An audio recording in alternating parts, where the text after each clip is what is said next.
Good morning, welcome. Thank you for joining us on ConsumerHallaTV News at 8, where we give you all the business news stories making the rounds. I'm Ire Ayomikole Eke. Now let's begin with the presidency. President Bola Ahmed Tinubu has reassured global investors of his administration's commitment to policy consistency, transparency, and fiscal discipline as part of effort to strengthen confidence in Nigeria's economic outlook.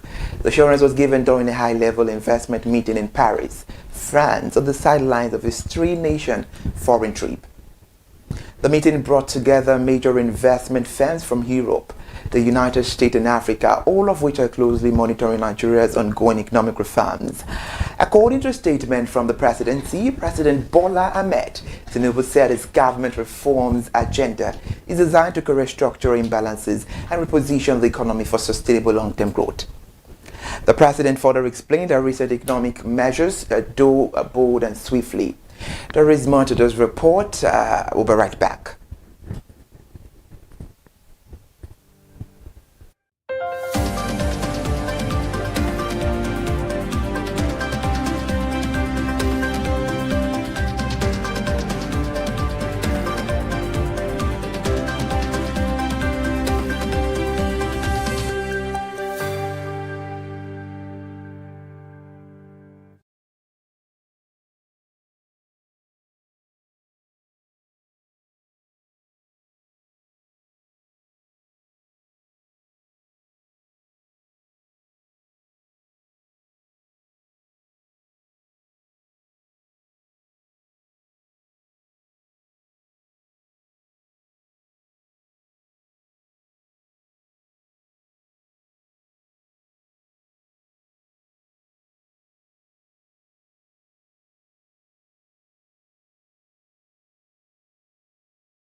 All right, thank you for still staying with us. We're still talking about the presidency. The meeting brought together major investment firms from Europe, the United States and Africa, all of which are closely monitoring Nigeria's ongoing economic reforms.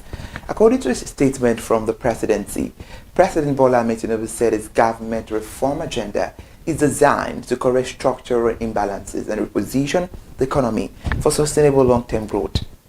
The president explained that recent economic measures, though bold and swiftly implemented, were necessary to remove distortions that has constrained growth for years. He stressed that policy stability and diligent implementation remain central to ensuring that reforms deliver measurable benefits to Nigerians. Also speaking, Minister of Finance and Coordinating Minister of the Economy, Mr. Taiwo Oyedele, said Nigeria recorded 11.2% GDP growth in dollar terms in 2025. Director General of the Debt Management Office, Patient Onia, also assured investors of prudent debt financing, while the government pledged quarterly publication of financial data is meant to boost the transparency. In a new development, Nigeria's domestic refining sector continues to face operational challenges despite crude oil producers offering over $5 billion worth of crude in the first quarter of 2026. The latest figures from the Nigerian Upstream Petroleum Regulatory Commission show that local refineries lifted only 28.5 million barrels during the period. The Commission disclosed the producers made available 68.7 million barrels of crude between January and March, exceeding the 61.9 million barrels allocated under the Domestic Crude Supply Obligation Framework. However, actual deliveries fell significantly short of expectations. Meanwhile, this represents a conversion rate of between 36 and 46%, highlighting persistent commercial and structural bottlenecks within Nigeria's crude supply chain. And now the development has renewed concerns over feedstock adequacy as the country pushes to strengthen the domestic refining capacity. We're still talking on the news. The NEPRC head of media and corporate communications, Eniola Akikotu, said while producers have demonstrated the strong compliance, market realities continue to affect final deliveries. He noted that the Commission remains committed to enforcing domestic crude supply obligations in line with the Petroleum Industry Act. The Petroleum Product Retail Outlet Owners Association of Nigeria's called on Chinese firms partnering with Nigerian refinery rehabilitation to strictly comply with the Petroleum Industry Act and prioritize the local content development. The association made the appeal following the signing of a memorandum of understanding between the Nigerian National Petroleum Company Limited and the Chinese firms Sanjian Chemical Limited. In a statement signed by Petron National Public Relations Officer Dr. Joseph Obele, the association urged the foreign partners to adopt inclusive and transparent operational strategies. It stressed the need for fair employment practice, sustained stakeholder engagement, and meaningful community development initiatives. The Petron commended President Bola Ahmed Tinubu and NNPCL Group Chief Executive Officer Mr. Bashir Bayo Ojulari for the initiative, expressing confidence that successful implementation would improve product availability, stabilize prices, and strengthen efficiency across the downstream petroleum sector. The House of Representatives has approved the Nigerian Communications Commission's budget of 479.5 billion naira for the 2026 fiscal year. The approval followed clause-by-clause consideration of the report during Tuesday plenary.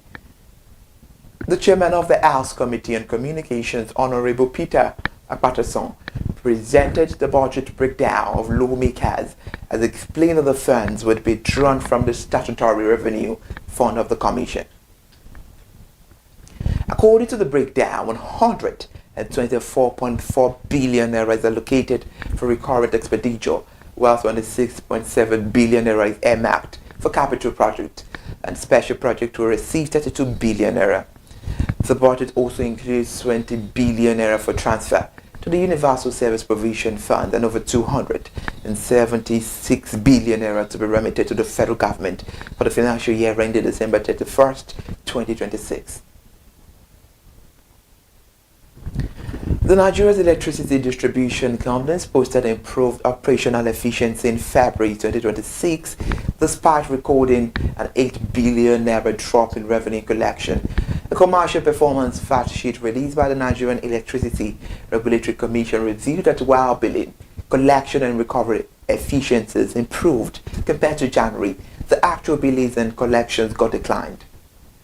The report showed that total energy received by the 11 distribution companies rose to 277.09 billion naira, representing a 17.64% increase.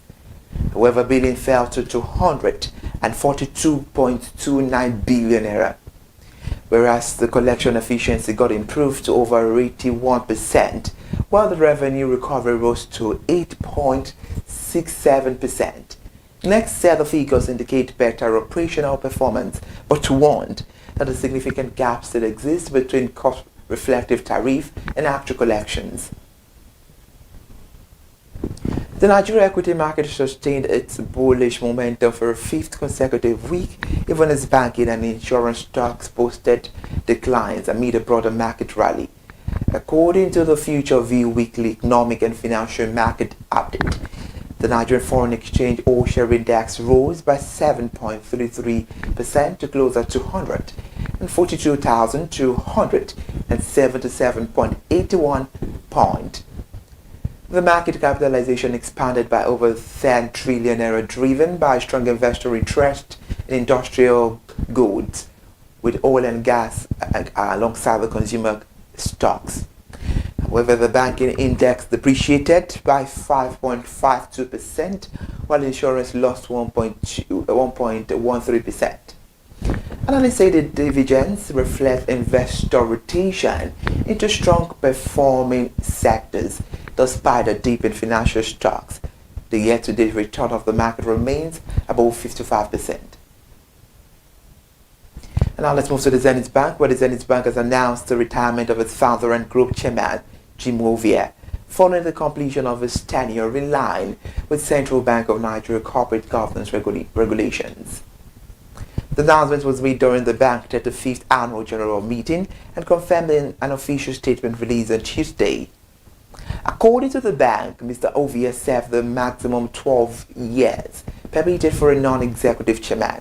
He assumed the role in 2014 after serving as founder, ran group manager and director from 1990 to 2010.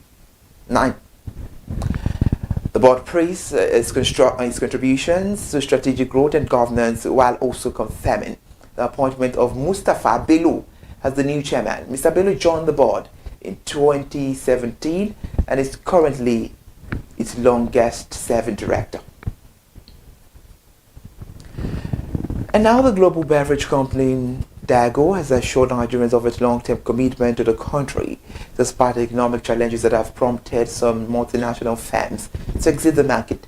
The assurance was given by Commercial Director of West and Central Africa, Ujungwa Chukuma, during the launch of the 2026 edition of the World Class Bartending Competition in Lagos.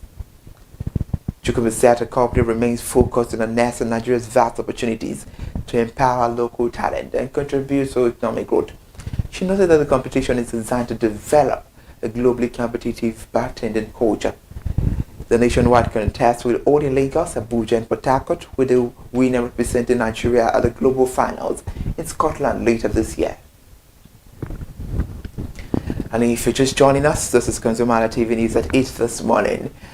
Let's move to another report. The Ella Lakes PLC says it is entering an execution-driven phase focused on the scaling production and deepening the value integration across its agricultural operations. The chairman of the board, Joe Atueyi, made this known at the company's 2026 annual general meeting held in Lagos. He described the 2025 financial year as a defining period for the firm. He highlighted the commissioning of the crude palm oil mill at Iguelaba as a major milestone in the company's backward integration strategy. It said the firm is now focused on increasing the efficiency and processing the capacity. The company reported revenue on approximately 147 million naira for a 17-month audited period ending December 2026 and announced plans for a new palm kernel processing mill expected to become operational in late 2026. The new Latin Nigerians are expressing concerns over the sharp rise in the price of cooking gas, which has climbed to an average of 1,400 naira per kilogram from 1,000 naira recorded in March. The increase represents about 40% growth within 2 months, placing additional pressure on households already burdened by the rising fuel and diesel prices. A market survey showed that refilling a 6 kilogram cylinder now costs 8,400. Many residents say the development is forcing them to seek alternatives such as charcoal and kerosene, and consumers have called for urgent intervention to ease the rising cost of household energy. An investigation has revealed that Nigerian major banks are facing increasing pressure from fintech companies that continue to dominate the digital payment and lending space. The report showed that MoneyPoint processed over 400 trillion naira in transactions in 2025 and disbursed more than over 1 trillion naira in loans to small businesses. Industry analysts say traditional banks are benefiting from strong fixed income earnings, but are increasingly constrained by their size and slower pace of innovation. The data from the Nigerian Interbank Settlement System indicate that mobile money transactions surged significantly in recent years, with operators such as OPay, TapPay, which are leading the charge in shaping the Nigeria's financial services landscape.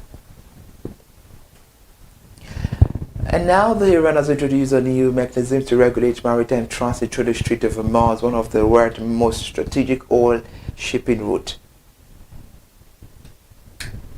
The Iranian state media report that the newly established Persian Gulf Strait Authority will require the vessels to obtain the prior authorization before crossing the waterway. The development comes amid heightened regional tensions and follows the recent confrontations involving the United States military and Iranian forces in the area. The oil prices briefly surged above $114 per barrel before easing, but the shipping operators remain cautious, citing safety concerns despite assurances from the United States over maritime guidance through the strait. That'll be all on the news this morning. Thank you for joining us. I am Ibre Ayomikuli Eke. Good morning.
current report of 2026, prices of yams in the market in 2025 were significantly cheaper than the prices of yams in this first quarter of 2026. Hello consumers, how are you doing today? Today we are live at the famous Oyingbo market, a major food hub in Lagos, and what we are checking out is the current prices of foodstuff, particularly tuber crops.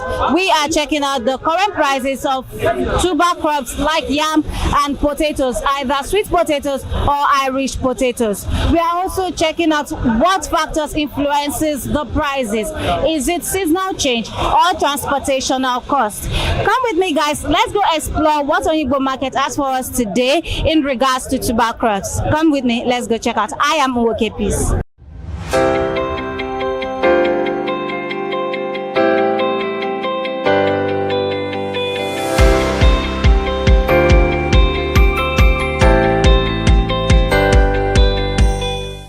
Good morning. Good morning. How are you today? Fine. All right, can you tell me your name? I'm Ahmed. All right, Ahmed, what do you sell in Oyingbo market? I sell potato, onions, Okay. and Irish potato. An Irish potato. That's very nice. So let's talk about the prices. How do you sell? How much is this potato and that other potato and the onions? Okay. From here, I will. Yeah, the small size. The Yeah. small size is 500. Okay. Why the other one is 1,000? 1,000 naira. Yes. Okay. Why the bigger one is 2,000? 2,000 naira. Yes. Okay. So from the smallest to the biggest, we have 500, 1,000, and 2,000 naira. Yes. Now let's move over to the onions. How much do you sell the onions? The bigger one there is 5,000 naira. Why the smaller one is 1,000? 1,000 naira. Yes. So what is the smallest amount of onions we can get in your shop today? 500 naira. 500 naira. Yeah. Is it here? Yeah, it's there. Okay. All right, let's move on to the Irish potato. How do you sell the Irish potato? The Irish potato, the bigger one is 11,000. 11,000. Yes. The one in the basket. Yes. All right. Why the smaller one is 6,500? Which one is 6,500? The smaller one. This smaller one is Yes, 6,500. yes. What about the one in the paint bucket? It's the same price with the big one. Huh? It's the same price with the big one. That's 11,000. Yeah. Okay. All right. So let's talk about what determines the price. How do you come to, giving the price? Is it based on season? Is it transportation? What makes you determine the prices of these potatoes? It's transportation because now transportation now not small something. So transportation affects how you give your price. Yes. Okay. So also, do potatoes come in season? No come in season. No. So anytime. From January to December, there's always potato. Yeah. So seasons does not affect the prices of potato. Yeah. Okay. So now that you've talked about transportation, will you say that the recent increase in fuel prices has affected the prices of these potatoes? Yeah, it affects it too. Because before I'm selling this type, this smaller one is 200. Why the big one is 500 before? This one says can even sell it 1,000 before. But now everything has changed. So the transportation is affecting the price. Yes. That's right. So let's talk about the price difference in between this sweet potato and the Irish potato. Why are they different? I mean, they are still potato. So potato. So why is this, cheaper than this one? The difference is that this one you can't compare this one with this one because this one from where they are bringing it is different from where they are bringing this one. So that's why the price is different. The prices are different. Yeah. So where do you get this one from? This one is from North. From North? Yes. What about this one? This one can even get it in my 12. In my 12? Yeah. Oh, okay. All right. That's why the price is different. Okay. So my last question for you: how much do you sell potatoes and your onions last week? Last week. Was it the same it's the price? Same price I sell it. So there's no change from last week? There's no change from last week. What about last month? Yes, there's difference from last month because the transportation that we are changing the price. Yes. Now, if I go to the market now, if the price is lower, we reduce the price. But if the price is bigger, so I'll still reduce the price because of the transportation. Yes. So that last month, like how much were you selling it? Last month now, can sell this one than sell 1,000 for you 700 last month. And this one, can I even sell it 1,500 for you? Wow. This one, I can sell it 700. 700. Yes. Wow. All right, thank you so much for your time. Thank you, thank you.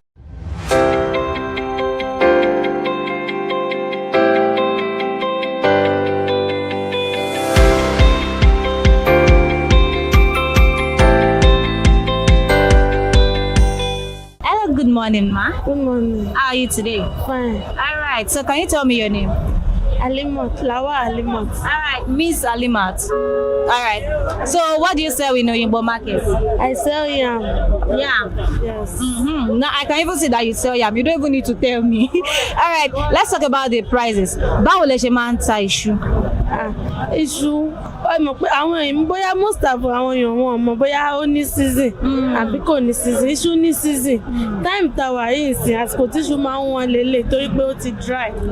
Okay. Tá bá máa fi rí maybe July, August time yẹn la máa rí New Yam. But New Yam yẹn náà àwọn mímọ̀ wò pé àṣebí tí New Yam bá ti dé iṣu ti cheap kò dà gbogbo nǹkan ìsìn kò dàbí ti tẹ́lẹ̀. Everything ti change. Price tá à ń ra ọjà tẹ́lẹ̀ bí a tá bá ní 100,000 a lè ra 200 pieces more than that but ìsìn tá bá ní 500,000 gan kò ra 200 pieces mọ́ nsìn. Wow. So èló lẹ wá ń ta èyí tẹ ní báyìí sìn bí? Irú àwọn eléyìí tó wà nsìn irú size yìí nsìn á tàn 3.5. Eléyìí 3.5. Yes. Okay. Size eléyìí 3.5. Size eléyìí 3.5. Yes. Okay. Eléyìí báyìí 3,000. Àwọn eléyìí 3,000 naira. Okay. Irú àwọn kékèké yìí nsìn eléyìí 2,000.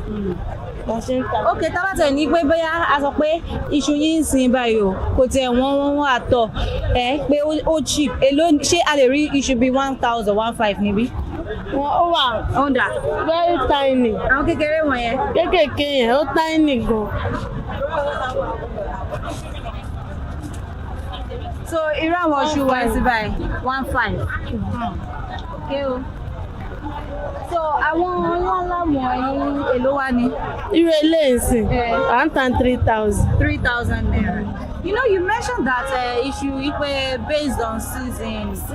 Yes. So issue irú issue wo làwọn èèyàn wọn máa ń prefer, àwọn customer yẹn máa ń prefer. Ṣé issue tuntun àbí old yam? Wọ́n prefer eléyìí. Wọ́n fi torí tuntun wọ́n máa ṣe fi ṣúgà sí kò dẹ̀ ní strong dáadáa bí eléyìí nsìn kò ní di ṣúgà kọ́kàn parboil kan fi sọ́ọ̀tì sọ́ọ̀tì tán. So issue táwọn customer yẹn like. Wọ́n like jù lélẹ̀. Okay. So time tàwa yìí àsìkò tó máa ń wọ̀n ni. Tó máa ń wọ̀n ni. Okay. So talking about issue tó wọ́n, kí ló wá dìídì fa issue tó máa wọ́n? Ṣé season ni àbí transportation cost? Ṣé tẹ̀ mọ̀ nípa increase in fuel price? A mọ̀ ń pa ẹ̀ torí gidi gan. Torí tẹ́lẹ̀ 200 pieces mọ́tò ń gbé wa ní 6,000. Ìsìn báyìí láti 6,000 wọ́n ń gbé wa ní 12,000. Wow. Lórí 200 pieces ni o. Wọ́n ṣe ń gbé wa nìyẹn tẹ́lẹ̀ 6,000 ni but ìsìn wọ́n gbé wa ní 12,000 láti máa 12 wá sí bíbá. Sóyìnbó wọ́n ṣe ń gbé wa nìyẹn so ó affect ọjà náà ó affect iṣu wa. Okay. So nínú increase in fuel prices so àti season èwo lẹ sọ pé ó dídí affect price issue? Ṣé iná season náà ó máa ń jẹ́ kí iṣu náà wọ́n but ṣé ní time tá wà yìí extra bíi 3 extra. Wow. Ordinary ni. Okay, so according to a recent report ó sọ pé ipe àwọn èèyàn sọ pé prices of yam pé yam is expensive or people are saying that yam is expensive in the market. Ipe oye tí èèyàn lè rí bóyá irú iṣu ìbáyìí oye tí èèyàn lè rí ní 2025 kọ́ ni èèyàn rí báyìí sìn pé ó wọ́n sí. So ṣé ẹ sọ pé tòótọ́ ni report yẹn sọ? Ó tọ́ ni o torí àwa gan fúnra wa nǹkan tá à ń tà tẹ́lẹ̀ àwa gan à enjoy ọjà rárá níyẹ̀ yìí torí tẹ́lẹ̀ tí iṣu bá ti dry by time táwa náà máa ń enjoy ọjà lélẹ̀ tá máa rí tà dáadáa bọ̀ nísìnyí báyìí kò sí ọgbọ ẹ̀ báyìí ó ti change ibi tá ti ń rajà gan tá bá rajà tán owó ilẹ̀ tá máa ń san tẹ́lẹ̀tẹ́lẹ̀ à ń san 2,500 lórí 100 pieces ìsìn lórí 100 pieces 7,000 là ń san àwọn tó ń gbé wá láti Plateau náà àwọn náà ń complain pé iye kan làwọn ń gbé mọ́tò tẹ́lẹ̀ iye kan náà ń gbé àwọn ń sìn so gbogbo expenses yẹn náà orí ọjà náà la máa ṣí sí. Okay, so my last question for you, kí làwọn customer yẹn wá ń sọ about oye tí iṣu wa jẹ́ báyìí? On complain pé tí wọ́n jù náà ni wọ́n ti sọ pé bóyá àwa là ń fowó sí àwọn ẹ̀dẹ̀kọ́ là ń fowó sí kò possible kárajà ní 2000 káwáta ní 1500 ńlé àwa náà máa fi tọ̀dọ̀ wa náà sí so ẹjọ́ ẹ bá bẹ̀ àwọn ìjọba nǹkan tó bá lè bá wa rí ṣe sí ọ̀rọ̀ ọjà tó wọ̀n yìí torí àwọn olóyìnbó ló sọ pé the lower the price the higher the quantity the lower the quantity the higher the price so gbogbo nǹkan tó wọ̀n yìí náà ó ń affect àwa náà bó ṣe wọ̀n yìí tó bá jẹ́ pé tẹ́lẹ̀ ní kò wọ́n bá ẹ wà gbọ́dọ̀ tí drone salary tó béèrè price ọjà tó bá jẹ́ pé kò wọ́n ni at least ẹyọ kan méjì a máa tà bọ̀ eléyìí báyìí sìn ṣé ẹni tó lọ́mọ méjì pẹ̀lú ìyàwó pẹ̀lú ọmọ ṣé ó máa yó wọn so ẹni tó bá ní 3000 tí wọ́n dẹ̀ tún máa ra nǹkan ọ̀lẹ́ raṣu nìkan kan jẹ́ máa tún ra nǹkan míì sí so ẹjọ́ ẹ bá bẹ̀ àwọn ìjọba kan tó máa ra ọ̀rọ̀ oúnjẹ ó ti ẹ̀ ṣe kókó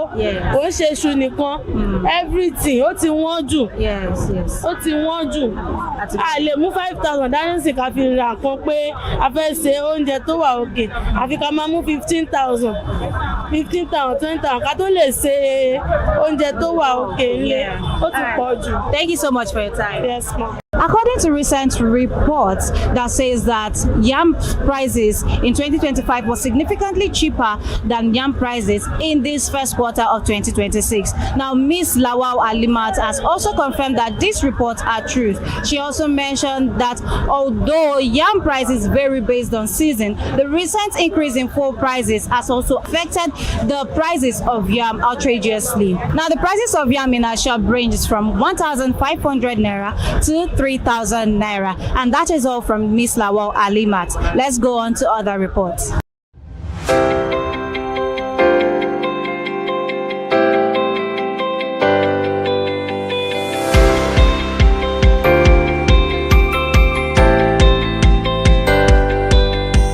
Hello, good morning. Hello, good morning. How are you? I'm fine. How are you? I'm fine. I'm fine. How are you day? I'm good. All right.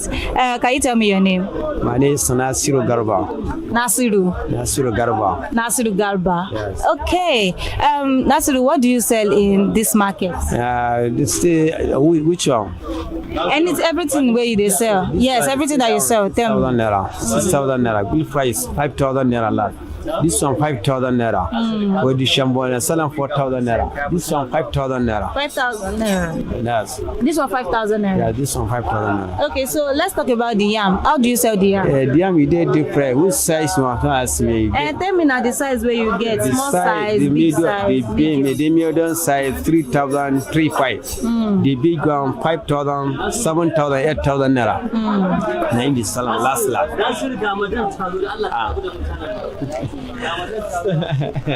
So this one here, I'll say that one 3,500. That's the onions. Yeah, that's one here 3,500. That small medium basket and selling 10,000 naira. The one way there for back, that one is 20,000 naira. 20,000 naira. That one is 30,000 naira last. Okay, so can you show me the yam that is 8,000 and the one that is 3,000, 3,500? Oh yeah, see what I'm saying. See the one where they selling 7,000 naira last. Which one? This one 7,000 naira. 7,000 naira. Okay. This size 5,000 naira. This size 6,000 naira. This one This one 5,000. 5,000 naira. That one there for 6,000. 6,000 naira last. And this one. Okay. Nasiru Garuba, tell me, do you think that prices of yam now is high? Say this time because say point 9 day everything go there up for transport 9 problem. Even for now, this one they selling 4,000 naira. For now that big they selling 4,000 naira. So if you want carry on for Lagos, because the transport this will reach like 4,700 naira. So I give for my jam 300 naira. That one if you carry that one 6,500. So they follow down 500 naira for my job. So are we in the season season of yam? This season, say this season now, yam don't go. So that time where okay, yam don't go for this season. Go for this season now. Okay. So the time where it market they cheap, this one they're selling 4,000 naira. Even that one they say 3,000, they're selling 2,000 naira, 2,500 say. So the cost now the season no day, good to don't go up. No yam where there for some, every yam where don't come out. Now you make a just come up. Okay. So as you've said that the yam season is already going. When should we expect fresh yam? So the fresh yam like new yam, yes. Go reach like 3 months and 4 months before new year will come out. Like 3 months, 4 months. Yes, before the new year will come out. Okay, so you have told me about the prices, the ones that are 5,000, 6,000, 3,000. So last week was it the same price? Now the same price where you sell for last week? So this time why they say last week, say now she know it. So now I make her just add the money. So if you want to say this one finished, the one where one go buy for market, we go keep pass their price. Because this one I don't know why one buy, go reach like 2 where you buy this one. So why you want finish and the one where you go buy now, if you just add the money because it's no day. That's why. Okay, so between fuel cost and seasonal cost, which one is more high for you to get the prices of yam? Which one? Like you said, fuel prices now that fuel has increased. You also said that yam is going down. So between the fuel price and the yam that is not available, which one makes the price higher? The old one. Old one. The third one. Yes. The yam. The yam. Yes, the old one. Okay, the old one. That's the one that the price is higher. Yes. Okay. Right. Thank you so much for your time.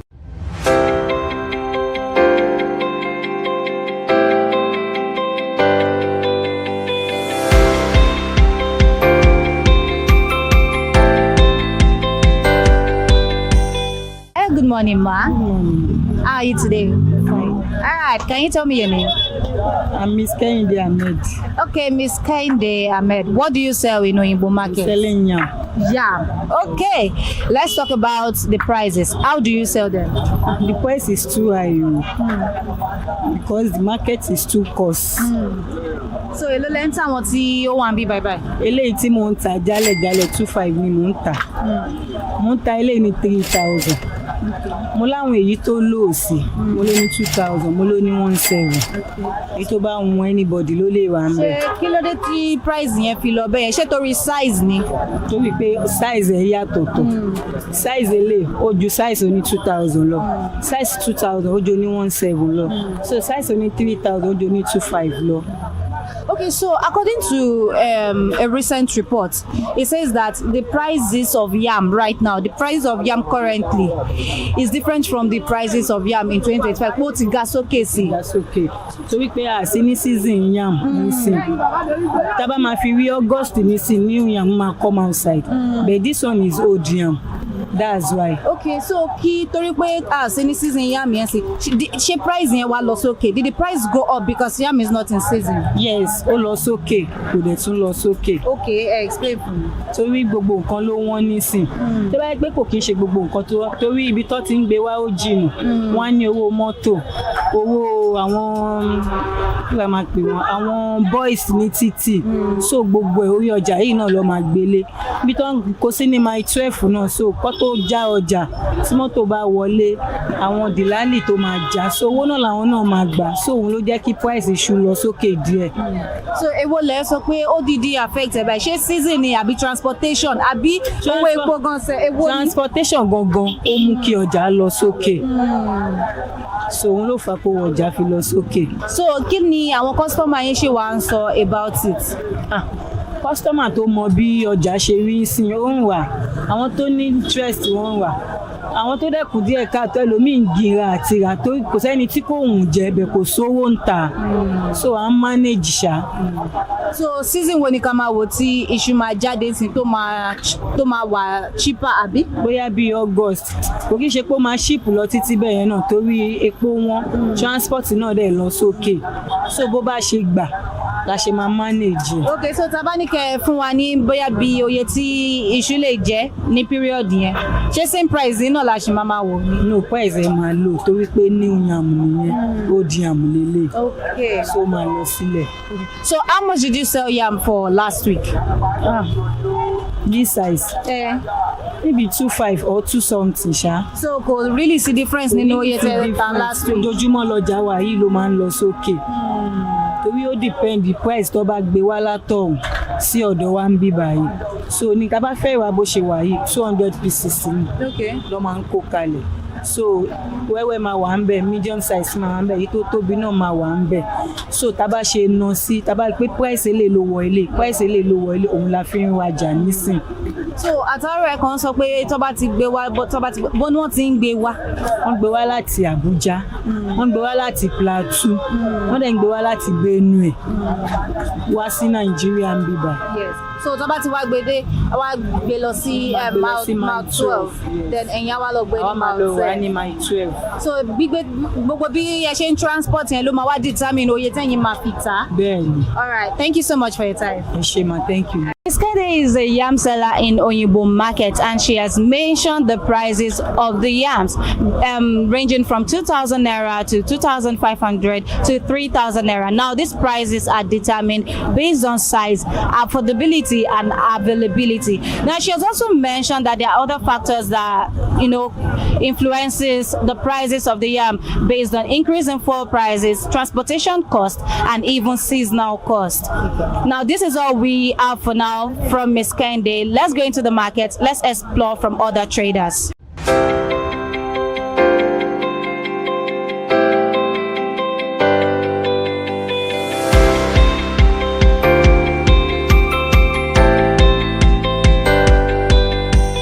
Good morning, sir. Morning. How are you today? I'm okay, I'm good. All right, can you tell me your name, sir? My name is Frank. All right, Mr. Frank, what are you doing in Oyigbo Market I'm today? shopping. Shopping? Yes. All right, so is yam on your shopping list for today? Sometimes, of course, I was sent here by my wife to buy her fish. That's the mission. So I bought 24 pieces for 50,000. You could say it's expensive, but like I told you off camera, the economy actually is failing. Well, in Nigeria, we don't respond to economic crisis. Yes. Very soon, you are going to see that the fuel will dry up. If what is happening outside the world, because Dangote alone can't really serve not just Nigeria as the case may be, so you need other marketers. And that influences the cost of what we're buying. Yeah. But they go to hinterlands to bring this thing down to town. Cost of transport, the roads are bad. Yes. Okay, so the transporters will increase their own. They too would like to make a little money. So everything is put back to the consumer. Yeah. Do you understand? Yes. So even the airlines now, they're pushing costs back to the consumer. Yeah. For instance, Europe, they are traveling now, long haul, they're charging €100. That's like a surcharge. So because they need to make up for buying for which of course is scarce. Okay, so I know you said you did not come here to get yam today, Yeah. but let's talk about the days that you come here to buy yam. Usually during the season, yam are a bit cheaper. Yam are okay, cheaper. like you can get like 10 pieces, you can get like 20 or 22,000. 22,000. And those are medium size, not I don't like big yams You don't like big because yams. I'm very careful with the kind of yam I buy. Okay. I don't like fertilizer based yams because sometimes when you put them at home they get spoiled. So you have to be careful with the kind of yam you buy. So how do you differentiate the fertilizer-based I won't tell you the trick except to pay me. I mean, you will be educating other consumers outside. Well, you see the more shorter the yams are, because all these ones they use fertilizer always come out so big, so you think you think you are buying something big. But those smaller ones are really the organic ones. Okay. They are possibly there's less fertilizer in growing them. So those are the tricks I use. Those are tricks I use in buying yam. Those are the tricks you use Yes. in buying yam. But it's not the time that all of them are good. Sometimes, of course, there are errors. But you can always use them to do lafu or elubo and all those things. Okay. Sound like a man that knows his meal. I'm sure I like to cook. You like to cook? Yes. Okay. Talking about yams that are in season, do you prefer the old yams or the new yams? I prefer the new yams. The new softer, yams. Yes, I like new yam. You know, I can eat it like 3 times in a day. They are softer in the body and they don't see. But this one, basically, sometimes it's a little bit hard. And then, except you want to dip on the yam, and you know, and also so you have to look at that. But if you want to eat it as things, you can use vegetable to strip down on the cholesterol, so or the sugar content of the yam. So you can use vegetable to just step it down. So it makes it more, you know, what we call asaro and all this. All right, my last question for you. Do you have a favorite customer in this market? No, Mosra. She's my daughter. So anytime I come here, sometimes I give her a call. These are the things I want. So she will buy them. When I come, I just pay and I will take them. So why do you like buying from her? Because she's consistent. Her price is reasonable compared to others. All right. Thank you so much for your time, sir.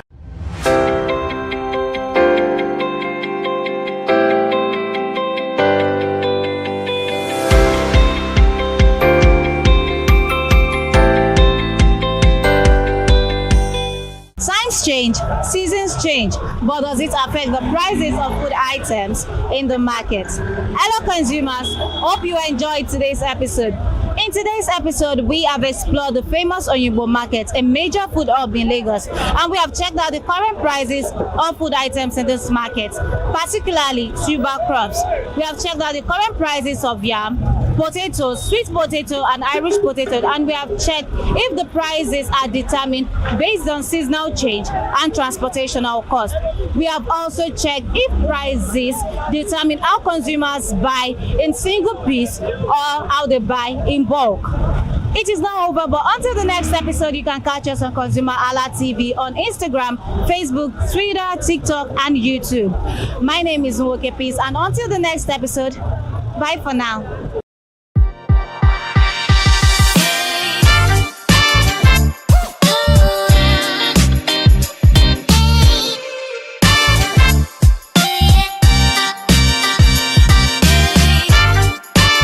Hi people, my name is Mo Fakorede and I am a filmmaker and a film director, and you're watching ConsumerHalla TV.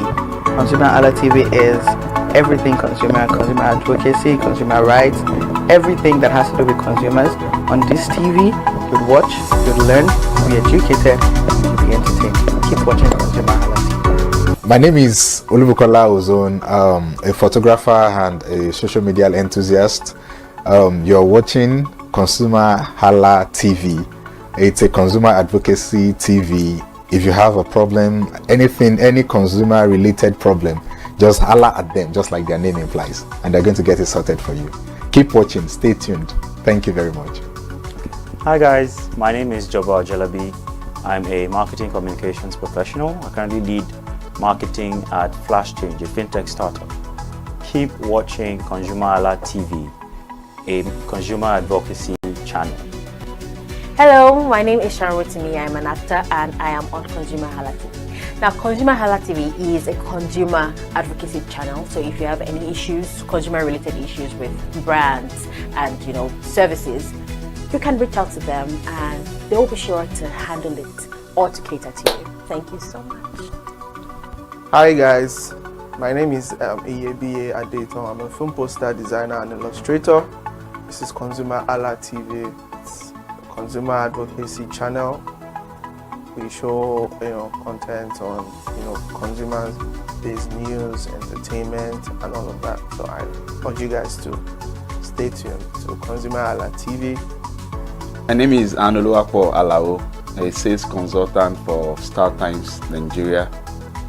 This is a ConsumerHalla TV, where they discuss anything consumer needs and get knowledge about anything about consumer. So keep watching it. Hi, my name is Adebola Ogushino. I'm a filmmaker and you're watching ConsumerHalla TV. Any consumer related issues, they've got you. Hi, my name is Stephen Olorunshisi. I'm a strategy and sales professional, currently working with Obey, and you're watching ConsumerHalla TV. I mean, this is one of the channels that you don't want to but stay on. Consumer advocacy, brand promotion, everything consumer, what you need to learn for your business to grow. This is a channel where you learn, where you experience entertainment to but it's good for businesses, for brands, and for an entrepreneur. If you want to know more about businesses, want to know more about brands, please stay watching Alright, thank you so much, ConsumerHalla TV. Keep watching. Hello, good day. My name is Tunde Balogun. I'm the lead pastor at the Kingsborough Church in London. And you're watching ConsumerHalla TV, which is a new initiation into the TV industry in Nigeria, the first of its kind in Nigeria. And I know that it's going to bring value and quality into the service industry. ConsumerHalla TV is here to offer value to service industry and to give a voice to consumers, bring awareness to the brand industry, and also bring education to what it is to have quality for what you paid for. I know that through ConsumerHalla TV, you are going to be able to get what you have paid for quality-wise and also give a voice to you in wherever it is that you do. I am here to support and give a shout out to say that keep watching ConsumerHalla TV and we'll have a better quality for value in Nigeria and in the global space. Please continue to watch ConsumerHalla TV because it is here to make things work better for you. It is on this note that I would like to say a big congratulations to the chairman and CEO of ConsumerHalla TV, Pastor Tunde Olufowora, and all the staffs of this great organization. Thank you for what you do. You are making things happen for us, and I pray that God bless you. Thank you. Hello, my name is Toyin Balogun. I'm here to give a shout out to ConsumerHalla TV, #1 platform helping you to shop smart, spend wisely, and live better. Anytime you have any kind of issues with your shopping, or you want to know a very honest review, please contact ConsumerHalla TV, here to help you. And please join the community where we can all make life easy and better for all of us. Hey there, do you know in the world today, everyone is a consumer. And as consumers, we all have the right to be heard. In Nigeria today, as a consumer, you have all right to product information, right to fair pricing, right to return goods, right to product labeling, right to fair dealings, and a lot more. Well then, have you heard about the new media channel? ConsumerHalla TV. ConsumerHalla TV. ConsumerHalla TV. At ConsumerHalla TV, our goal is to inform and educate consumers in Nigeria with insightful news alongside development within the fast-paced world of consumers through well-researched, specialized, and analytical content. Our vision at ConsumerHalla TV is to create an engaging platform that provides right connections for meaningful brands in Nigeria, thus creating a more caring world for consumers where business thrive. And guess what? Our ConsumerHalla brand is the first consumer complaint resolution portal in Nigeria, powered by a 72-hour feedback mechanism. We offer consumer advocacy, informative talk shows, branding promotions, advertising, and lots more. Connect with us via our YouTube channel at ConsumerHalla TV. Follow us on our Facebook page, ConsumerHalla TV, our Instagram page, ConsumerHalla TV, and do well to subscribe to our YouTube channel. Subscription is free. ConsumerHalla TV. At ConsumerHalla TV, you deserve to be heard. At ConsumerHalla TV, you deserve to be heard.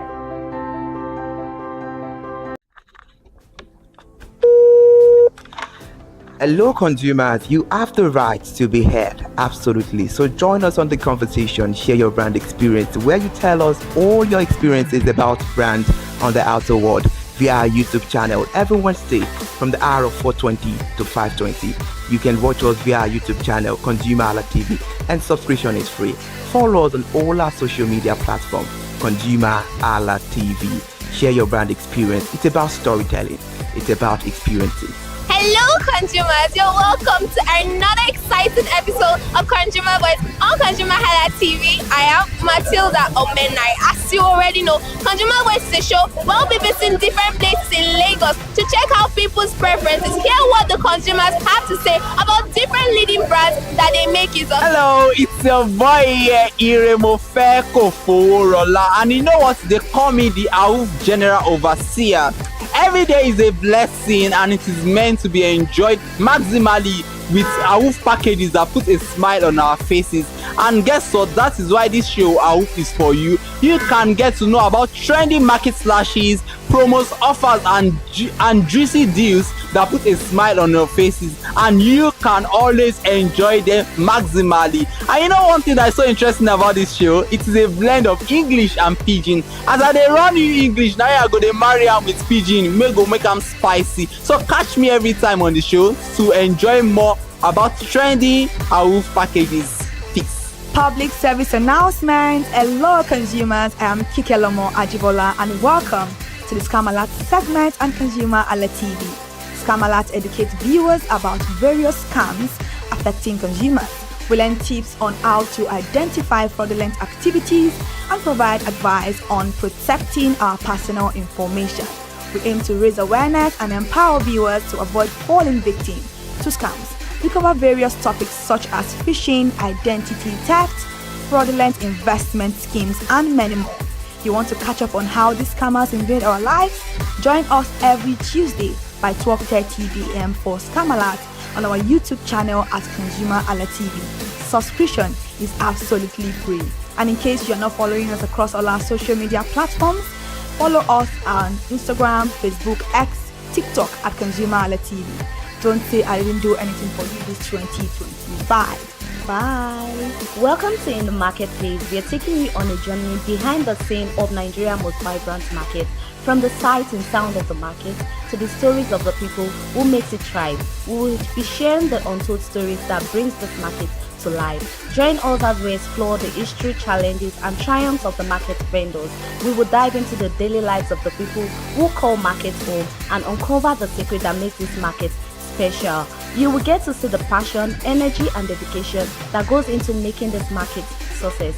Tune in to the In the Marketplace on ConsumerHalla TV on Thursday by 11 a.m. to experience the sight and sound. Don't forget to follow us on all our social media and on ConsumerHalla TV. I am Elizabeth Abefe. Hello fellow consumers, are you looking for a program where we give analysis about brands and a program where we project the voice of the consumer? Join my team and I on Consumer Analytics and Resolution Box by calling on the program to get your issues resolved. And in case you are wondering where Consumer Analytics and Resolution Box will be showing, please join us on our YouTube channel at ConsumerHalla TV. Subscription is free by 2 p.m. to 4 o'clock p.m. every Mondays and Wednesdays. Consumer Analytics and Resolution Box will be airing and will be here to provide you any information on brands and also issues that you have pending for us to resolve.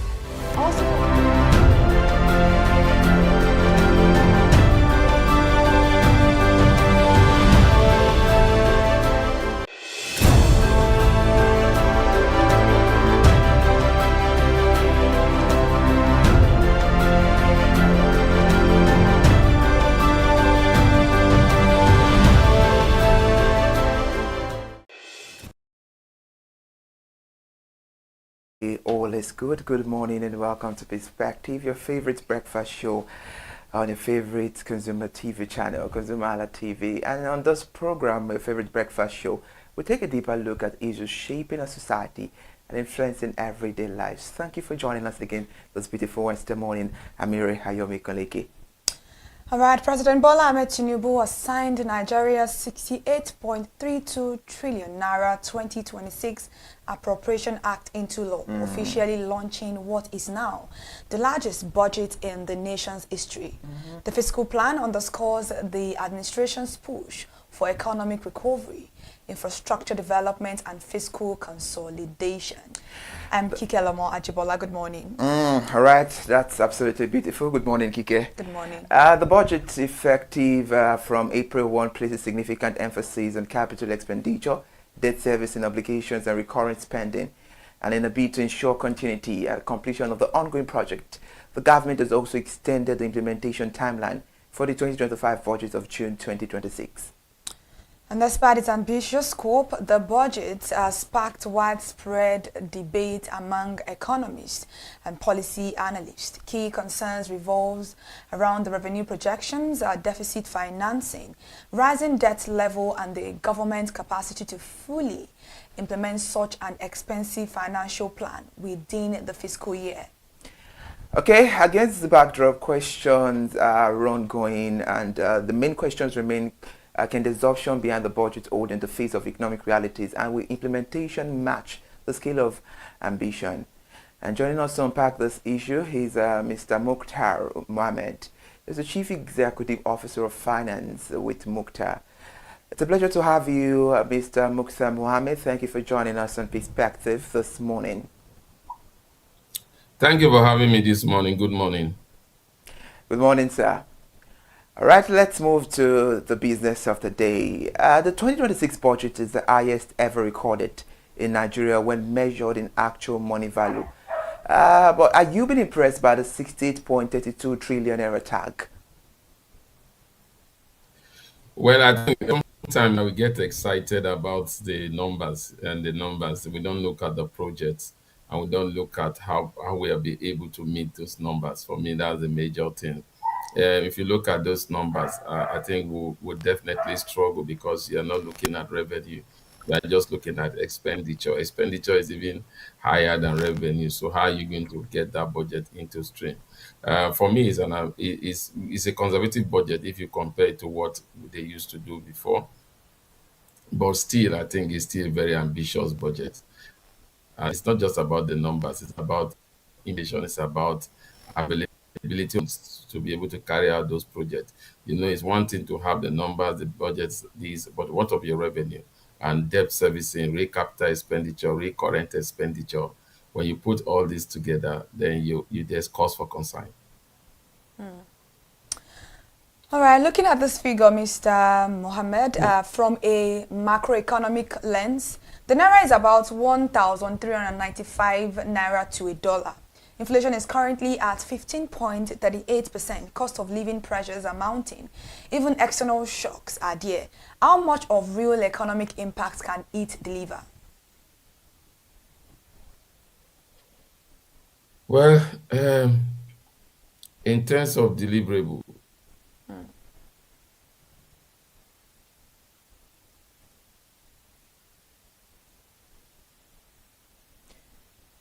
Mr. Mukhtar, are you still there with us? Hello, Mr. Mukhtar. Are you there with us? My colleague just okay. All right, I think Mr. Mukhtar is off right now, and I hope he joins us soon. This is Perspective on ConsumerHalla TV, and we're talking about President Tinubu as he signs the 2026 budget implementation begin. And joining us, we have the CEO of Mukhtar Firm, Mr. Mukhtar Mohammed. And right now, he's off the scene. We hope to have him back. This is Perspective on ConsumerHalla TV.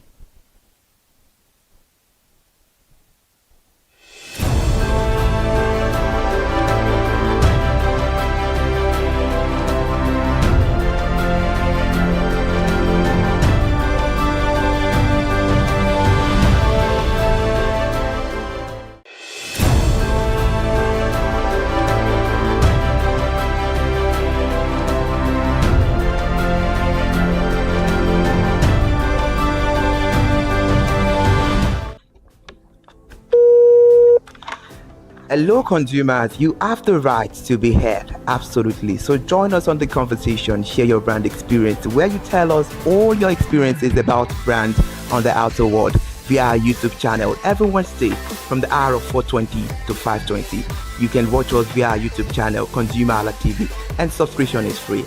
Follow us on all our social media platforms, ConsumerHalla TV.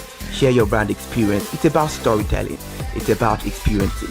Hello consumers, you're welcome to another exciting episode of Consumer Voice on ConsumerHalla TV. I am Matilda Omenai. As you already know, Consumer Voice is a show where we'll be visiting different places in Lagos to check out people's preferences, hear what the consumers have to say about different leading brands that they make use of. Hello, it's your boy here, Iremo Feko Foworola, and you know what? They call me the AUF General Overseer. Every day is a blessing and it is meant to be enjoyed maximally with AUF packages that put a smile on our faces. And guess what? That is why this show AUF is for you. You can get to know about trendy market slashes, promos, offers and juicy deals that put a smile on your faces, and you can always enjoy them maximally. And you know one thing that is so interesting about this show, it is a blend of English and pidgin. As I dey run you English, now I go dey marry am with pidgin, make am spicy. So catch me every time on the show to enjoy more about trendy Awoof packages. Peace.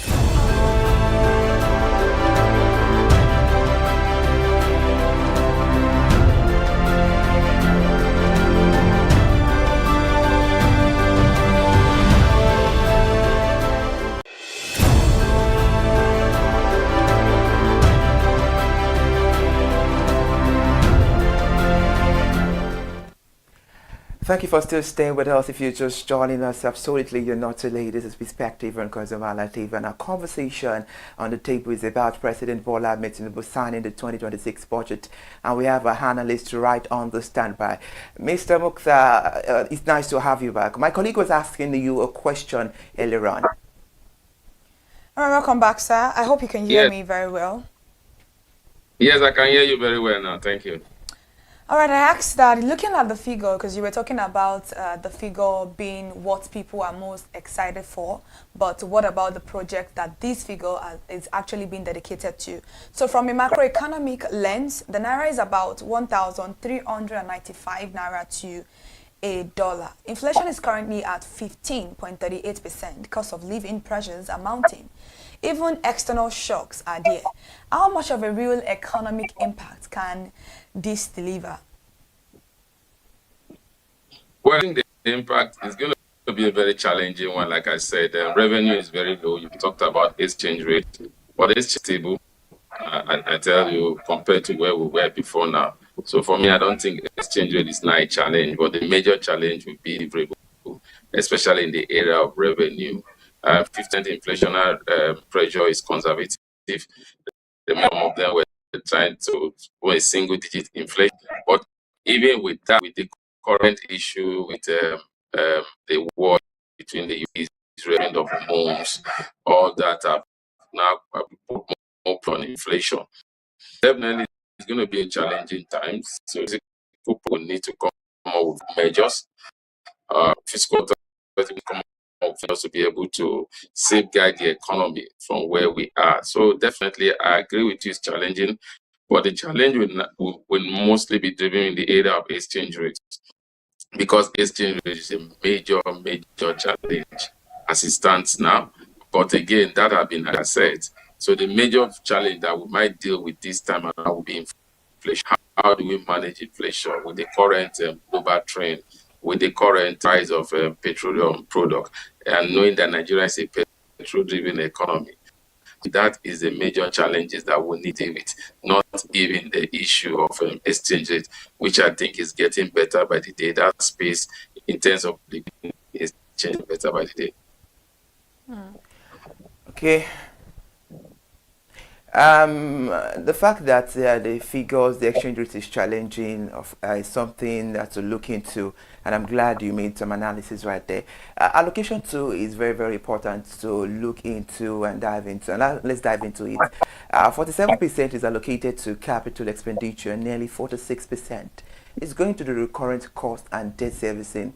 How productive can such a budget be when debt and recurrent are strongly competing with the capital expenses? So that's a major challenge. Again, if you that way, yes, you have a point. But if you look at now, before we've had debt servicing to about 80%, sometimes 70%, then we have debt servicing come to 60%, and then recurrent expenditure we have nothing for capital expenditure. So that's why you saw those high costs of borrowing that we've been equal borrowing. You come to this current budget, you see that the debt service is high and recurrent expenditure. So what people don't even look at, the debt services and the recurrent, there's always provision for them, because it's recurrent expenditure, it's debt services, you have to do it. So the challenge 46% capital, which are rarely, so then you now begin to see where the government have to borrow. And something, the challenge we have with this project is they are not specifics and engineering drawings in terms of are not there. cost. We don't know what would be the exact or the cost of cost variation. They just agree on fiscal amount. I think those have changed. So what we see is that recurrent expenditure and current expenditure and basis are almost priority than capital expenditure. And so that is why if you look at the budget as it stands today, you realize that it's always capital expenditure that is going to be moved one financial year to another, from one budget year, like what we have seen, capital expenditure to June. But you see that recurrent expenditure and debts are always taking. That is why for them to be able to have some of these projects that have been a mark of expenditure, you have to borrow. So the challenge. And the challenge we have is that as a nation, we have not taken advantage of the public partnership to begin to say, okay, this project is going to be of value to Nigeria. How they will now begin with using the PPP economical variable? Is it how much will it bring? How much in terms of taxes will it from that? So if we begin to think like that, begin to bring in the private to build and operate, like what we have seen in the international airport, like what also we have seen in terms of some major routes in Nigeria. So that is the way to go, rather than just going cap in hand looking for debts.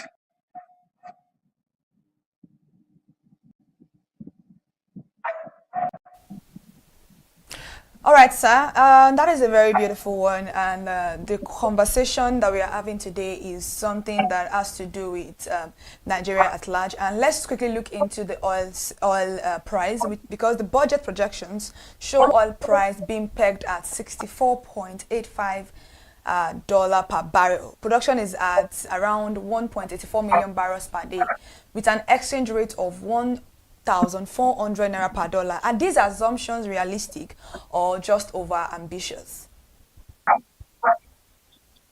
No, I think for the oil, yes, it was very ambitious when it was released, because again, at that oil price was hovering between $65 to $60 per barrel, and where it was very close. But with what has happened in terms of of global oil price, we have seen that jump on $100 barrel. So definitely that now that it's not as we thought it would be. Now the major challenge has been that quota, the oil production quota. Before now, the first quota was the first year they made an oil production 0.03 million per day, which was never, they have made about 1 million per day. That is a major. It's been going on since the advent of APC, because we've had we're doing about 800,000 barrels per day. So now that we have moved at the last one we had from OPEC was 1.4 million per day. Now 3.4 million barrels per day, we have payment, which that is all you have to meet. Then outside of that, also you still have to meet local capacity. This is the Dangote territory, and that also is a challenge. So with all this, then for the exchange rate, like I said, that has been taken care. Even at the 1,004, I've seen the exchange rate at yesterday, the official amount as low as 1,550, 303, which tells you that the exchange rate is, as well, okay. I think the major challenge is the oil. We would have seen that the price would have been a challenge, but now with global, it has now it's more or less like a very good idea. Don't forget that we have the mission that most the difference in terms of oil benchmark are supposed to be put in the sovereign wealth fund. That is a story for another day. That has been difficult to be for us to achieve since the of APC, and the kind of deficit that we are suffering. See the light of the end. So.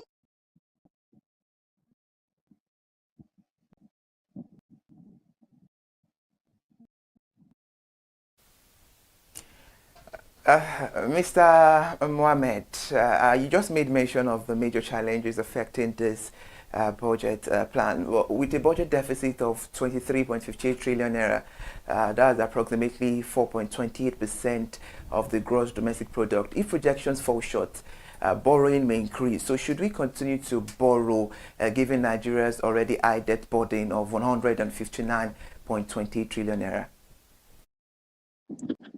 I think when we talk about borrowing for any major, the largest big economy are already one is trying to get more budget. There will be I mean, factor for that. But again, when you look at our borrowing, are we borrowing reasonable for expenditure?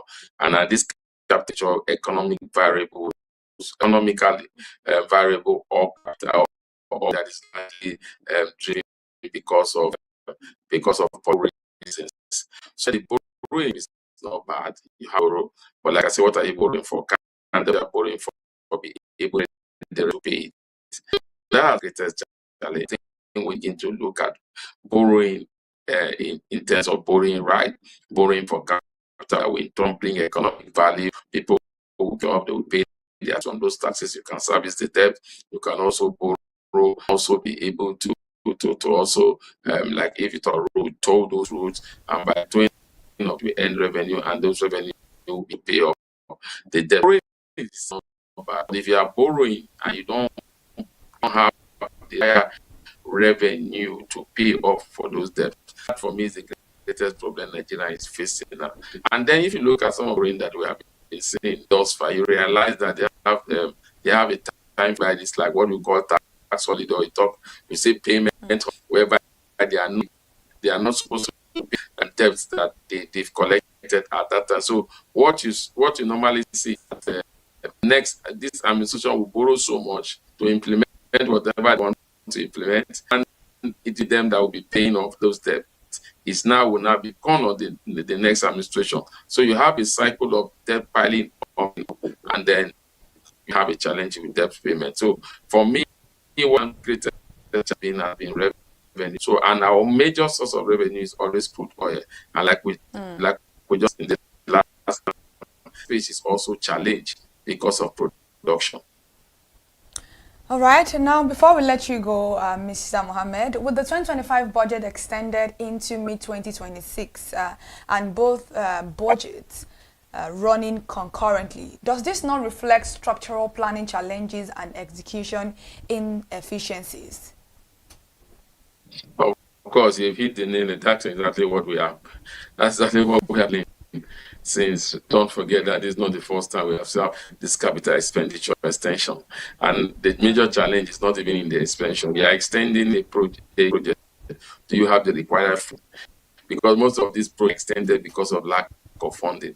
Now that you ended it, you have the cash to back those spending. So definitely it's a structural. I all this during the time the APC. We don't used to see this now, whereby you have capital run each year. Capital project will run for the next 6 months, and because there's no cash backing, don't be surprised at the end of the next it will be extended again for another 3 months. Then there was a that will have capital project of 2 concurrent year running all together. It shows structural changes. It showed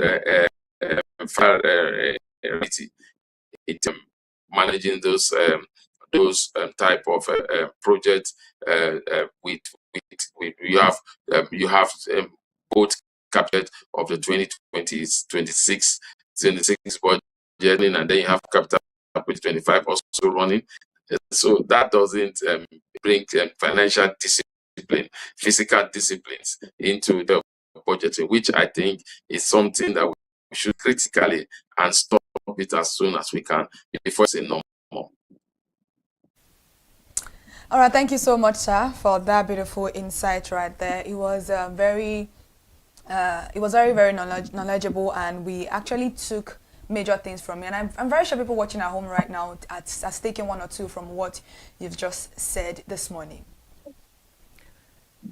Thank you for having me so much. All right, have the best of the day, Mr. Mukhtar Mohammed. Thank you for your time once again. My pleasure always. Thank you too. Yes, sir.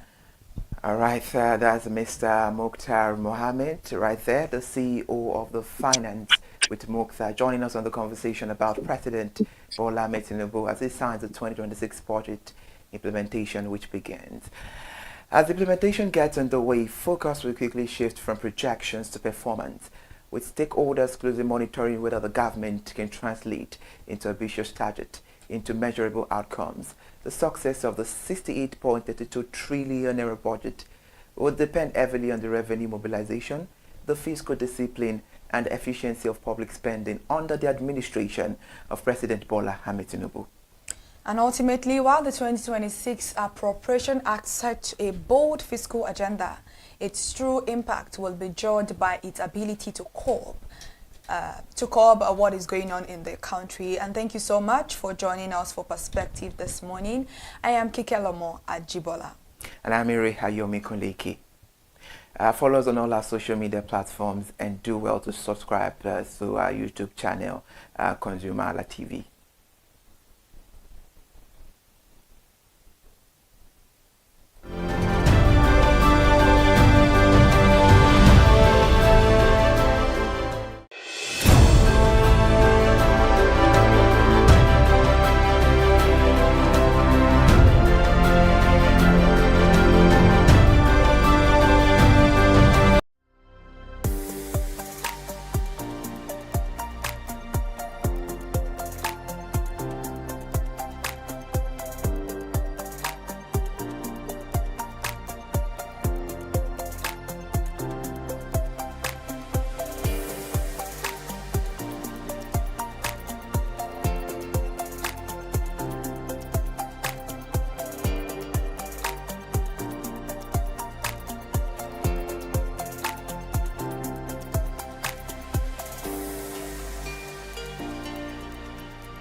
Good morning, Nigeria. Breakfast is served. Welcome to your favorite breakfast show on ConsumerHallaTV. This is Perspective, where we'll go behind the headlines to examine the issues shaping our economy and everyday lives. I am Ire Ayomikunle Ike. And today on the program, we take a closer look at two major developments that could significantly impact Nigeria's economic future. First, Nigeria's livestock sector is gaining renewed attention as the private sector targets a $3 billion expansion. Thank you so much for joining us for Perspective this morning on ConsumerHallaTV. I'm Kiki Alomo Ajibola, and if this is the first time you're just seeing us, please follow us across all our social media platforms: Instagram, Facebook, X, YouTube, ConsumerHalla, our TikTok account, ConsumerHallaTV. Welcome to Perspective this morning. All right, let's go on a short break. We'll have this conversation and more. We'll be right back.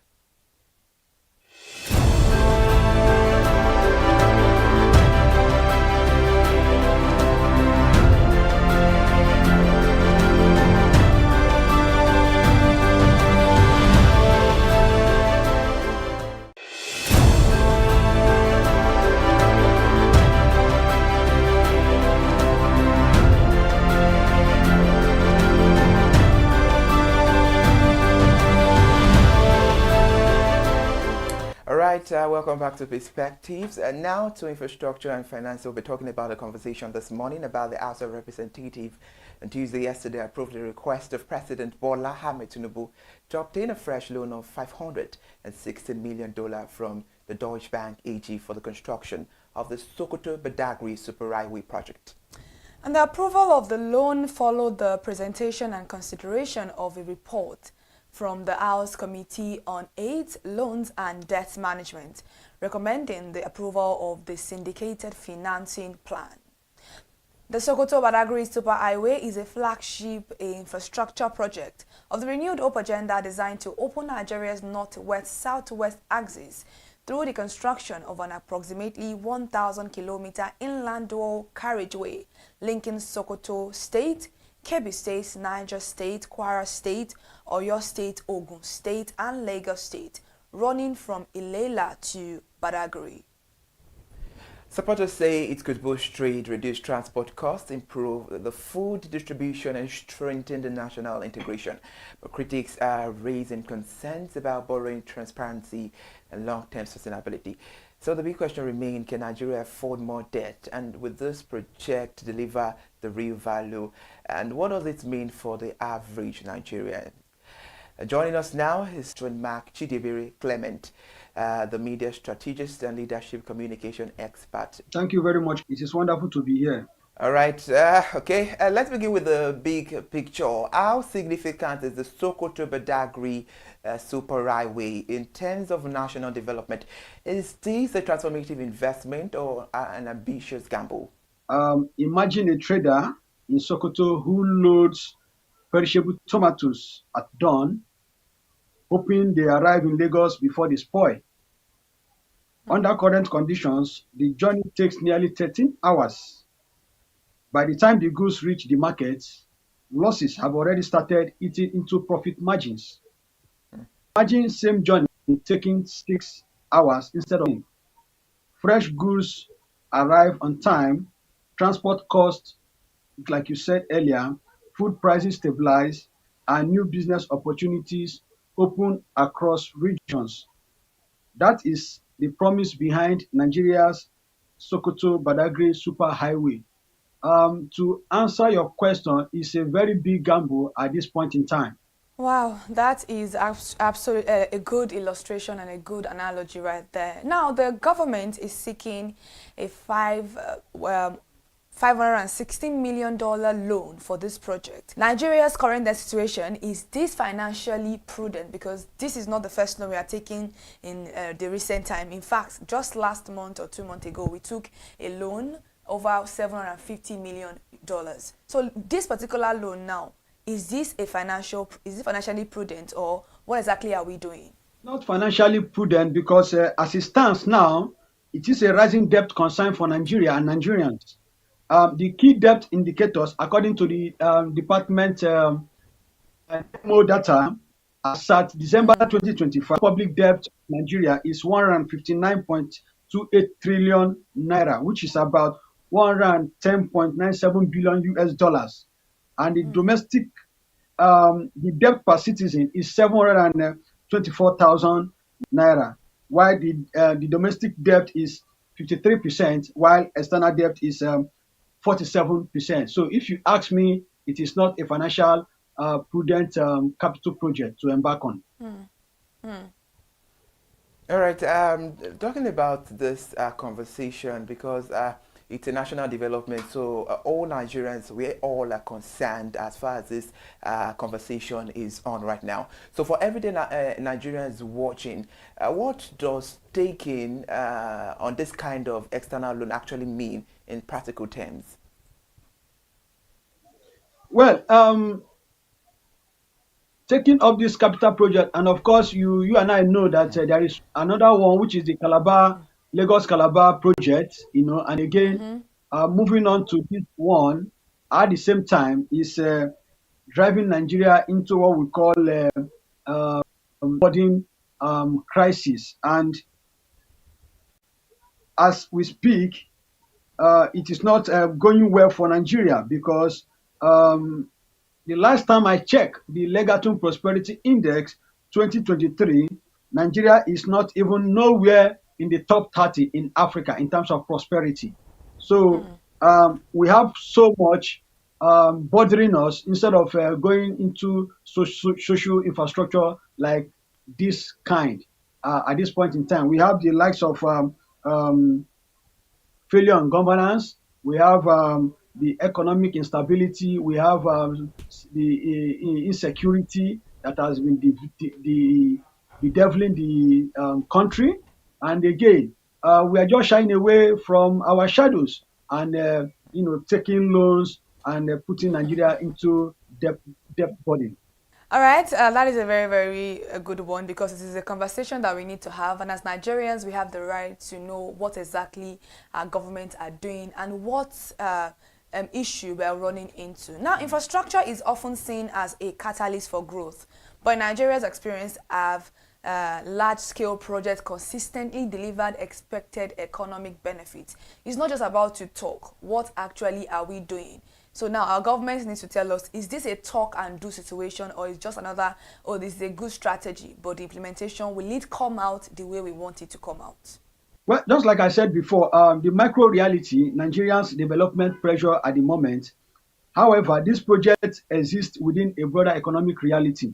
Nigeria currently ranks 142nd out of 167 countries in the Legatum Prosperity Index. Like I said earlier, 2023, the last report reflecting weaknesses across key sectors. In health, if you may know, we are ranked 157 out of 167 in health. In economic quality, we are ranked 146 out of 167. And again, in education, we ranked 136 out of 167. Then infrastructure, just like this Sokoto Badagry Superhighway project, where it falls into, we are ranked 138 out of 167.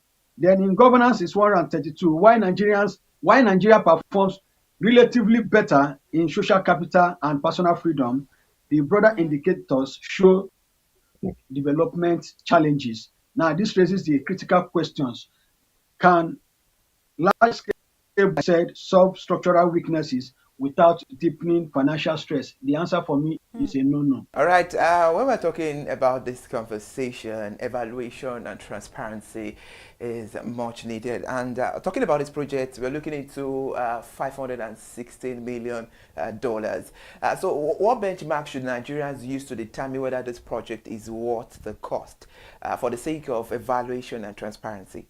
Well, over the years, the Nigerian government have not been accountable to the citizens. And again, just say the House of Representatives, gave the nod for the federal government to go ahead to secure, they approve the President Asiwaju Bola Ahmed Tinubu request for a $500 and 16.33 billion US dollar foreign loan to finance. The government over the years have not been accountable, and it is a source of concern for Nigerians. So now, you've spoken about the loan, but then let's look into the private sector, because even the former president of the Republic of Nigeria, Olusegun Obasanjo, spoke about private sector. I think that was day before yesterday or yesterday, how private sector will play a better role in some things that we take loan for, or in some infrastructure that are yielding, that they are not developing because of it's just being owned by private sector alone. So could this private sector have played a bigger role in financing this highway instead of relying on public borrowing every time? If you ask me, just like we have the Dangote refinery, Nigeria, as I'm using this as a case study, Nigeria as an oil producing country, and again, having a Dangote refinery, which is a private owned refinery in the country.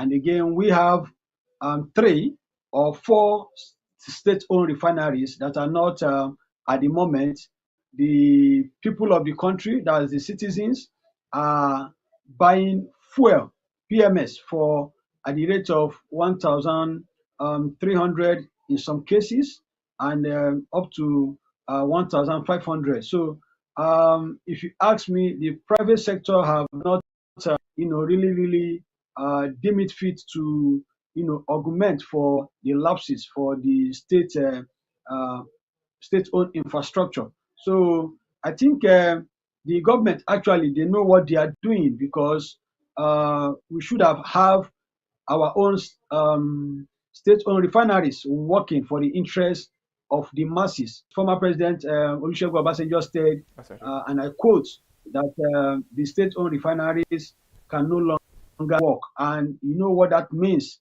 for a country as big as Nigeria and its citizens. So I wouldn't have, give my own verdict if the private sector would have been able to fund this project or not. But again, the bottom line is the debt profile of Nigeria keep increasing, and again, we have nothing to show we are borrowing. All right, I know, Mr. John Mark, I know directly or indirectly you've spoken about the economic pressure and what is meant to do to make sure all Nigerians are benefiting from this. And finally, if the execution has been successful, what should Nigerians expect to see in the next 5 to 10 years? And what risk could derail the project? We have, of course, we're going to have the advantages and the disadvantages of this project. And again, from the government point of view, is going to, the supporters argue that infrastructure is a growth multiplier. It will improve logistics, increase GDP productivity, and trade expansion will generate future tax revenue, then long-term gains at short-term debt exposure. But again, on the other side, there are concerns concerning these super projects. And again, it's going to, just like I rightly mentioned, rising debt burden amid weak revenue growth, high interest exposure, which is a plus 5.3%, and lack of competitive procurement transparency, which is lack of accountability on the side of the government. Then simultaneous financing of multiple mega projects. We have the Lagos Calabar, and again, we are embarking on Sokoto Badagry Superhighway project. And the last on the list is risk of debt crowding out of social spending, just like the former Vice President Atiku Abubakar and other stakeholders risks over leveraging without sufficient physical safeguards.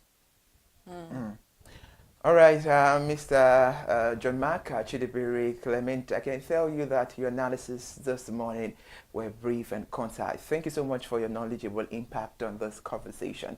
We hope to see more of you on more editions to come. Thank you so much for joining us. Yeah, thank you very much. It's my pleasure. Okay, all right. That was Mr. Chidibiri John McClement, a media strategist and leadership communication expert, joining us on the conversation this morning.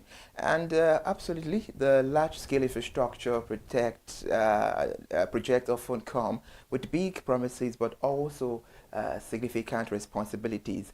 And as Nigeria balances the development with the rising debt, decisions like this will shape not just road connectivity, but the country's economic future. But the real question remains, will this be a road to prosperity or a burden to generations to come? That is actually a very, very insightful one. And the conversation this morning is an eye-opener talking about the Sokoto-Badagry Super Highway. And if this is something that, come forth and is actually successful, we all will benefit it. I'm very, very sure of that. All right, we still have more conversations on perspective this morning. Stay with us. Let's go on a short break. We'll be right back.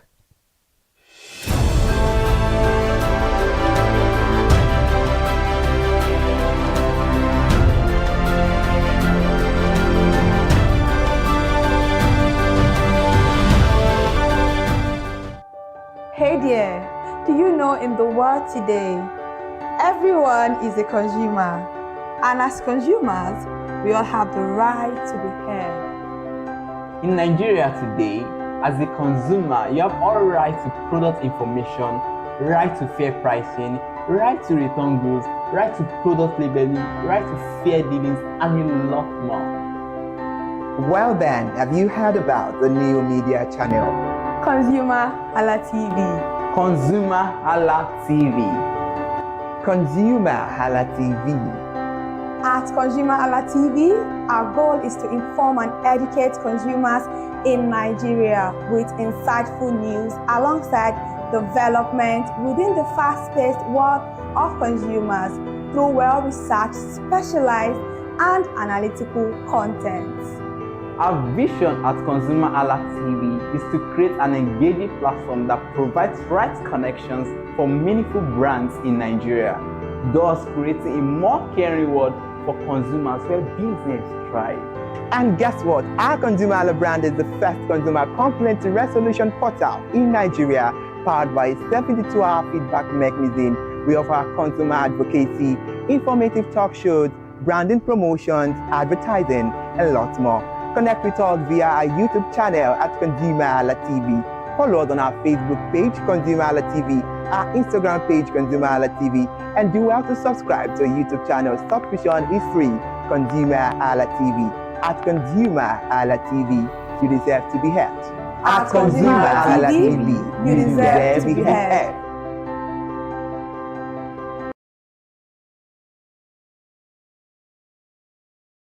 Hi people, my name is Mo Fakorede and I am a filmmaker and a film director, and you're watching ConsumerHallaTV. ConsumerHallaTV is everything consumer advocacy, consumer rights, everything that has to do.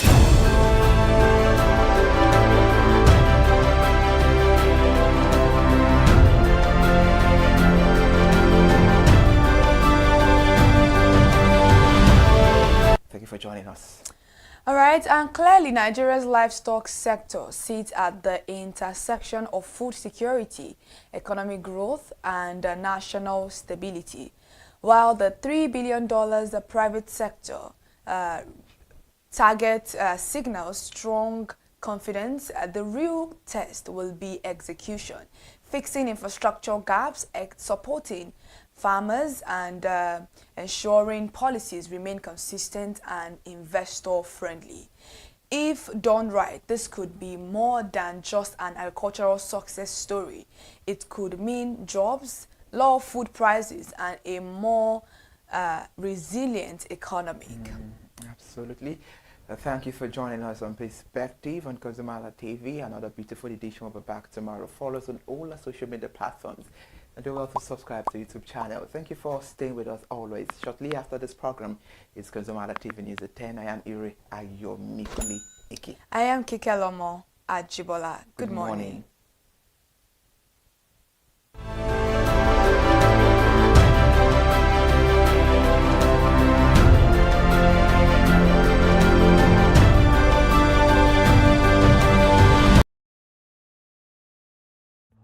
My name is Tunde Olufowora.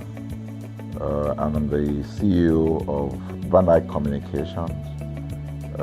We are the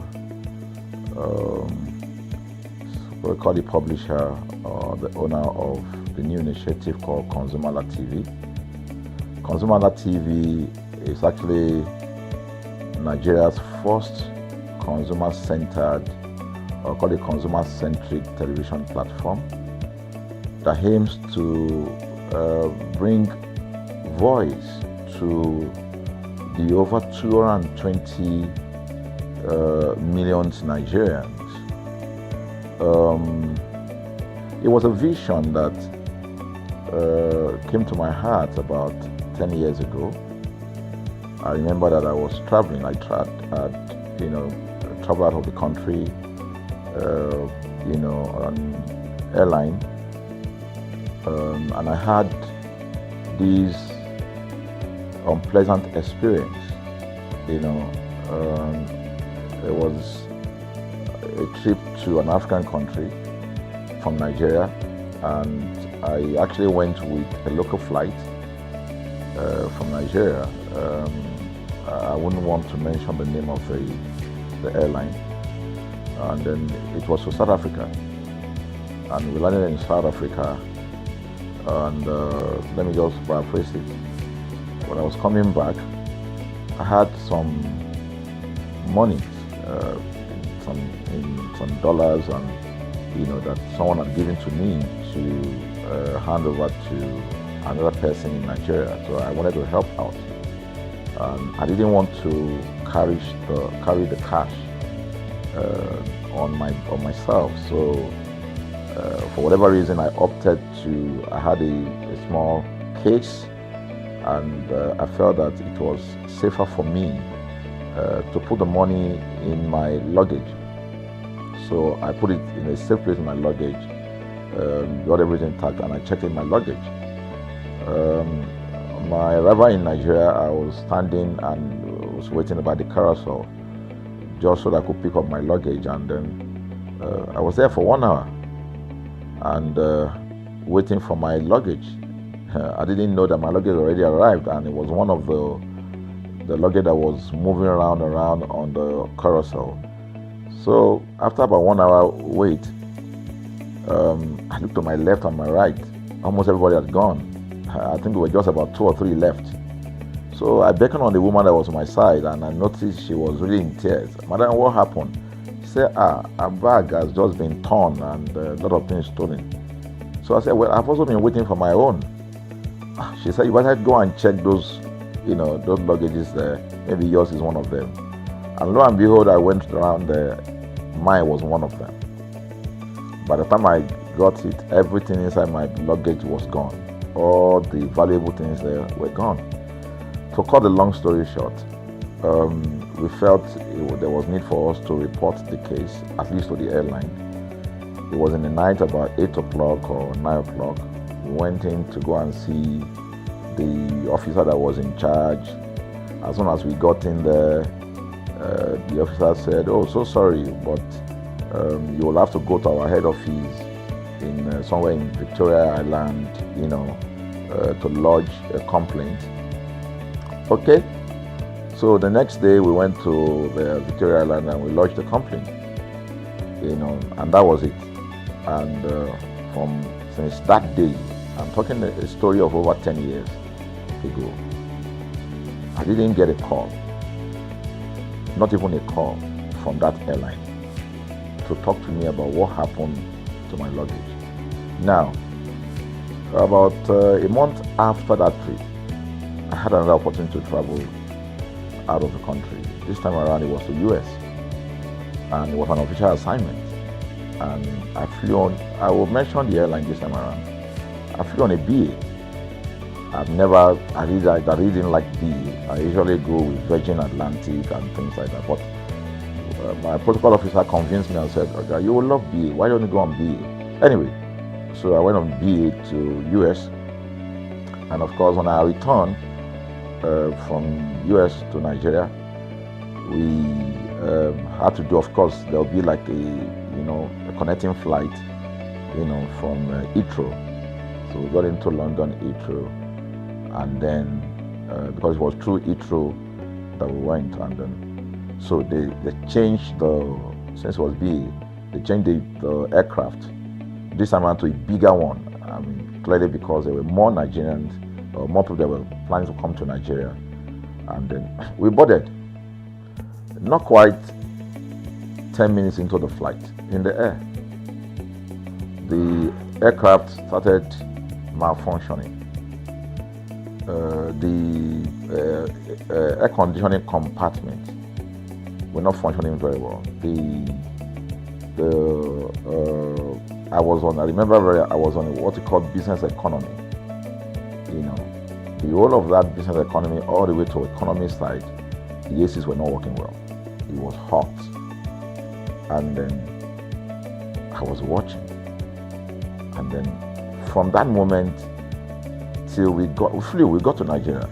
From that moment till we got to, I'm just trying to paraphrase. From that moment till we got to Nigeria, I could remember very well how many times the pilot, broke into conversation and had to apologize and say, "We're really very sorry about this." He was giving us almost every 30 minutes. There's always a kind of update. So sorry, this is what we're doing now, this is what we're doing.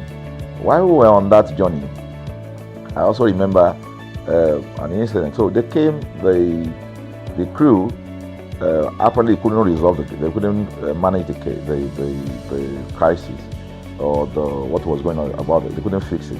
So they come up and said, "We're so sorry, but for all the inconvenience, we're declaring, free lunch, free whatever it is you want, you can get." So trust Nigerians, you need to hear how everybody was jubilating, But something struck me. The experience I had just about a month before, and this experience, somehow I started comparing them. I was trying to see how this matter will be managed. Again, to cut the story short, we landed in Nigeria on a BA. Before we landed, the pilot announced and said that for the inconvenience, they will be giving a voucher of £50 to everyone that flew on that aircraft. I thought it was a joke. I mean, it was my first time with BA, but for what I knew or know of the British man would never even play with his 1 penny, talking of £1. So I felt that must be a joke of the year. So we left. I got back to my office. I think it was just about a week after. My officer, our guys in our mail room came up and said, "Oh, you have a parcel." So I said, "Parcel? Yeah." So they bought this parcel wrapped. I opened it, and boom, I bought the document out. It was the £50 voucher from BA. So what's the tenor of this story? An experience with one airline was terrible, no apology.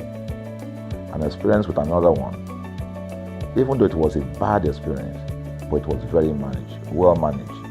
So managed that even if we have suffered anything in that aircraft, you probably, for the sake of how they manage it, we have forgiven them. So that was how this journey started. So I started thinking in my mind, this is what we go through in this country. But are we different from other nations? So God put in my heart the idea of ConsumerHalla. That's why the Hala came with consumer. And we started that journey about 10 years ago. We started by creating a platform called ConsumerHalla, where consumers, so I discovered that Nigerian consumers don't have a voice. So things happen, and that's it. We live with everything. So we've started the journey from creating the platform. We have an app, we even have a magazine, and we thought we could move it from that to the next stage, which is the television. So the TV today, has come. So I would say precept by precept, line upon line, we have been able to build on our aspiration, to finally bring to birth this unique and exciting platform, So it's a digital telecast, and our goal is to further connect consumers in Nigeria to brands with insightful news, development within the fast-paced world of consumers. The world of consumers is growing at a very fast pace, So we want to inform Nigerians. We want to get them educated about their rights, So our role is that we're going to educate consumers in Nigeria, all right? So by bringing them specialized and what you call analytical, research-based content generation that will inform, educate, sensitize the audience, So that's ConsumerHalla TV. So I call it an offshoot of our ConsumerHalla brand. ConsumerHalla brand actually was the first we call it the first complaint or consumer complaint resolution portal. When we started it about 10 years ago, or about 7 years ago, it became the first complaint resolution portal. We created it so that Nigerians can actually lodge complaint on that portal. We spent a lot of resources to build a very robust platform where today, if you have any complaint, about any brand, any leading brands in Nigeria, and you go on that platform, you can actually click, just a click, you can find the brand, you can actually lodge your complaint, and once you submit it, that complaint will be routed to that organization, and within 72 hours, we will obtain feedback for you. We build it in such a way that we have connection to almost all the organizations, and it's been working. We've resolved several complaints for people without having to charge them any penny, because the idea is not to charge. So what we have done with ConsumerHalla TV is to take it to the next level. So we hope to change the narrative. We want to give the right direction. Nigeria has the largest consumer market in the world, with a population of over 220 million people. Why should we be the one that is suffering the most?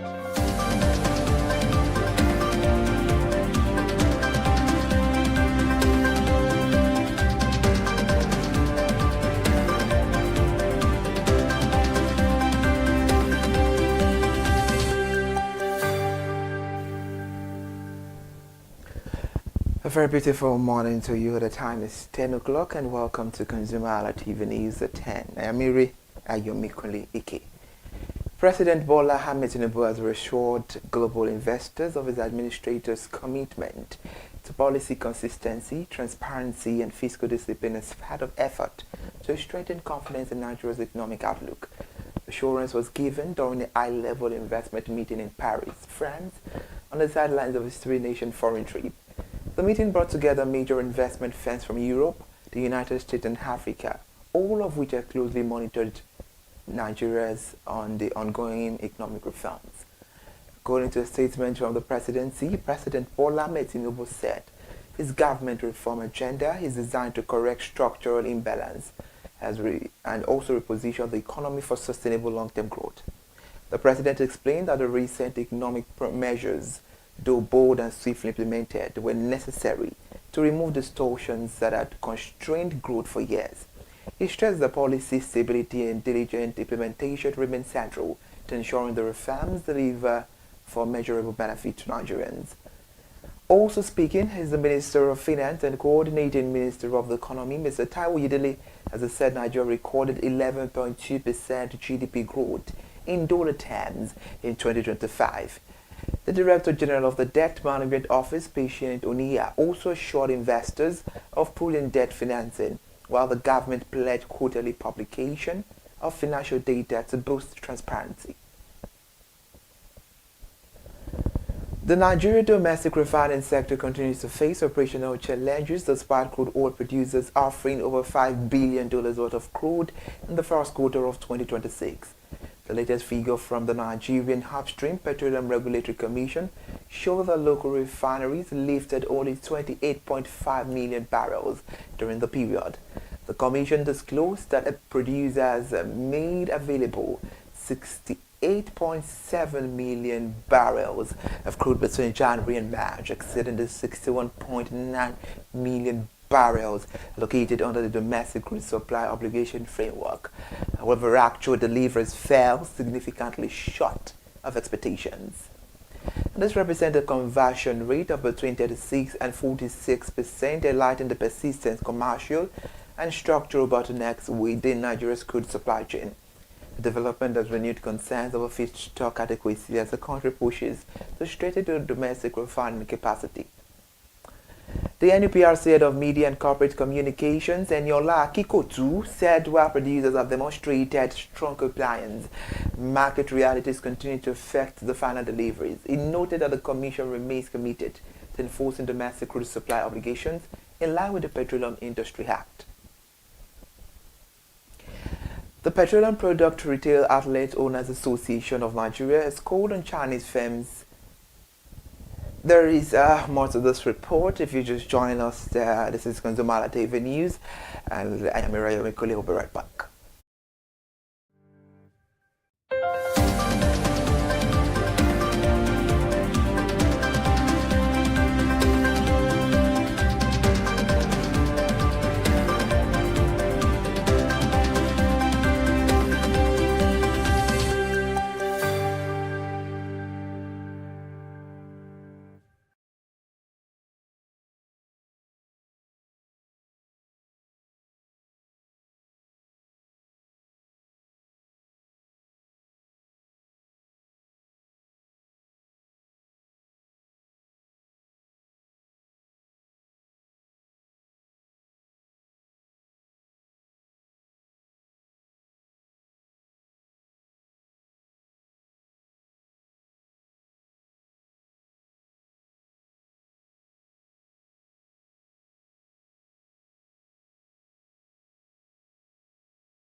And now the Petroleum Product Retail Outlet Owners Association of Nigeria's called on Chinese firms partnering with Nigeria on refinery rehabilitation to strictly comply with the Petroleum Industry Act and prioritize the local content development. The association made the appeal following the signing of a memorandum of understanding between the Nigerian National Petroleum Company Limited and Chinese firms Sanjiang Chemical Company Limited and Xinjiang Industrial Park Operation and Management Company Limited. The statement signed by Petron National Public Relations Officer Dr. Joseph Obeli. The association urged the foreign partners to be very transparent in their operational strategies. It stressed the need for fair employment practice, sustained stakeholder engagement, and meaningful community development initiatives. The Petron commended President Bola Ahmed Tinubu and NNPC Health Group Chief Executive Officer Mr. Bayo Julari for the initiative, expressing confidence the successful implementation would improve the product availability, stabilize the price, and strengthen efficiency across the downstream petroleum sector. The House of Representatives approved the Nigerian Communication Commission's budget of 479.5 billion naira for the 2026 fiscal year. The chairman of the House Committee on Communications, Honorable Peter Akpasa, presented the budget breakdown to lawmakers as he explained that the funds will be drawn from the statutory revenue fund of the Commission.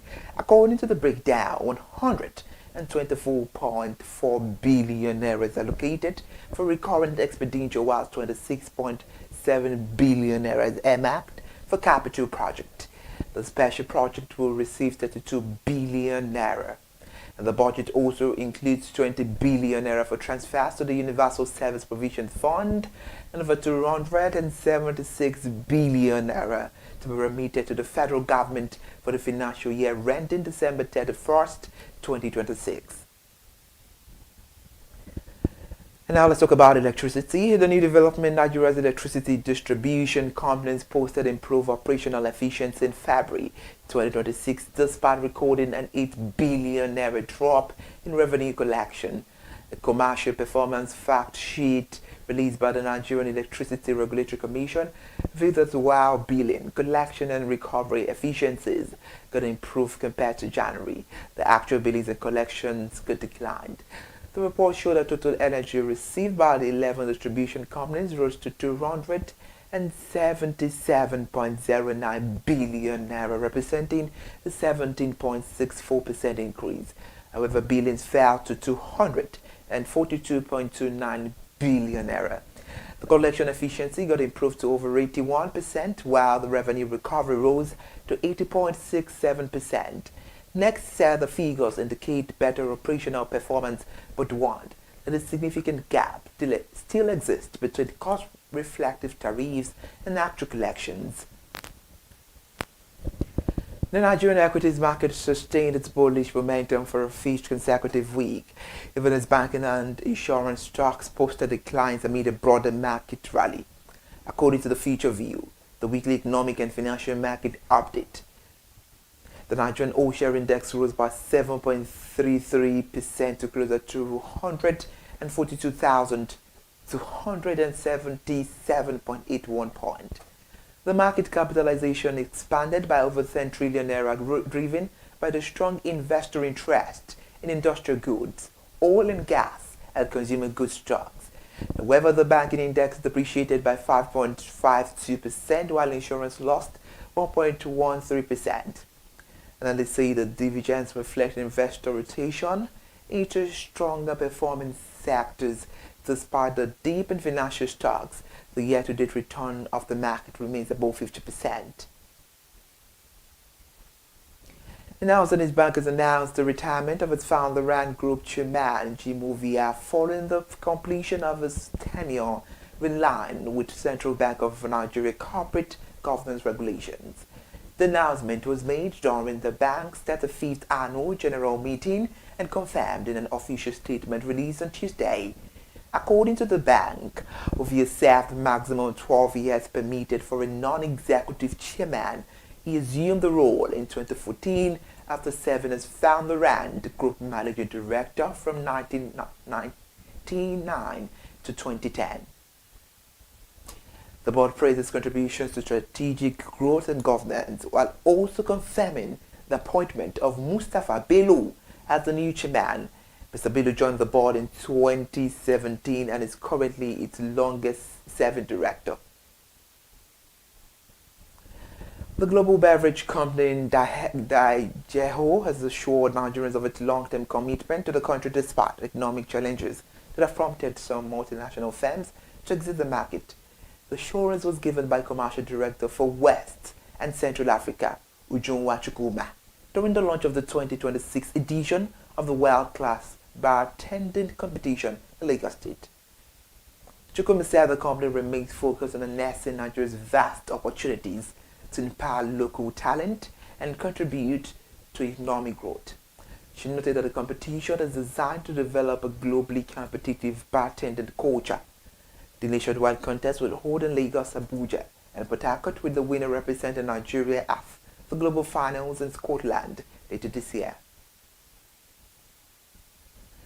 The Hella Lakes also says it is entering an execution-driven phase focused on scaling production and deepening the value integration across its agricultural operations.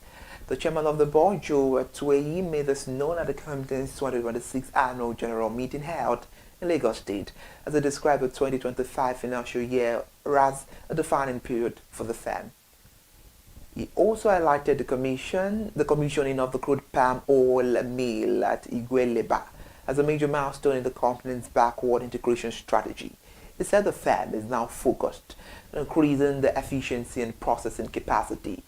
The company, however, reported revenue of approximately 100 and 47 million naira for each 17-month audited period ending December 2025, and announced plans for a new palm kernel processing mill expected to become operational in late 2026. And talking another report, Nigerians are expressing concern over the sharp rise in the price of cooking gas, which has climbed to an average of 1,400 naira per kilogram from 1,000 naira recorded in March. The increase represents about 40% growth within 2 months, placing additional pressure on households already burdened by rising fuel and diesel prices. A market survey showed that refilling a 6 kilogram cylinder now costs 8,400 naira, while a 12 kilogram refill sells for about 16,800 naira in several parts of the country. Many residents say the development is forcing them to seek alternatives such as charcoal and kerosene, and consumers have called for urgent intervention to ease the rising cost of household energy. Away from that, an investigation has revealed that Nigeria's major banks are facing increasing pressure from fintech companies that continue to dominate the digital payment and lending space. The report showed that MoneyPoint processed over 400 trillion naira in transactions in 2025 and disbursed more than 1 trillion naira in loans to small businesses. Industry analysts say traditional banks are benefiting from strong fixed income earnings but are increasingly constrained by the size and slower pace of innovation. Data from the Nigerian interbank settlement system indicate that mobile money transactions surged significantly in recent years, with operators such as OPay and PanPay leading the charge in reshaping Nigeria's financial services landscape. Let's move over to the foreign scene, where Iran has introduced a new mechanism to regulate the maritime transit through the Strait of Hormuz, one of the world's most strategic oil shipping routes. The Iranian state media report says that the newly established Persian Gulf Strait Authority will require vessels to obtain the prior authorization before crossing the waterway. The development comes amidst heightened regional tensions and following recent confrontations involving the United States military and Iranian forces in the area. The oil prices briefly surged above $114 per barrel before easing, and shipping operators remain cautious, citing safety concerns despite assurances from the United States over maritime guidance through the strait. Thank you for joining us on the news this morning. That will be all. I am Ire Ayomikole Iki. Follow us on all our social media platforms and do subscribe to YouTube channel for a notification right there. Thank you for joining us this morning on the news.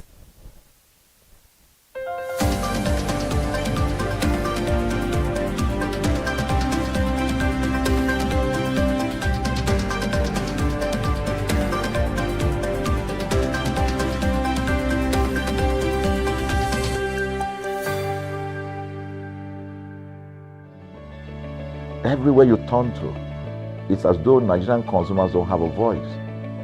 You're traveling, you buy a ticket. For whatever reason, an airline will wake up middle of the night,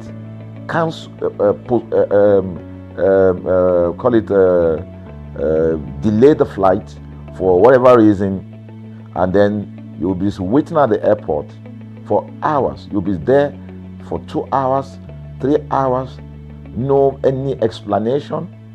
Then while you're there, they can even wake up and say, oh, flight has been cancelled. So everybody carry their luggage and go home. Nothing happened. Of course, things are changing. We must commend government because government is beginning to wake up, but there's still a lot to be done.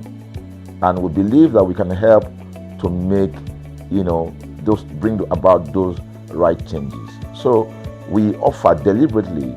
Part of what we do is that we also offer advocacy. All right, we're not just an advocacy organization, but we offer advocacy. We have a legal team. We have lawyers that are registered on our platform. All right, that can also take up cases. Okay, so and we've taken up many cases like that, and won those cases. So ConsumerHalla is a platform to help consumers to we're not fighting brand, but rather we say we're bringing about an amicable, resolution of conflict, such that it will be beneficial to the consumers and also be beneficial to the brand. I remember the word of Jeff Bezos. Bezos is the founder of Amazon. He said that the most important single thing, all right, for an organization is to focus obsessively, use the word obsessively, on the customer. We often say that customers is a king. They should sit at the top of the ladder. In our environment, customers are the ladder. A brand wakes up today, decide what product to produce. They wake up today, decide how much the consumer should pay. They wake up to decide everything for consumers. So consumers are just at the receiving end. And yet, they are milking the consumers. There's no price regulation in this country. None. People just wake up and fix prices. Look at power. Government wakes up, we change policy, we wake up and we get people to pay more. We think it's time for consumers to begin to speak out. In speaking out, in engaging, we can get the brand to begin to do what is right. And of course, I know that the consumers themselves need to be educated. So our role, our vision also is to ensure that we educate consumers, we bring awareness. A lot of Nigerian consumers don't even know about their rights. You buy a product from a supermarket. I've had this experience. You buy a product from a supermarket, all right? For whatever reason, you take that product back to your house, and maybe something went wrong somewhere. By the time you take that product back to the shop where you bought it from, and you say, Oga, this thing, you know what's going to tell you? Oga, na me make am. Na me make am, that's why I buy am. Meaning that there's nothing I can do to the product. So you lose the product, then you lose your money, because the money is not refunded. The product you can't use. Only in Nigeria. Only in Nigeria. Let me give you another experience I had. In the course of this, because I went around, in doing this. I was in US, I was in UK, I was in South Africa, I was in Germany, just because of this, to just study the environment. I was in a friend's house in UK, in London, and then what happened? We were going to go out, and he was going to dress up. So he said, to me, I was seated in his sitting room. So he said, wait a minute, I picked up an iron, that's the pressing iron, 2 days ago or so from a store. Let me try this, let me just try and use that to iron my shirt and we can go out. So I was seated, the TV was on, I was watching. While I watched him, he brought out the pressing board, spread it out, brought the iron out in my presence, plugged in the iron, and then as soon as he switched on the power button, we just had a spark. Boom! The guy was raged. Then he goes, What just happened? So he said, No, these guys are in trouble, they're in soup. I was thinking, what are you going to do? I was trying to compare that experience to what would have happened in Nigeria. In my presence there, he opened the pack. There was a card inside it. Inside that card was a call, number to call. And they called the shop or wherever he got the thing from. I was hearing the conversation that was going on. And all he said to them on the phone was, look, by the time he even called, clearly because they already, through the call, they could trace where he was calling from and who was calling. He said, I picked up this number, I picked up this iron yesterday, and guess what? I just plugged it to power, and then this thing just, stopped, didn't work. At the other hand, I could hear the voice, we're so sorry. We're sorry about that. And they said, this is your address? Yeah. don't worry, we'll get you a replacement. All right. So my friend ended the call and dropped the. So I said, so what's going to happen? He said, don't worry yourself now. Shebi, we're here. They will bring a replacement. I said, they will bring a replacement. He said, yes.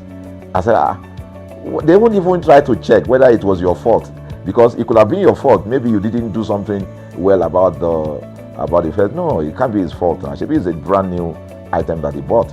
While we were still talking, in fact, I'm not even sure it was up to 30 minutes or so, we had a knock on the door. He himself said he must be the dispatch person. By the time he opened the door, it was a dispatch man that was on the other side. And then the dispatch man was at the door. Just watch this. Was at the door. I was seated in the sitting room. The guy was at the door to meet with the dispatch guy. The dispatch man that brought the replacement iron, I heard him say, "We're so sorry." So I was so shocked.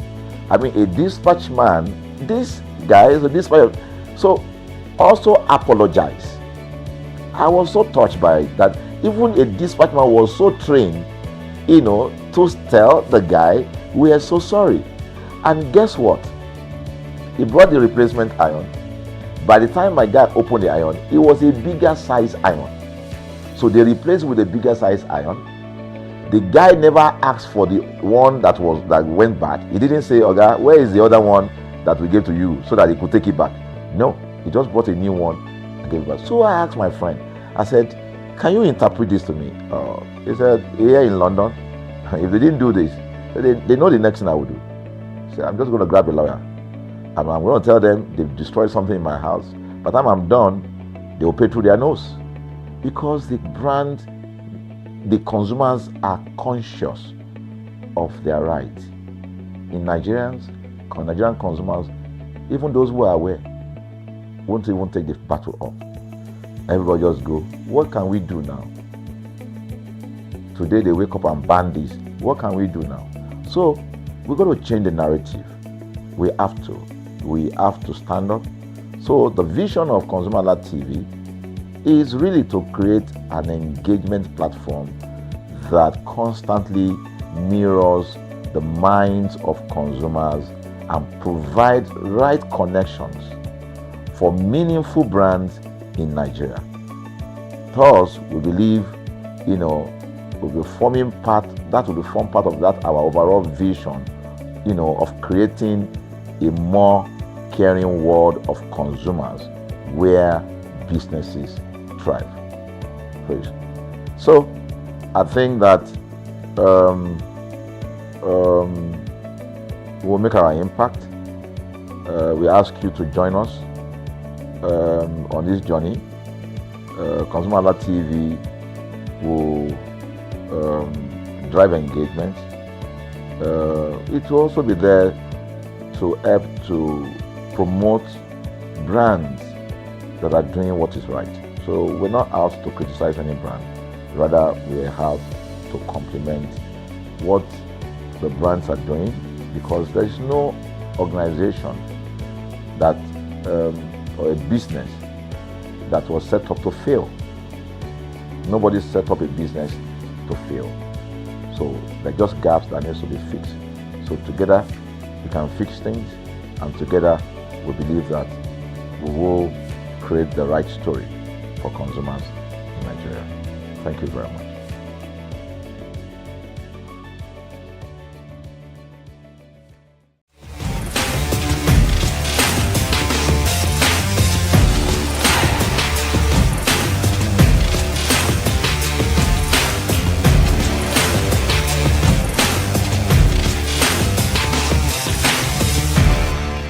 Hello consumers! For many women and girls, sanitary pad, menstrual hygiene remain an important part for everyday health and everyday well-being. But with so several sanitary pads that we have available in the market, consumer has choices. They have the reason why they are picking a particular brand to the other. I am Elizabeth Abefe and I'm live here in Lagos, Nigeria. You're welcome to Consumer Voice on ConsumerHalla TV, where consumers speak for themselves. They genuinely tell us the brand they're actually rooting for and why they think this brand is the best. Come with me today as we go find out from consumers which sanitary pad do they use based on convenience, protection, and well-being. Come with me as we go find out.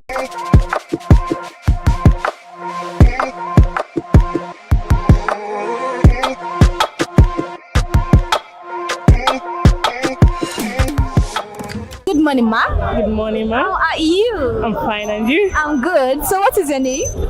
Eunice. Okay, now do you make use of sanitary pad? Yes, definitely. Which brand? Dry Love, of course. Dry Love. Why do you like Dry Love? It's nice, it's long, and it's comfortable, and it's absorbed very well. So whenever you want to choose a pad, what is that thing you think is very important to look at whenever you want to choose a pad? You need to check the quality and if it's going to absorb well, the one that is not going to stain later. So I think that's what you need. So have you ever used a particular brand that you feel disappointed? Yes. Can you please mention that? No, I don't mention the name. So share us with the experience if you can mention. It was short and it was not, it didn't stay well on the pants. It just like shaking, and then I start checking myself every now and then, like, am I still? It was actually, the day was long for me. It was very, very long actually. Okay. Now, I want you to rate Dry Love over 10 based on your experience with them. 10 over 10. Over 10? 10 over 10. Why 10 over 10? I know 10 over 10 means they are good, but no, I still want to know why you're giving them. Because I've actually used a lot of brands, and trust me, Dry Love is actually what I love most. Like, I'm always looking for it in the market, like, I want Dry Love. Even if I don't see it, I don't get comfortable with another brand because I will start checking it. But with Dry Love, straight away. Okay, now talking about other brand, which other brand have you tried using before? I've tried, there is one in my that I can't even remember because mine was not good. I've tried Always too, and I've tried, I think Joyland too. I tried Joyland. So now this Dry Love, who introduced it to you? Nobody, I just came across it. I just saw it, I like the color, and I was like, let me try this Dry Love, and it was nice. And then since then, I've been a Dry Love fan. Okay, so why do you think it is very important to take care of yourself down there whenever you're on your period? Of course, to save yourself from embarrassment. I love that. Yes. Okay, now, is there anything you want Dry Love to do better, to improve on? Okay, there is one that they used to do. This 3 in 1. Okay. There is one that is always methylated, but that 10 in 1 is not. So they try putting methylator in that 10. Why do you think you like the methylated version? It keeps the undercool. How affordable is Dry Love? Before it was about the bar, maybe because of the economy, it's going on. Okay. Yeah. Thank you so much, ma'am. You're welcome.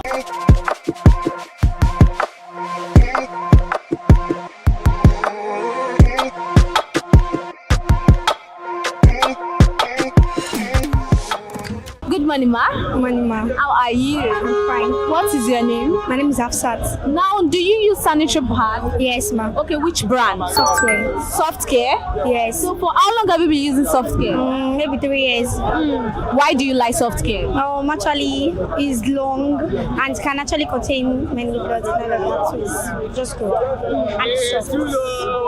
Okay, now, apart from Softcare, which other brand do you know of? Have you heard of, or have you tried using? Dry Love. Besides. So those two that you make mention of, have you used them before? Yes. So why do you now pick Softcare over them? Because I just feel that software, like, it's comfortable. It's very comfortable. Yes. Okay, now I want you to rate Softcare over 10 based on your experience. How will you rate them? 8 over 10. 8 over 10. So what is the important thing you look out for whenever you want to buy a pad? What's that thing that gives you like, oh, I'm going for this particular brand? You just pick a pad and buy it? No. What reason? Why do you pick a particular brand? Because just for me to feel comfortable and just so that I'm going to be feel. Have you ever used a particular pad and you were not comfortable with it? Like you feel discomforted? Yes. Which brand was that? Dry Love. Dry Love? Yes. Why didn't you like it? Because it was stuffy. It was what? Stuffy. It was stuffy? Yes. It was tight and dry. Okay, it was tight and dry. Oh, it doesn't have this moisture right down there. Yes. Okay. Okay, so is there anything you want soft care to do better on? No. You are okay with them? Yes. How expensive is soft care? Not really. Not really? Yes, it's not really expensive. So why do you think it is very important to take care of yourself down there whenever you're on your period? Why do you think it is very important to take care of yourself? Not to smell. Not to smell. Thank you very much.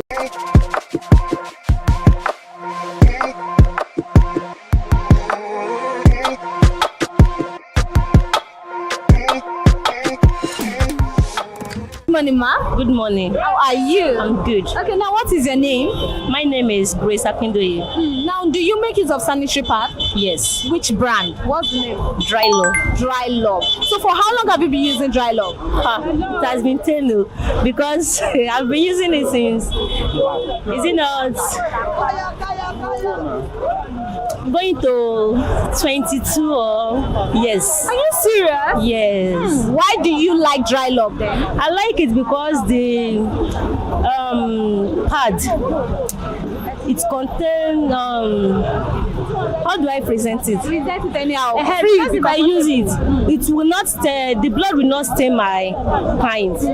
I love it. I love the sanitary. So what do you think is very important whenever you want to buy your pad? What do you look out for? What is important for you when choosing a pad? Some will say, because I have heavy flow now, I can't go for a short pad. No, I did not have heavy flow. So what is that thing you look out for? Some will say, oh, I like a pad that has mentor in it. What do you look at? I just like it because the Dry Love, their product is very good. So I just like their product. Oh, so I want you to rate it over 10. How well will you rate Dry Love? Over 10. Over 10K. I rate them 10. 10? Yes. Why are you giving them 10? Yes. Because you really like them? Yes, I like them. Their complaint is very good. I like it. Have you ever used their Pampers? I love it. So have you ever used a pad whereby you were disappointed? No. What about using a pad where you feel very discomfort, you are not comfortable? I can't answer that because I use Dry Love alone. Yes. Okay. Thank you very much, ma.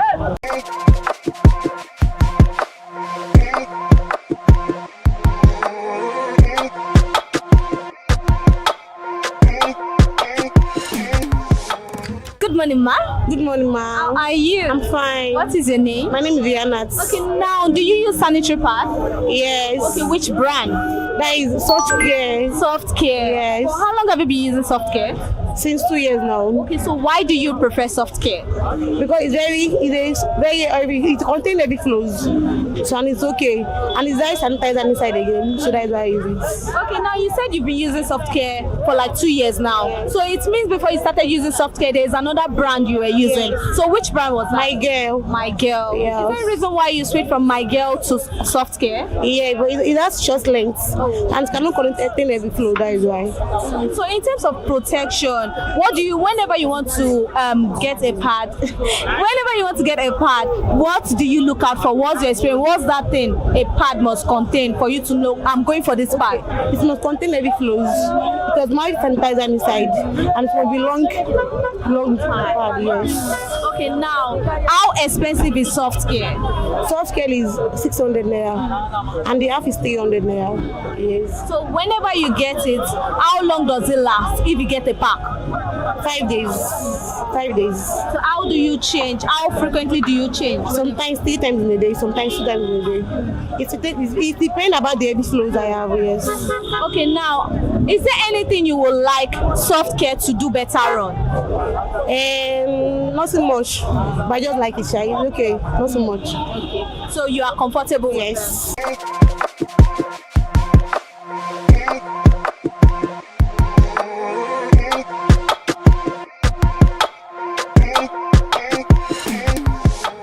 Good morning, ma. Good morning. How are you? I'm fine. Okay, so what is your name? My name is Gift. Now, do you use sanitary pad? Sure, I do. Which brand do you use? I use Soft Care. Soft Care. So apart from Soft Care, which other brand do you know of? I know of Dry Love, which is a good brand also. lady care, and all that. So why do you prefer soft care? I prefer soft care because it helps my blood dries. It dries it completely. It doesn't feel like I'm putting on Pampers. And I feel comfortable putting it on. I'm always light putting it on. It makes you feel very confident, right? Yes. So now, based on your experience, I want you to share more experience. Have there been any time you were disappointed whenever you use a particular brand? Have you ever had an issue where you use a brand and you were very disappointed? Yes. Which brand was that? That was Lady Care. Lady Care. Yes. Share with us the experience. Okay, I used it and I was feeling uncomfortable. It was heavy on me, so I stopped using it completely. So have you ever tried using a brand that give you itchiness, like you were very itchy down there, discomfort? No, I've not. I've not used any brand that is itchy. I just know that Lady Care I used first was so uncomfortable, so I had to stop it completely. So how do you get to know about soft care? Someone introduced it to me, so I said let me try it. I was using dry love, but someone introduced Lady Care, soft care to me, so I said let me try it. When I tried it, I noticed it was comfortable on me, so I had to continue using it. And that is my perfect brand. So I want you to rate, based on your experience, I want you to rate soft care over 10. How well over 10 now? Rate it over 10. 9%. 9 over 10. That is nice. Is there anything you want them to do better on, to improve on? And soft care, I feel dry love is beating soft care in some parts, which is menthol. So dry love has a menthol on it, which makes you feel refreshed.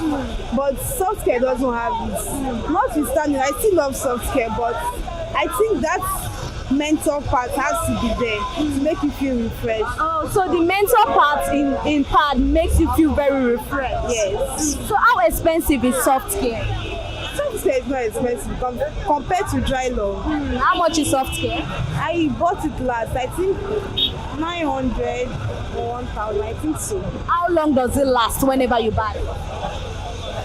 My flow is not much, so I know I don't use up to one pack for a month.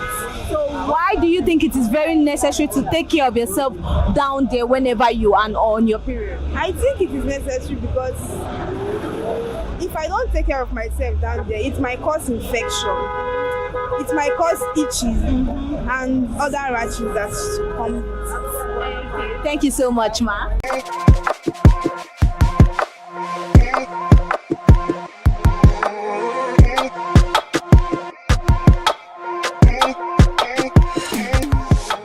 Good morning, ma. Good morning. How are you? I'm fine, thank you. Okay, so what is your name? My name is Latifa Tobiyem. Okay, now do you use sanitary pad?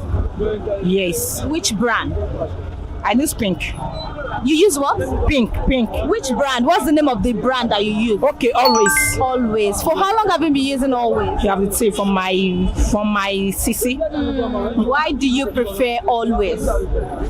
Me, I prefer Always because it not always stay my own body. But I don't know some, but mine, by people always watch. You always watch. But if I lose it, it contain me very well. Okay. Now I want you to tell me your experience with the usage of your sanitary pad. I know you said it doesn't stain, but then I want you to tell me more about your experience whenever you use. How do you feel whenever you use your pad? I lose it before because of from one, I like wearing white. If I wear white, they cannot know that I'm doing pad. And if I pack myself very well, they're not going to know that I'm doing menstruation. That is it. I like it. So you are saying because the main reason why you stick to Always is because it does not stain. Yes. So I want you to rate Always brand over 10 now. How well will you rate the brand over 10 based on your experience, the way you use it? I want you to rate it over 10. How will you rate it? I give them 10. 10. Is it because I said 10? That's why you're giving them 10. I like it, but that's why I give them 10. Okay, now is there anything you want them to do better, to improve? Me, I don't know. They lie. They should do better. They don't do better. I don't know anything about it. How expensive is it? It's very expensive, but before I bought it, I always buy it. Like, why you always cheat me? Me, I don't know. but I bought it 2,205. So whenever you buy a pack like that, how long does it last? I lose it. My period, I lose it 23 times. And then I lose it 3 times, and it's going to remain inside the liner. Okay, so how often do you change whenever you use a period? How do you change? Sometimes I always mix it with tissue. If I lose pad, if I'm going to party, you can see me losing pad.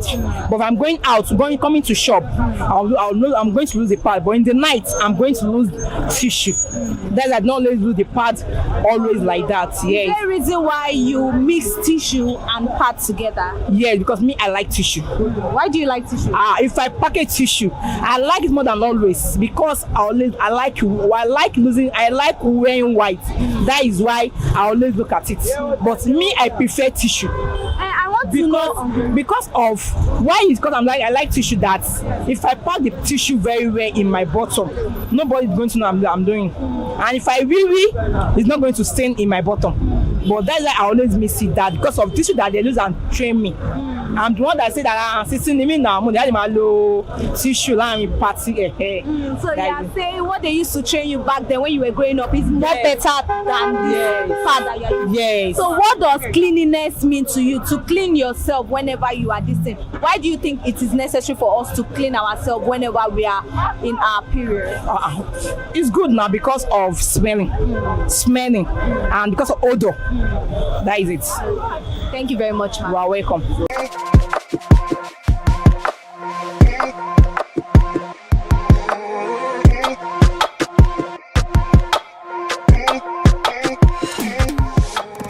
Good morning, ma. Good morning, ma'am. How are you? I'm fine, ma'am. What is your name? My name is Ayomide. Ayomide. So do you use sanitary pad? Yes. What brand do you use? I use Diva. Diva? Yes, ma'am. For how long have you been using Diva? When I'm secondary school, I've been using Diva now. How do you get to know about Diva?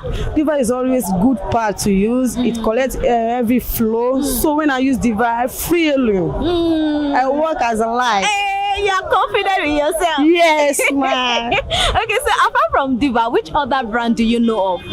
But I only use Diva. I don't know about any other brand, but I use Diva. So it's only Diva that you know. I know you said you use Diva. So, but you know there are other sanitary pads that people are always seeing using around. Do you know anyone that you remember of that? Okay, I think I've heard of this. I've heard of that. What of this Diva also? My girl, so it's also good because my sister always uses it. So it's very good. So why do you now like Diva?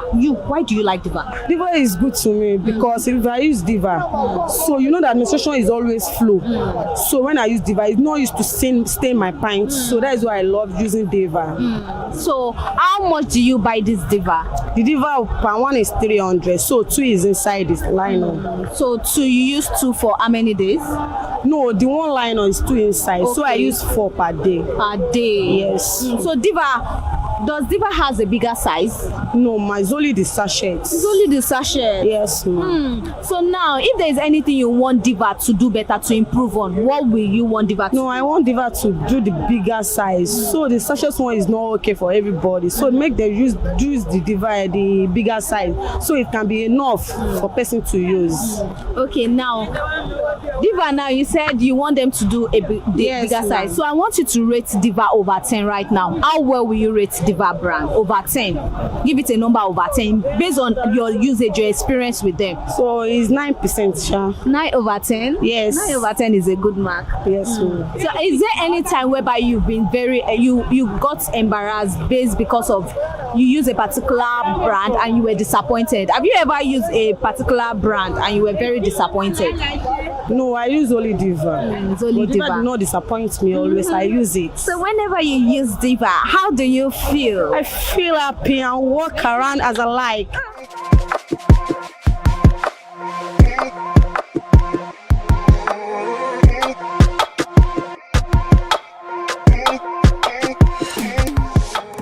Good morning, ma'am. Good morning. How are you? I'm fine, thank you. You look good. Thank you. You look good. Thank you. So what is your name? My name is Fatima. Okay, now do you use sanitary pad? Yes, I do. So which brand do you use? My preferred brand is Soft Care. Why Soft Care? Soft Care is easy. For someone who has heavy flow, I opt for soft care because it absorbs better than I used to use always, but I switched to soft care because the wings, it holds firm and then it absorbs better, so it prevents me staining. It prevents stain. Okay, now I wanted to ask you which other brand apart from soft care, but you said Always. So apart from Always, which other brand are you familiar with? I've used Vironi. Vironi too is okay. It's okay. So if I don't have soft care, I'll opt for Vironi. But because you said Always, you use Always too, but because it doesn't absorb well, that's why you moved to soft care. Yes. So for how long have you been using soft care? I actually started using soft care early this year, like January. Yes. Are you serious? What have you been using before then? I've been using Vironi Always. How do you get to know about soft care? So it was, I saw a woman selling. It was a trade fair, yes. I went for a trade fair and then I saw her selling. She was selling in bulk, so I just said to try it out. I bought a pack of it. And when I used it, I was like, wow, it's so nice. So since then, I've been consistent. Okay, so I want you to share your experience with us in terms of using this sanitary pad. I know you said it's absorbed and all of that. How comfortable are you whenever you use this sanitary pad? Okay, when I use soft care, it's always so comfortable. Like sometimes I even forget that I'm actually using a pad. So it's very comfortable. You can go about doing your thing, and most times you don't need to get scared that, oh, am I stained? You can use it. Like, it's very comfortable for me. So if I don't have any like stressful thing to do, I'm always confident that okay. I love the word confident. So how often do you think you change your pad in a day? I change like 4 to 5 times in a day because I'm someone that always have heavy flow. So sometimes I can change like 6 times depending on the flow. So when I'm at home, I don't go out, I'm in a comfortable space, I change like 4 to 5 times. So what does personal hygiene means to you down there to take care of yourself in terms of pad usage? Personal hygiene it means a lot though, because I don't see me like staying for like a whole day and all of that. It won't be very comfortable for me. Number one, you get soaked and then you may feel itchy, very uncomfortable. You won't be confident, like you won't be able to stand with someone, speak to them for so long and all of that. Just once oh, please, I need to just get out of this place. I need to go and so conscious about yourself, right? Yes, very conscious of myself when I'm using pad. Okay, so I want you to rate soft care over 10 based on your experience with them. How well will you rate them? 10 actually. 10? Yes. Minus nothing? Minus nothing over 10, minus nothing. So is there anything, I know you said 10, but is there anything you feel like, oh they need to do better on?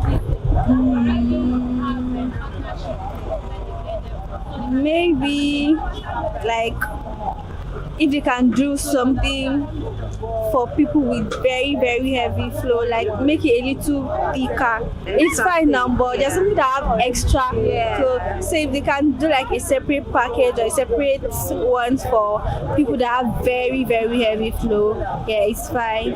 And then maybe they can increase the number of pant liners that they have in it. Very important. Yeah, it's so important. So how affordable is it? How much do you get it? The last time I got the whole pack, I don't know, maybe it was because she was selling at a trade fair event, but it was like how much did I get it? Oh, I think it was maybe a pack of 16 or so for 3-2 or so, but I don't know the exact, because after then it was my mom that got from, so she just bought the whole pack. So since then I've not gone to personally get, so I don't know. So now let me ask you, how long does it last? How do you finish it? When you buy a pack, how long does it last? How long? Okay, I'm someone that has a very heavy flow, and the fact that I change so I'll say I can use like a whole pack for like Maybe 2 days, yes. Oh, Yes, okay. because I always have a very heavy food. So I have to always keep changing. And then sometimes if it's so heavy, I can't finish the whole thing in a day. I'm sorry. That is it. Thank you so much, ma'am.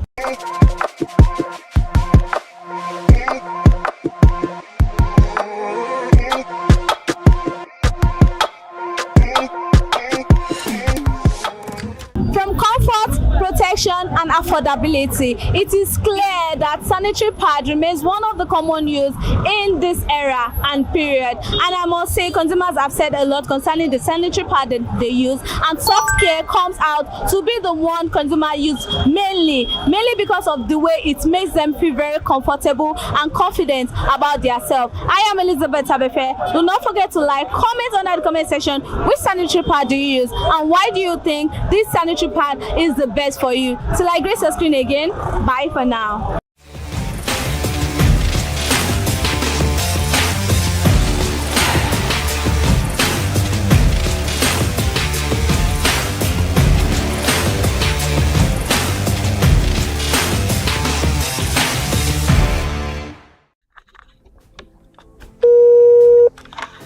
Hello consumers, you have the right to be heard, absolutely. So join us on the conversation, share your brand experience, where you tell us all your experiences about brand on the outer world via our YouTube channel every Wednesday from the hour of 4:20 to 5:20. You can watch us via our YouTube channel, ConsumerHallaTV, and subscription is free.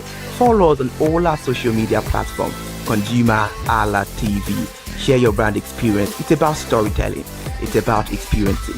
Hello, consumers. You're welcome to another exciting episode of Consumer Voice on ConsumerHallaTV. I am Matilda Omenai. As you already know, Consumer Voice is a show where we'll be visiting different places in Lagos to check out people's preferences, hear what the consumers have to say about different leading brands that they make use of. Hello, it's your boy here, Iremofeko Foworola, and you know what? They call me the AUF General Overseer.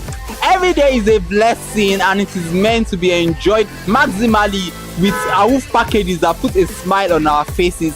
And guess what? That is why this show AUF is for you. You can get to know about trendy market slashes, promos, offers, and juicy deals that put a smile on your faces, and you can always enjoy them maximally. And you know one thing that is so interesting about this show? It is a blend of English and Pidgin. As I dey run you English, now I go dey marry am with Pidgin, make am spicy. So catch me every time on the show to enjoy more about trendy AUF packages. Peace. Public service announcement. Hello consumers, I am Kikelomo Ajibola and welcome to the Scam Alert segment on ConsumerHallaTV. Scam Alert educates viewers about various scams affecting consumers. We learn tips on how to identify fraudulent activities and provide advice on protecting our personal information. We aim to raise awareness and empower viewers to avoid falling victim to scams. We cover various topics such as phishing, identity theft, fraudulent investment schemes, and many more. You want to catch up on how these scammers invade our lives? Join us every Tuesday by 12:30 p.m. for Scam Alert on our YouTube channel at ConsumerHallaTV. Subscription is absolutely free. And in case you're not following us across all our social media platforms, follow us on Instagram, Facebook, X, TikTok at ConsumerHallaTV. Don't say I didn't do anything for you this 2025. Bye. Welcome to In the Marketplace. We are taking you on a journey behind the scene of Nigeria's most vibrant market. From the sight and sound of the market to the stories of the people who makes it thrive. We will be sharing the untold stories that brings this market to life. Join us as we explore the history, challenges, and triumphs of the market vendors. We will dive into the daily lives of the people who call markets home and uncover the secret that makes this market special. You will get to see the passion, energy, and dedication that goes into making this market success. Tune in to the In the Marketplace on ConsumerHallaTV on Thursday by 11 a.m. to experience the sight and sound. Don't forget to follow us on all our social media handle on ConsumerHallaTV. I am Elizabeth Abefe. Hello fellow consumers, are you looking for a program where we give analysis about brand and a program where we project the voice of the consumer? Join my team and I on Consumer Analytics and Resolution Box by calling on the program to get your issues resolved.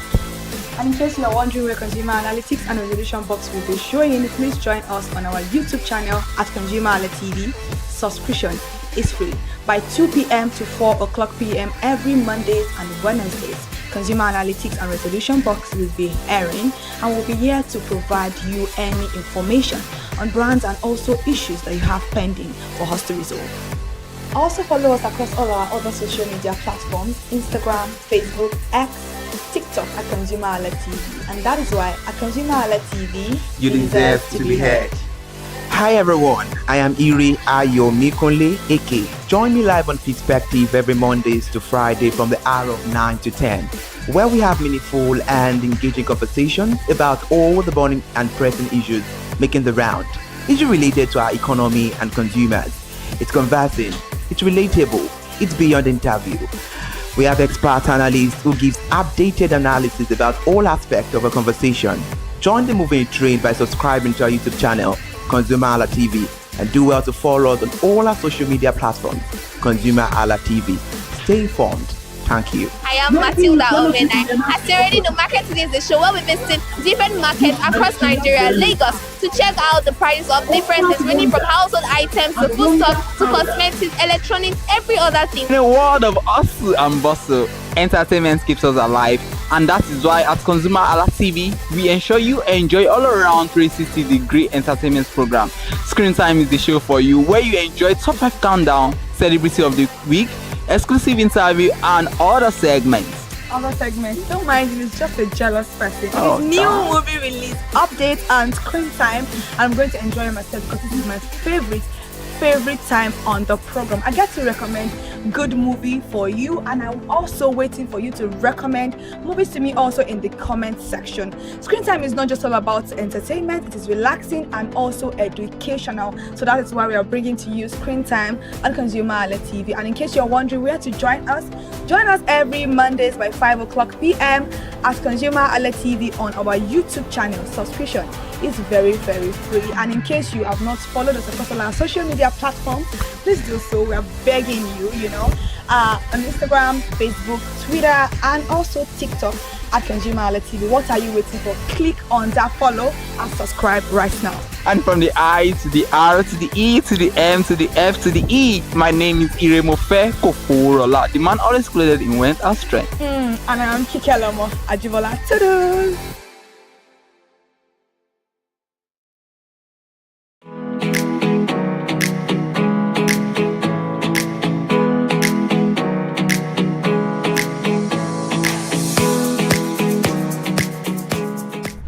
Hello, consumers. Welcome to another beautiful market stories. I am Elizabeth Abefe, and this segment is called In the Marketplace. Yes, In the Marketplace, where we visit major markets across Nigeria, bringing you behind the scene of what happened in a particular market, the history, how the market got developed, redeveloped, reshaping. And today, I am live here at Dofemu Aluminium Market. Dofemu Aluminium Market, located in Lagos, Nigeria, a buzzing up for aluminium ship and craftsmanship. Come with me, let's go dive in and find out from people to share out the story, how they started, what the journey looks like, and what keeps them moving. Come with me, let's go find out.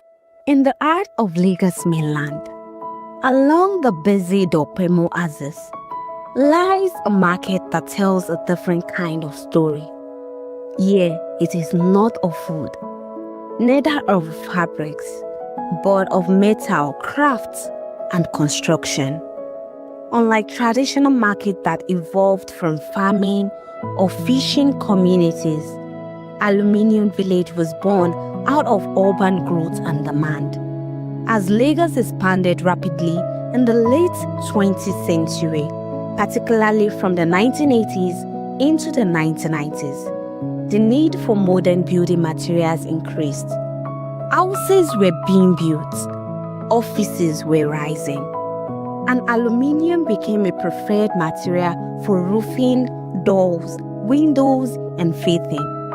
The Dopemu Aluminium Village began as a cluster of artisans and metal workers who specialized in aluminium fabrication. What started as small roadside workshops gradually attracted more craftsmen, suppliers, and traders. Over time, the area became known for one thing: aluminium.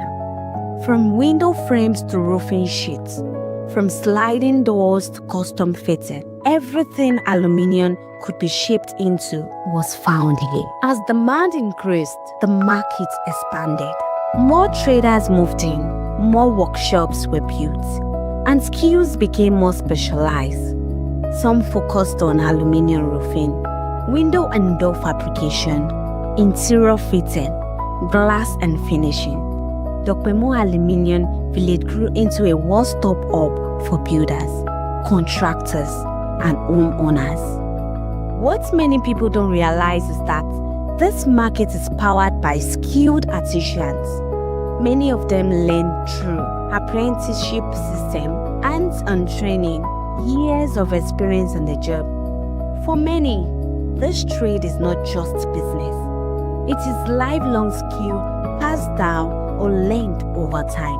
Like many industrial markets in Lagos, Aluminium Village faces its own challenges: power supply for machines, cost of raw materials, economic fluctuations affecting building projects.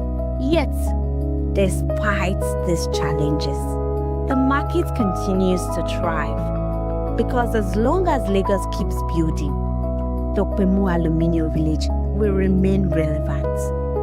Today, Aluminium Village stands as one of the major hubs for aluminium fabrication in Lagos, a place where raw metal is transformed into structures that shape everyday living.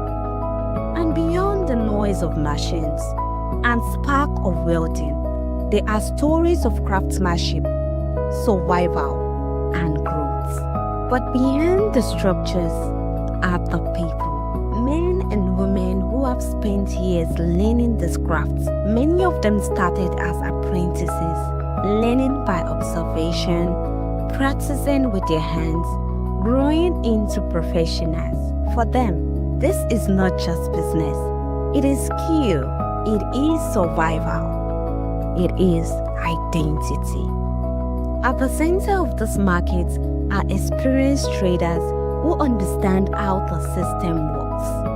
Let's hear from Mr. Dauda, a glass seller with over 15 years of experience. Let's listen as he shared his perspective about how long this market has existed and how prices have changed drastically over time, making the business more delicate and requiring a high level of trust. Let's hear from him. Good morning, sir. Good morning, ma. How are you? I'm fine. Okay, so what is your name, sir? My name is Dauda Awayeti. Why people call me Holy Fresh? Okay, now what do you do in Dokpemu Aluminium Village? We sell glass. You sell glass. So for how long have you been in this glass business? Let's say 15, 17 years. Wow, 15 to 17 years. Yes. So is there anything, like any history you know concerning Dokpemu Aluminium Village that you can tell us? The little I can say concerning aluminium village in Dokpemu, because aluminium village has started, let's say, 30, 40 years ago. If I don't make a mistake, they start 1986. 1983. Since then, we are managing ourselves, so there is no controversy between us.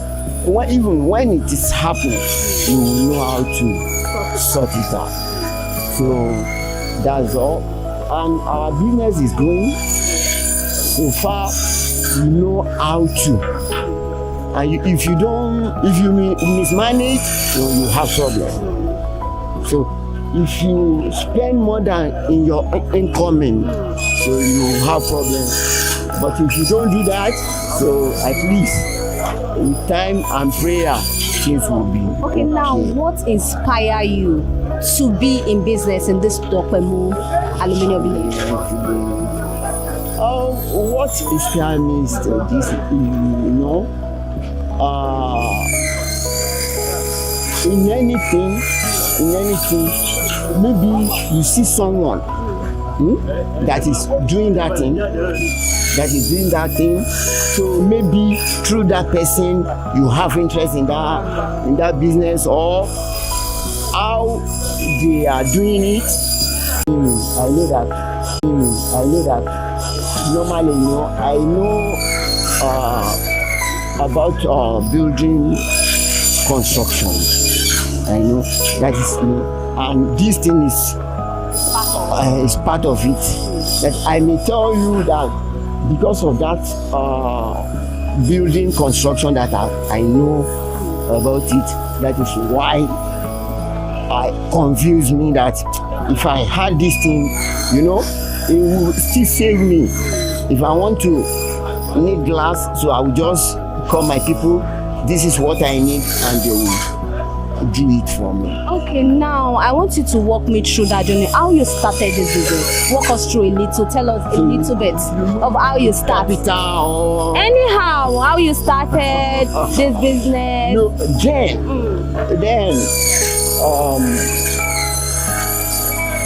there is glass then that we sell maybe 6,000 naira per sheet. But now it's 80-something thousand.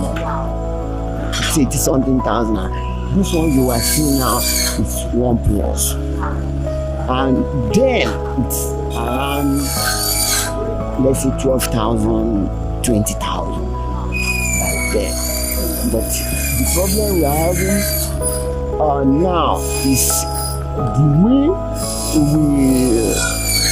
we transact within our shop. And if you want to do this business, you must to have trust. If you are not ready to trust anybody, or you just give anybody money, whatever you do, you need to monitor it. If you monitor it, so you see the result. So that is it. Okay, now we know this is glass business. It is not easy. You have to be careful with it. Extra careful. Okay, now how do you deal with it? Have you had issues whereby the glasses you were trying to work, it broke and all of that? How are you able to manage it? The profit? Exactly. Normally it happens. But we, with our importers, we know how to dialogue. So maybe out of 50,000 naira, maybe they can avoid this 20,000 naira that I can afford. So you yourself, you know how to get the 30,000 naira, so to complete it. So that is how we do it. So we know how to rub mind together within our importers. So what is that busiest time in this business? What's that busiest time? Let's say during the celebration, maybe during the Christmas, during the Salah period. Many people will ask, this year I must go to my house. So that around that period. Things are always booming. Yes. Okay, so what are the instruments you use in working, and what are they used for? We have diamond, and we have ruler, we have tape, and you need table, and you need a place. That's the first thing.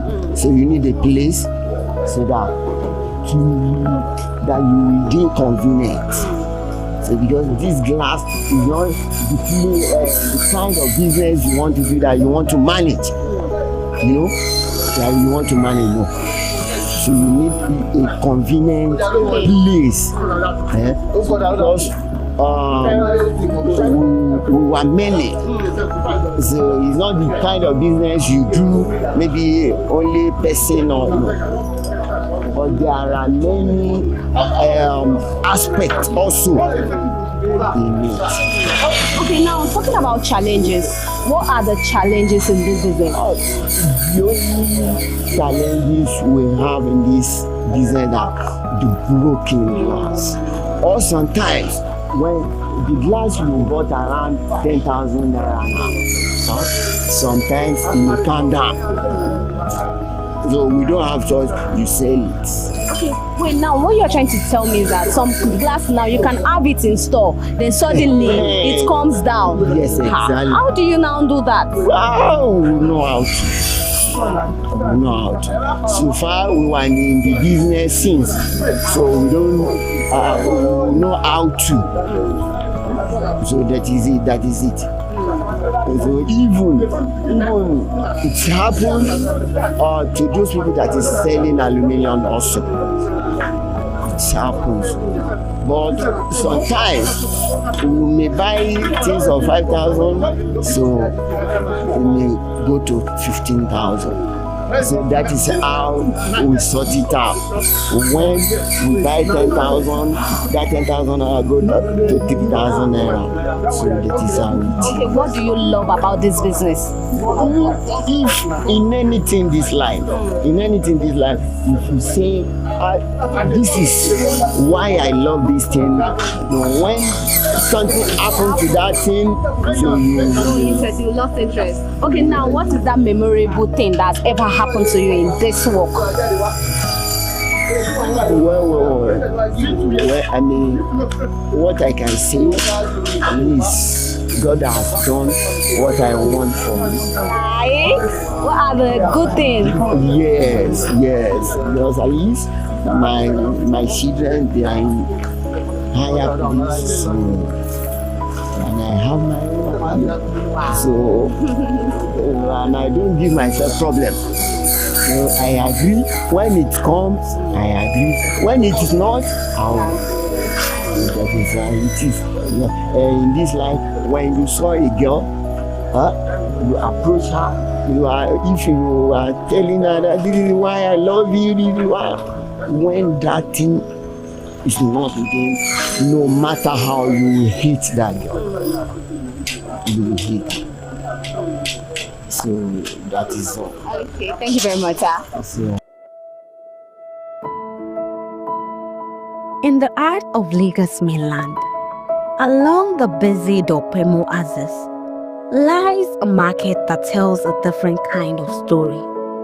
Here, it is not of food, neither of fabrics, but of metal, crafts, and construction. Unlike traditional markets that evolved from farming or fishing communities, Aluminium Village was born out of urban growth and demand. As Lagos expanded rapidly in the late 20th century, particularly from the 1980s into the 1990s, the need for modern building materials increased. Houses were being built, offices were rising, and aluminium became a preferred material for roofing, doors, windows, and faithing.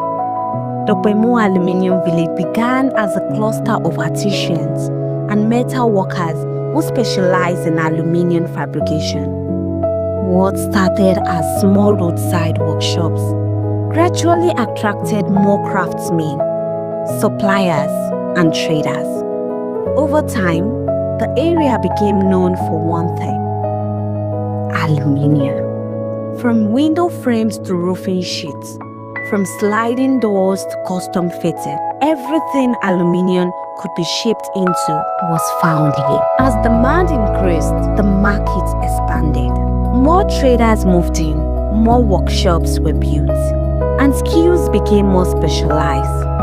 Some focused on aluminium roofing, window and door fabrication, interior fitting, glass and finishing. Dopemo Aluminium Village grew into a one-stop hub for builders, contractors, and homeowners. What many people don't realize is that this market is powered by skilled artisans. Many of them learn through apprenticeship system, hands-on training, years of experience in the job. For many, this trade is not just business.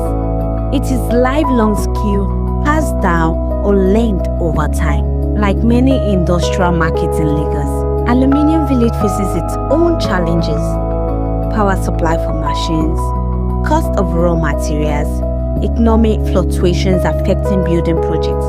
Yet, despite these challenges, the market continues to thrive because as long as Lagos keeps building, Dokpemu Aluminium Village will remain relevant.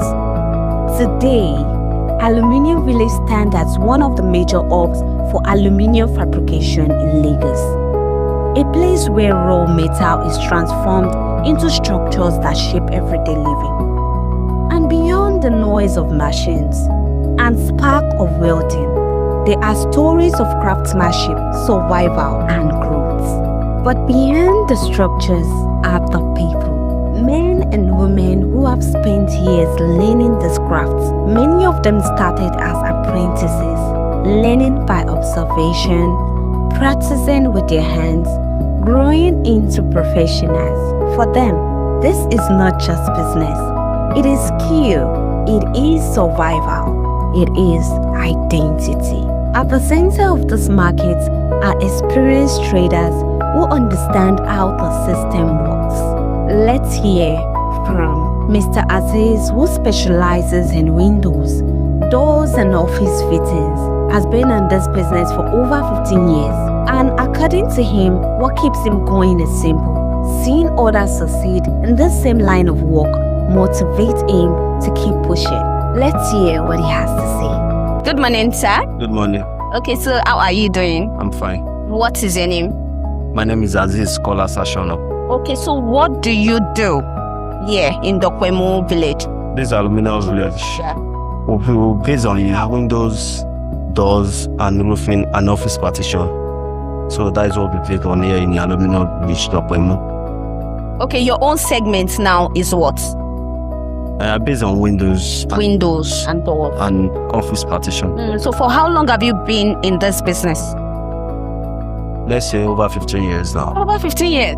That's a long time. So what inspired you to start this business? Why do you like this business? Because I see a lot of people achieving a lot of needs.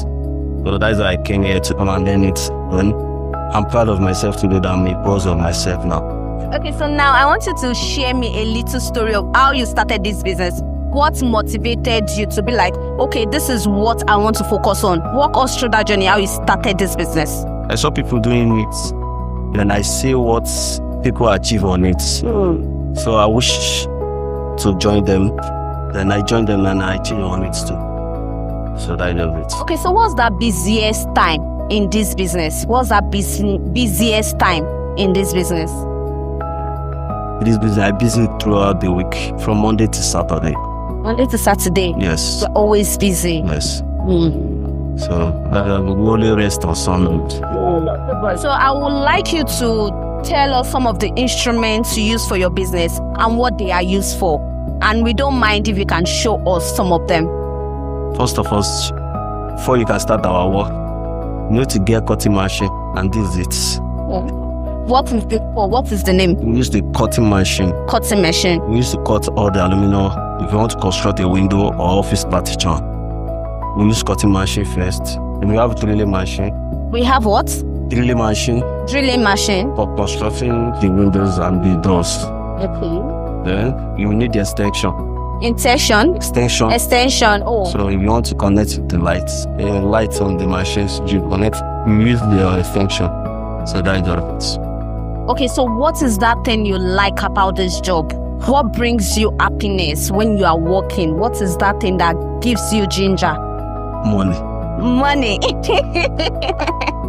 It's true, sure. Everybody works because of money. If there's no money on it, you cannot do it. You can see here, we have a lot of people here doing it. So it's money. Everybody is after money. So what's the challenges in this business? What challenges? You know there's no business without any challenges. So what's that challenges in this business? No matter how you have a challenge, now maybe you discuss with the clients. But first of all, if you want to discuss with the client, well, it's what I've seen. But always ask, which color did you want to do? There was a time I did work for someone. I didn't ask color from him. Wow. So instead of doing white, I did green. So that is the challenge I have. Wow, so what happened? Did the customer collect it that way? Or you had to do it again. That won't be for him. Not accept it. So that is the challenge I have. Okay, so what's that difficult time? What's so difficult in this job? What was your experience that maybe you had to cut something, you injure yourself and all of that? Have you ever experienced any injury while doing this work? In this work, no matter how you still have the hurt. Wow. Like this. Like this. Wow. You know, based on class too. Wow. So it's not an easy job. No. So what's that memorable experience you can never forget that has ever happened to you? Maybe it brings you, whenever you remember it, it brings you happiness, or probably you regretted your decision then. Do you have any memorable experience in this business? No. But I always have. Always have nature. And when you're happy doing what you love, there's always joy in it. Thank you very much, sir. Dokpeming Aluminium Village is not just a market. It is a production hub. Unlike markets where goods are simply bought and sold, here, goods are created, measured, cut, shaped, assembled. Every finished product starts from raw materials and skilled hands. Let's listen to Musbao, who is a fabricator and has spent over 6 years in the business. According to him, the skill can be learned within a few years. He also walks us through some of the tools daily. Over to him. Good morning, sir. Good morning. How are you? Okay, so what is your name? I'm Musbao. Okay, so what do you do here in Dokpemu Aluminium Village? I'm a fabricator here. Okay, so for how long have you been in this job? Like 5 to 6 years now. 5 to 6 years? Yeah. So what motivated you to start this job? What inspired you to be in this business? No, I love this job from since secondary school. I see a lot of people doing this job. So when I see this kind of job that many people are doing this job, so I feel like when I finish this secondary school, I'm going to try this. So immediately when you finished secondary school, you just decided to come here to learn? Yeah. After 2 years, when I finished secondary, I started the job. So I was about asking you should walk me through the journey of how you started this business. But then you've already told me that when you were done with secondary school, after 2 years, you now decided to come here. Did you serve anybody when you started this business? Did you have a boss when you started this business? I'm still serving my boss right now. But I'm still serving my boss right now, but I'm also learning and also collecting job here also. Wow. Okay, now it takes how long? If someone wants to learn this business now, it takes how long to learn to be one's master? 3 to 4 years is okay. 3 to 4 years? Yes. But now you said you've been here for 5 years. No, yes, I can do my own job here also. No. That's why I'm still here. That is why you're still here. Okay, now I can see you are putting some windows. You're fixing some windows right now. Okay, so how do you attach all this? Through my skills now. Too much. Okay, now can you walk us through some of the instruments you use in working and what they are used for? What instrument do you use for this your business? We use drilling machine. We also use This drilling machine is for what? Drilling machine is used for opening all these windows. We have a screwdriver also. We use screwdriver to tie all these nuts, all these screws. This is here. Okay.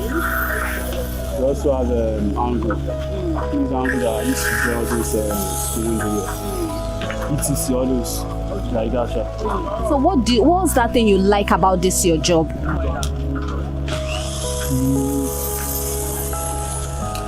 But I love the hand work, but I love all those hand work because you can't compare hand work with all those factory works. Hand work is just the best job right now. Okay, so what's that memorable thing? What's that thing you can never forget that has ever happened to you in business? In this your job? What's that memorable thing that you can never forget that has happened to you in this business? Positive way or Yes, probably positive. You can either tell us the positive, you can also tell us the negative.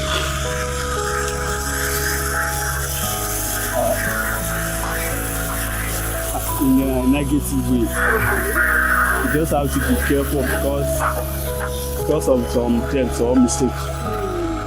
In a positive way, the positive is just to make profit, sure. Okay, so how do you relate with your customers? Have you ever had any issue whereby your customer asks you to do something, then you do another thing? How were you able to sort it out? Or maybe your customer told you this, then the customer later changed it, but you did not remember he asked you to change it. How were you able to deal with that issue? Customer has always tried to do the right thing, right thing. Even if the customer made the wrong thing, you are going to apologize with a smile. So that to keep them coming back. Yes. Even customer are wrong self, you keep pleading. So we need the customer. Thank you very much, sir. Dopamine Aluminium Village is not just a market, it is a production hub. Unlike markets where goods are simply bought and sold, here, goods are created, measured, cut, shaped, assembled, and beyond the noise of machines and sparks of welding, there are stories of craftsmanship, survival, and growth. And that is where Ayola comes in. Ayola, who is still learning the trade, has been in the business for about 2 years. And as for him, the passion started from a young age, inspired by his elder brother and others who have made a name for themselves in this business. Let's listen to what Ayola has to say. Good morning, sir. Good morning, ma'am. How are you? I'm good. Okay, so what is your name? My name is Ayola. So what do you do in Dokpemo Aluminium Village? Okay, I'm a fabricator. I fabricate aluminium profile like windows, door, wardrobe, something like that. You do a whole lot. Yes. So for how long have you been in this business? Let's say 2 years now. 2 years? Yes. So what inspired you to join this business? I've liked this business from when I'm at a young age. Are you serious? Yeah. Why? What makes you like it? Because I have a senior brother that's doing this job. That's why. So I see him as my mentor. Yeah. So he was the one you look up to that you decided to go into this. Yes. So how has it been ever since? Ever since you started this business, how has it been? Although this job is very tough, but I just have to move on. You know, as a man. You have to make money. Yeah, so there's no one to look up to. Okay, now talking about the toughness, I want you to tell me the challenges in this business. What are the challenges in this business? Challenges. There are so many challenges. Tell me some. How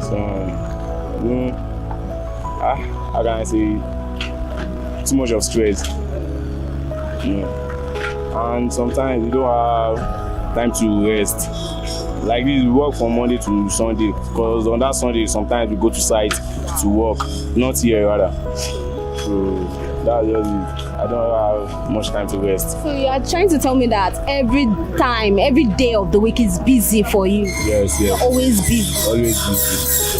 Okay, now, what is that thing that keeps you going in this business? What's that thing that, this is the main reason why, this is the thing that keeps me moving in this business? What keeps you moving in this? I've seen so many people that make it through this business.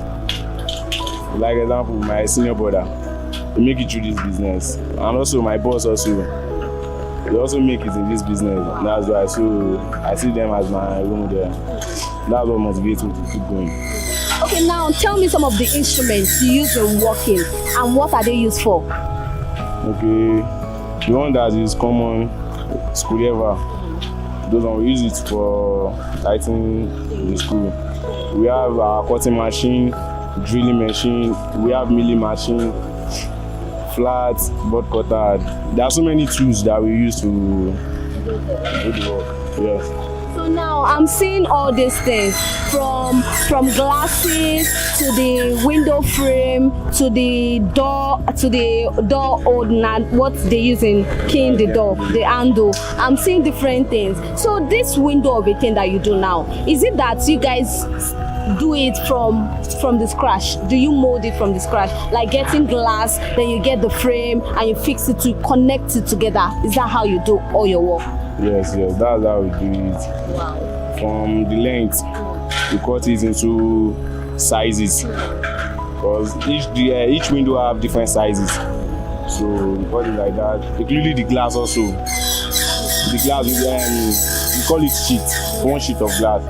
So when we are done with the window, we take the measurement of the glass through the window to get the size of the glasses. That's how we do it. Okay, so how do you relate with your clients, with your customer? How do you relate with them? Have you ever had issues whereby you made a mistake, your customer asked you to do this, you made a mistake? How were you able to treat that issue? If there is any mistake, the customer has the upper hand to complain. So you just have to be careful with them. So you can't argue with customers. That's it. Okay, so what is that memorable thing? What has ever happened to you in this job that you can never forget? Today I break glass.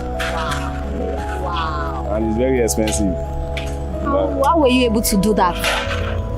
I just have to beg the customer and just pardon me to buy another one. That's a lot. Talking about the glass then, how much was the glass you broke then? Actually, I don't really know the price, but I think it's up to like 20 or 25,000. Damn. Then. Wow. And then I just start maybe like 6 months. Thank you very much, sir. Thank you. In the heart of Lagos mainland, along the busy Dopemo axis, lies a market that tells a different kind of story.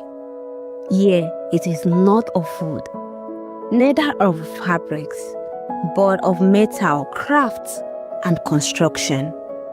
Unlike traditional market that evolved from farming or fishing communities, Aluminium Village was born out of urban growth and demand.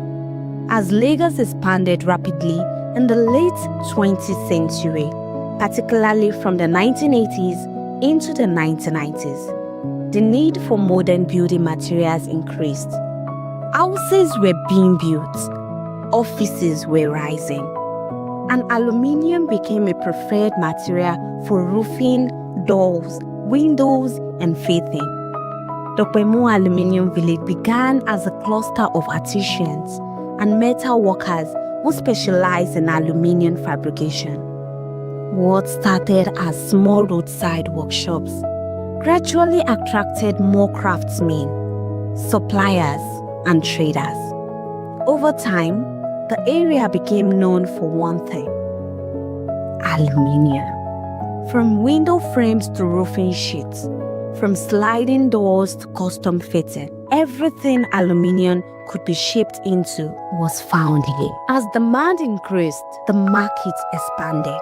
More traders moved in, more workshops were built, and skills became more specialized. Some focused on aluminium roofing, window and door fabrication, interior fitting, glass and finishing. Dopemo Aluminium Village grew into a one-stop hub for builders, contractors, and homeowners. What many people don't realize is that this market is powered by skilled artisans. Many of them learn through apprenticeship system, hands-on training, years of experience on the job. For many, this trade is not just business. It is lifelong skill passed down or learned over time. Like many industrial markets in Lagos, Aluminium Village faces its own challenges: power supply for machines, cost of raw materials, economic fluctuations affecting building projects. Yet, despite these challenges, the market continues to thrive, because as long as Lagos keeps building, Dopemo Aluminium Village will remain relevant. Today, Aluminium Village stands as one of the major hubs for aluminium fabrication in Lagos. a place where raw metal is transformed into structures that shape everyday living. And beyond the noise of machines and spark of welding, there are stories of craftsmanship, survival, and growth. But behind the structures are the people, men and women who have spent years learning these crafts. Many of them started as apprentices, learning by observation, practicing with their hands, growing into professionals. For them, this is not just business. It is skill. It is survival. It is identity. At the center of this market are experienced traders who understand how the system works. Let's hear from Mr. and Mrs. Odiko. Good morning, sir. Good morning. How are you? I'm fine. Okay, so what is your name? My name is Odrichukwu Ezejofo. Okay, so what do you do in Aluminium Village? What do you do? I sell accessories. So for how long have you been in business? Okay, I've been in this business for 30 years. 30 years? Yes. What inspired you to be selling here? What inspired me is that when I wake up, yes, when I coming from my village, one of my brother they sell this thing, and he was making it, yes, and now decide to sell it, yes. So I want to ask you, since 30 years now, how has business been? Business is okay, it's all right. Yeah. Okay, so what are the challenges in this business? Challenges, you have a lot of challenges. Like? Yes. What aspect of the challenges are you seeing? Like the challenges in the business, what are the challenges it's facing in this business? You know, some people will be like, we are facing is dollar rates. Okay. You know, this, what we are doing here is an international business, we import. And because of the rate, because of the increase of the dollar, we don't have a steady price. Sometimes it rises, sometimes it comes down. And whenever it rises, we have people who are not able to buy. They will not able to buy because of the increase of the dollar.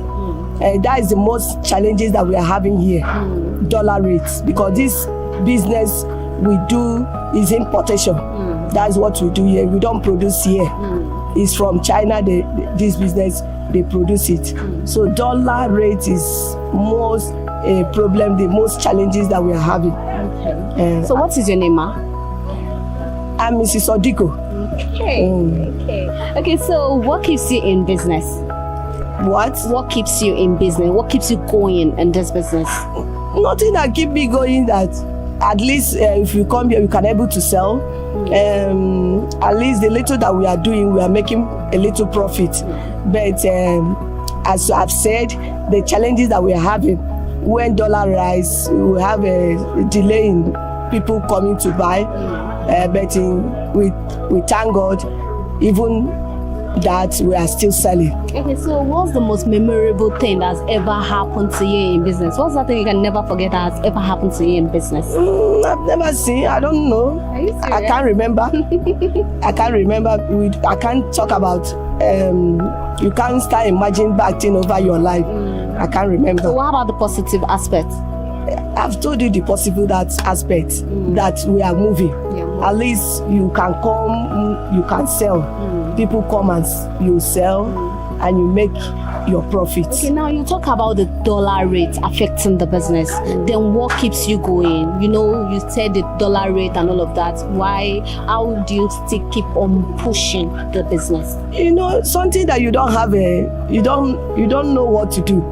You keep on doing it like that. Even though sometimes people, when they come, even though that the price is high, they will argue. Before you know it, we still endure and fit in that situation. That is where we find ourselves in this country.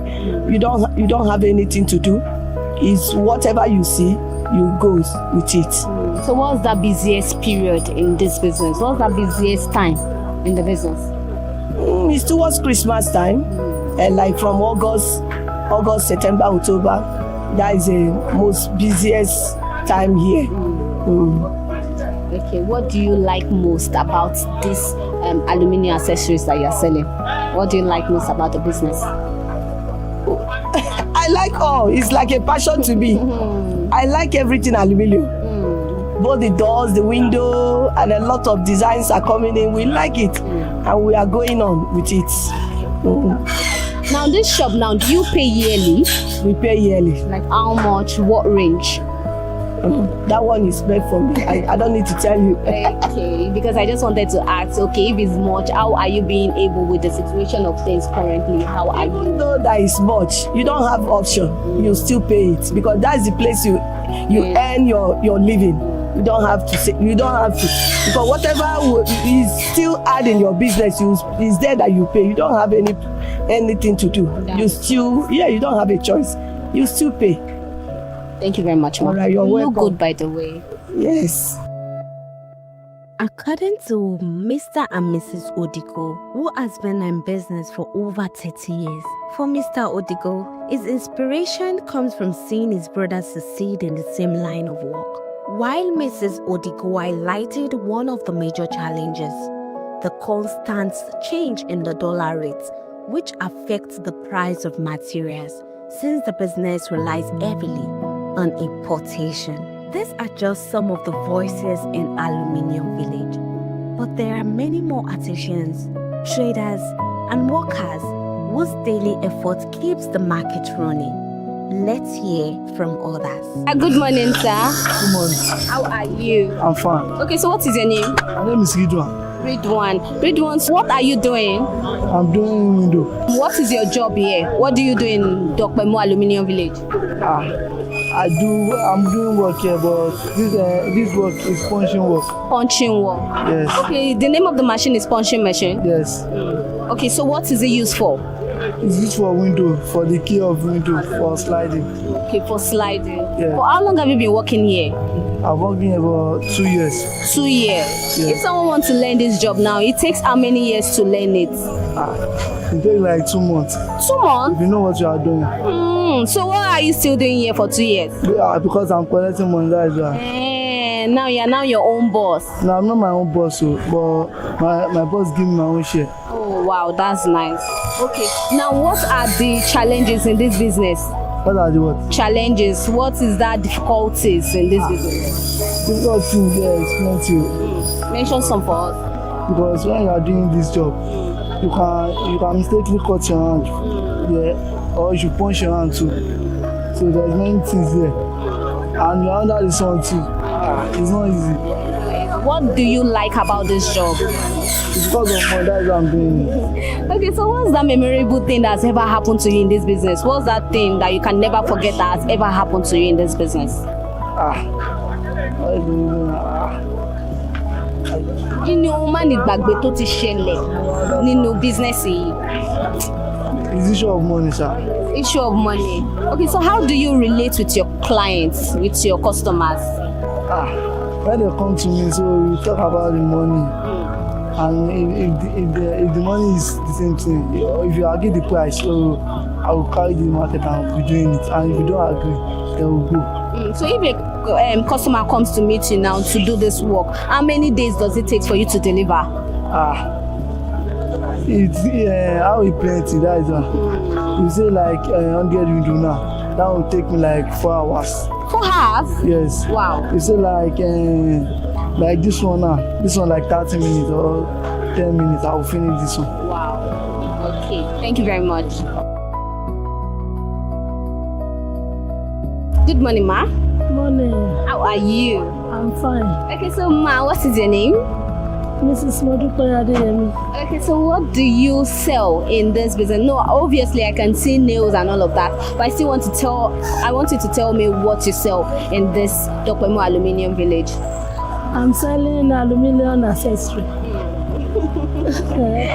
Okay, so for how long have you been selling here? Since 1988. Since 1988? Wow. That means you can actually tell us a little history concerning Dokpemo Aluminium Village. I don't know anything about history, but I know I'm in the market. Since 1988? Yes. Okay, so how has it been so far? We thank God. What are the challenges in this business? There's no market, but we are managing. What makes 1988 different from now? Very big. There's a big difference. You know, that time there's no many people here. We are few here. But now we are many. So, but we thank God, sir. Thank God. Okay, so what is that memorable thing that's ever happened to you in this business? What is that memorable thing that's ever happened to you in business? I don't know, but I thank God. I thank God that I'm alive. Because many people have gone, but I'm alive. Okay, now this is your shop now. Are you the owner of it? Or you pay yearly? I pay yearly. Like, give us the range of amounts you pay yearly for this place. 250. 250 per year. Yes. How much do you need? 1988, how much was it then? Maybe 7,000, 5,000. Wow, 250,000. And now that there is no business, there is no market, sales is not coming in like that, how do you manage? How are you still able to pay for rent and all of that? You know, I do another work. So I'm from there and some things here, so I will pay. It's better than for me to stay at home. Yes. So what makes you go into this aluminium business, to be selling this aluminium business stuff? You know, I learned aluminium fabricator. Wow. So there's no work, so instead of me to be sitting down at home, so I had to be selling the accessories. That's true. Yes. So you learn aluminium fabricator for how many years, ma? For 3 years. For 3 years? 89 to 90. Did you ever put it to work? Did you continue? Yes. If I see work, I will do. I have many boys. Okay. When did you stop working? I'm still working. If I see work now, I'll call my boss. To do it? I'll just be there as a supervisor. Okay. So instead of me to stay at home, if there's no work, so I have to buy the accessories. I'll be selling. So if I have work now, we'll go. Okay. Thank you very much, ma. Thank you. Good morning, sir. Good morning. How are you? I'm fine. Okay, so what is your name? My name is Wali Okodu. So what do you do here in Dokpemu Aluminium Village? In Dokpemu Aluminium Village, you are basically selling and fabricating. Me, I'm a fabricator. You understand me? I fabricate any kind of window you want. Maybe showroom, window, toilets, shower cubicle. We are specialized on that. So for how long have you been in business? I've been in this business so far, let me just say, far back, this is my 19 years. 19? 205, so I'm right. So what inspired you to start this business? What makes you join to like, okay, I want to be a fabricator? What? The thing is that the job is very sincere and it's very nice. You won't be rash. So you can do anything you want to do in life if you are able to go and learn it very well properly. Okay, so what are the challenges in this business? The challenges is that when I started, everything is very okay. Like saying maybe we are buying materials, we are buying our materials, but probably now we don't have how will I put it, stable price. The importer will just come, just inflame the price. Whenever they say dollar is right, they inflame the price. So it gives us enough stability. We can't able to do work. We want to work, we want to ask customer, this is the price. You know what? I don't tip this, but it's what we buy at the market. So we need the government to intervene in this market to make it, we have stable price. We have stable price, and also we need some material that is very okay. If they come and check it, our material will be okay. Our material, we have light imported, thick imported, all kind of things. So share you get. So we have them to come and intervene. Okay, so what's the difficult moment about this job? Difficult moment, maybe when you run out of cash. That's the maybe you do a mistake, you want to quote for customer, you now make a mistake. Maybe I've quoted yesterday and I get to the market today, and the price has gone up. start cracking your head again. So what's the busiest time in this business? What's the busiest? Busiest time is when you have job, you'll be busy. You can see everybody when they have job now, they are busy. They are not worrying about. So when they have job, they'll be busy. If you don't have job, you sit. Okay, so what's that memorable thing you can never forget has happened to you in this business?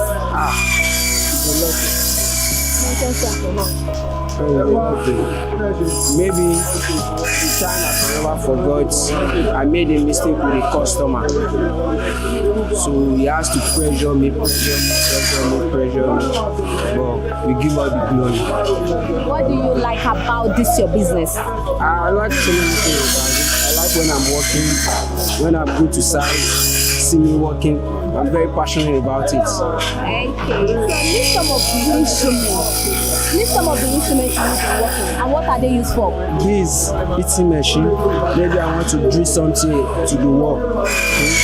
This one is for silicone. Maybe I want to fill some gaps. Sure you get. I cannot bring everything up. I have some instruments in my bag. I'm just coming back from site. Sure you get. I'm going to shop. So. Thank you very much.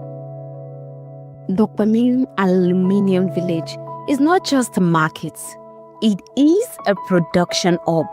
Unlike markets where goods are simply bought and sold, here, goods are created, measured, cut, shaped, assembled. Mrs. Annabelle's story is one of growth. She started as a young sales girl, and today, she is a marketer, a wholesaler, and a business owner with over 20 years of experience.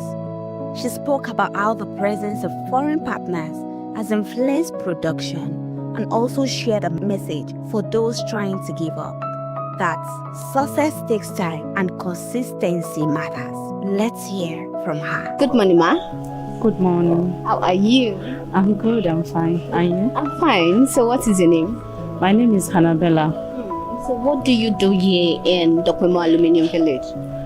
Well, I'm an aluminium village marketer, or precisely, I would say I'm an aluminium village seller.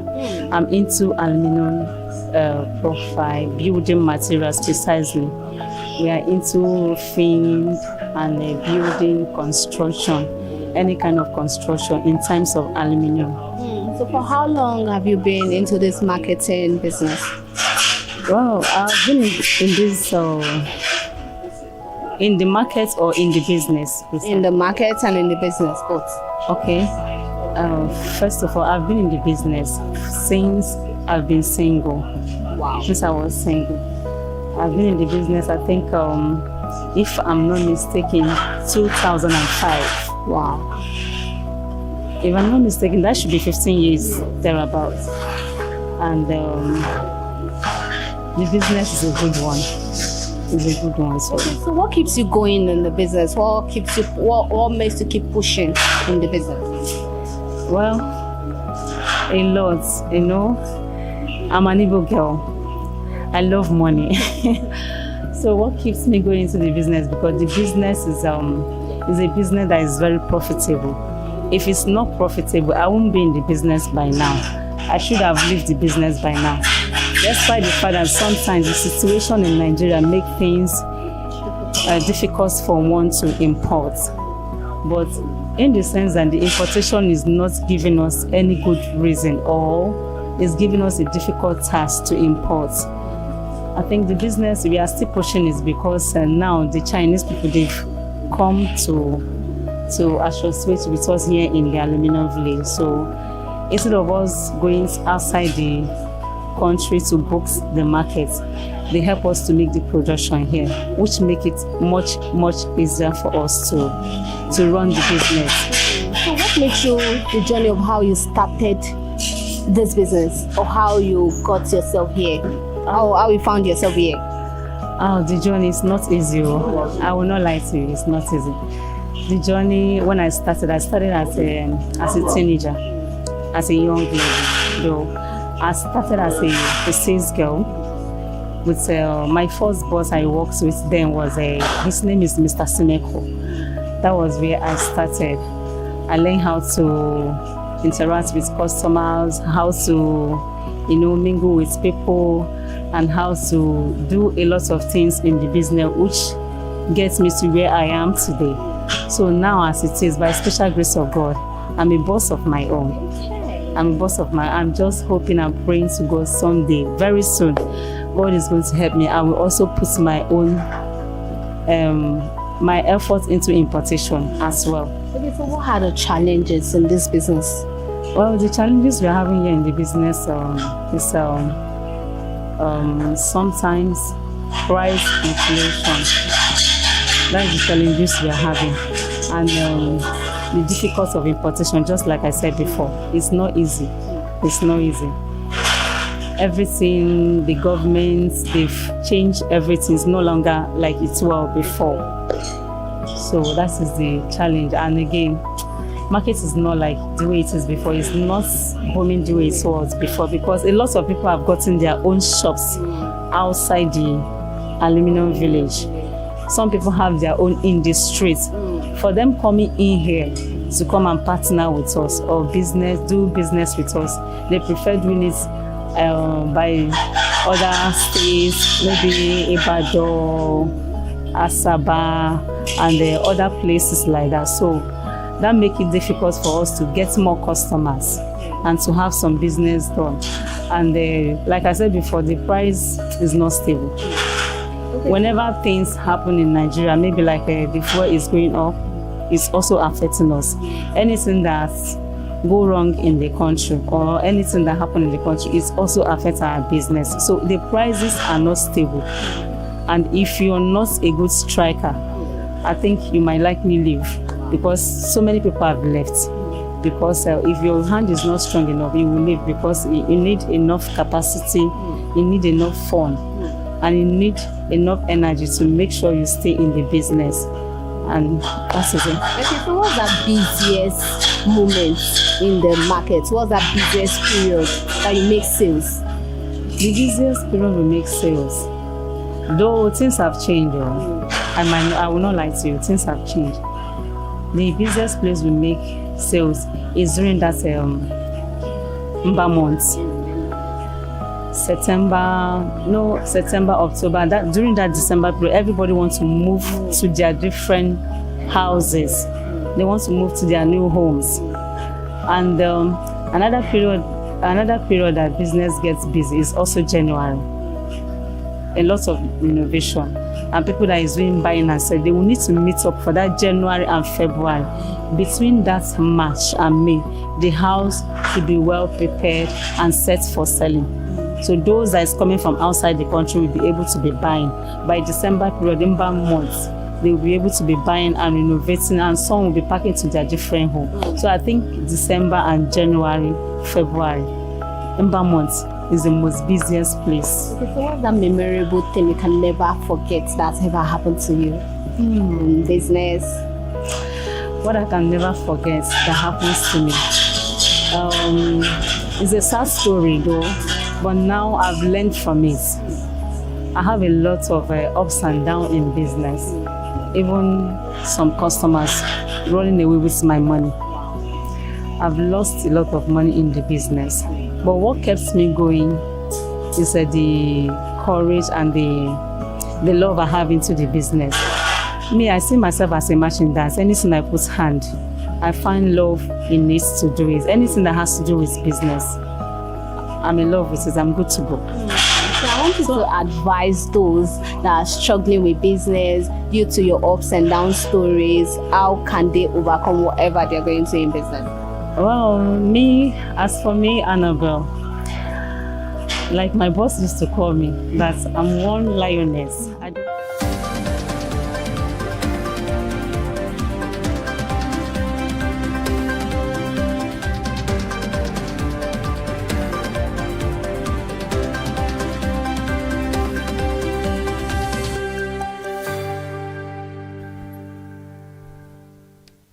Good afternoon and welcome to the midday news on ConsumerHallaTV.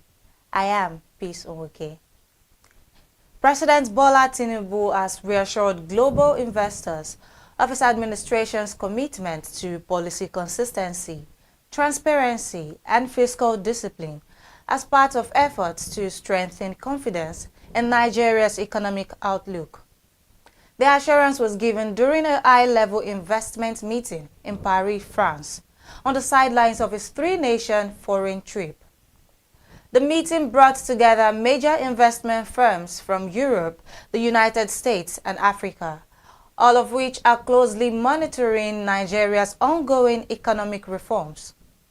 According to a statement from the presidency, President Tinubu said his government's reform agenda is designed to correct structural imbalances and reposition the economy for sustainable long-term growth. The president explained that recent economic measures, though bold and swiftly implemented, were necessary to remove distortions that had constrained growth for years. He stressed that policy stability and diligent implementation remain central to ensuring the reforms deliver measurable benefits to Nigerians. Also speaking, Minister of Finance and Coordinating Minister of the Economy, Taiwo Oyedele, said Nigeria recorded 11.2% GDP growth in dollar terms in 2025. Director General of the Debt Management Office, Patience Oniha, also assured investors of prudent debt financing, while the government pledged quarterly publication of financial data to boost transparency. Nigeria's domestic refining sector continues to face operational challenges despite crude oil producers offering over $5 billion worth of crude in the first quarter of 2026. Latest figures from the Nigerian Upstream Petroleum Regulatory Commission show that local refineries lifted only 28.5 million barrels during the period. The Commission disclosed that producers made available 68.7 million barrels of crude between January and March, exceeding the 61.9 million barrels allocated under the Domestic Crude Supply Obligation Framework. However, actual deliveries fell significantly short of expectations. This represents a conversion rate of between 36 and 46%, highlighting persistent commercial and structural bottlenecks within Nigeria's crude supply chain. The development has renewed concerns over feedstock adequacy as the country pushes to strengthen domestic refining capacity. NUPRC Head of Media and Corporate Communications, Eniola Akinkwotu, said while producers have demonstrated strong compliance, market realities continue to affect final deliveries. He noted that the Commission remains committed to enforcing domestic crude supply obligations in line with the Petroleum Industry Act. The Petroleum Products Retail Outlets Owners Association of Nigeria has called on Chinese firms partnering with Nigeria on refinery rehabilitation to strictly comply with the Petroleum Industry Act and prioritize local content development. The association made the appeal following the signing of a MOU between the Nigerian National Petroleum Company Limited and Chinese firms Sanjiang Chemical Company Limited and Xincheng Industrial Park Operation and Management Company Limited. In a statement signed by Petron National Public Relations Officer Dr. Joseph Obele, the association urged the foreign partners to adopt inclusive and transparent operational strategies. It stressed the need for fair employment practices, sustained stakeholder engagement, and meaningful community development initiatives. Petron commended President Bola Tinubu and NNPCL Group Chief Executive Officer Bashir Bayo Ojulari for the initiative, expressing confidence that successful implementation would improve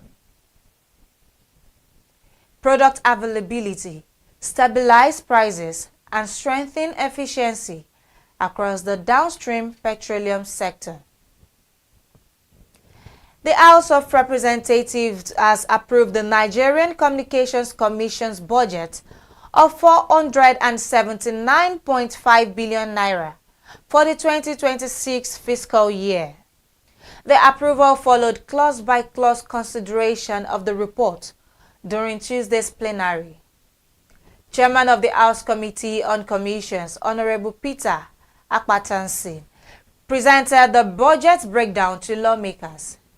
He explained that the funds will be drawn from the statutory revenue fund of the Commission.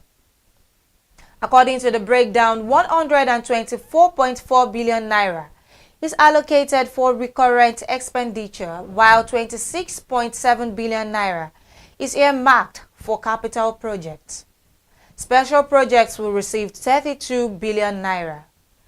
The budget also includes 20 billion naira for transfer to the Universal Service Provision Fund and over 276 billion naira to be remitted to the federal government for the financial year ending December 31st, 2026. Nigeria's electricity distribution companies posted improved operational efficiency in February 2026, despite recording an 8 billion naira drop in revenue collection. A commercial performance fact sheet released by the Nigerian Electricity Regulatory Commission revealed that while billing, collection and recovery efficiencies improved compared to January, actual billings and collections declined. The report showed that total energy received by the 11 distribution companies rose to 277.09 billion naira, representing a 17.64% increase. However, billings fell to 242.29 billion naira.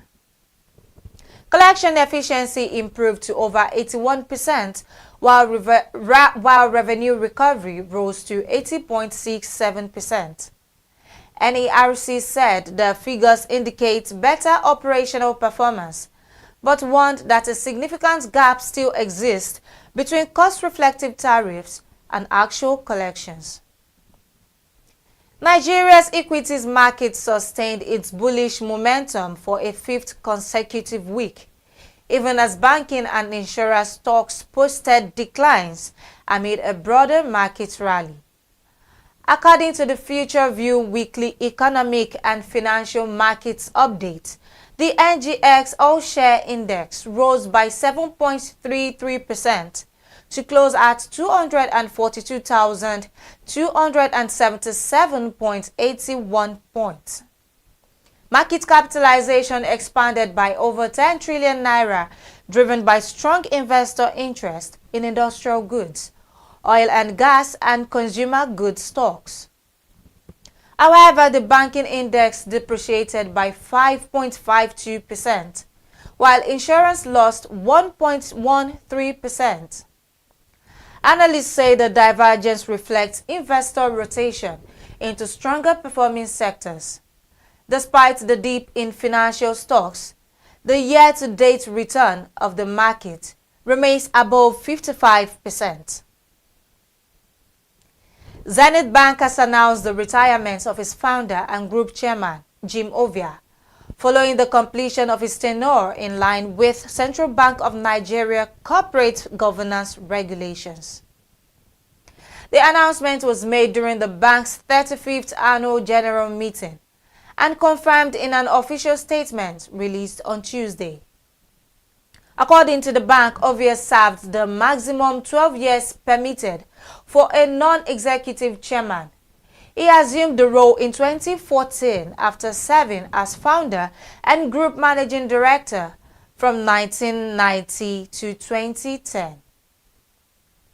The board praised his contributions to strategic growth and governance, while also confirming the appointment of Mustafa Bello as the new chairman.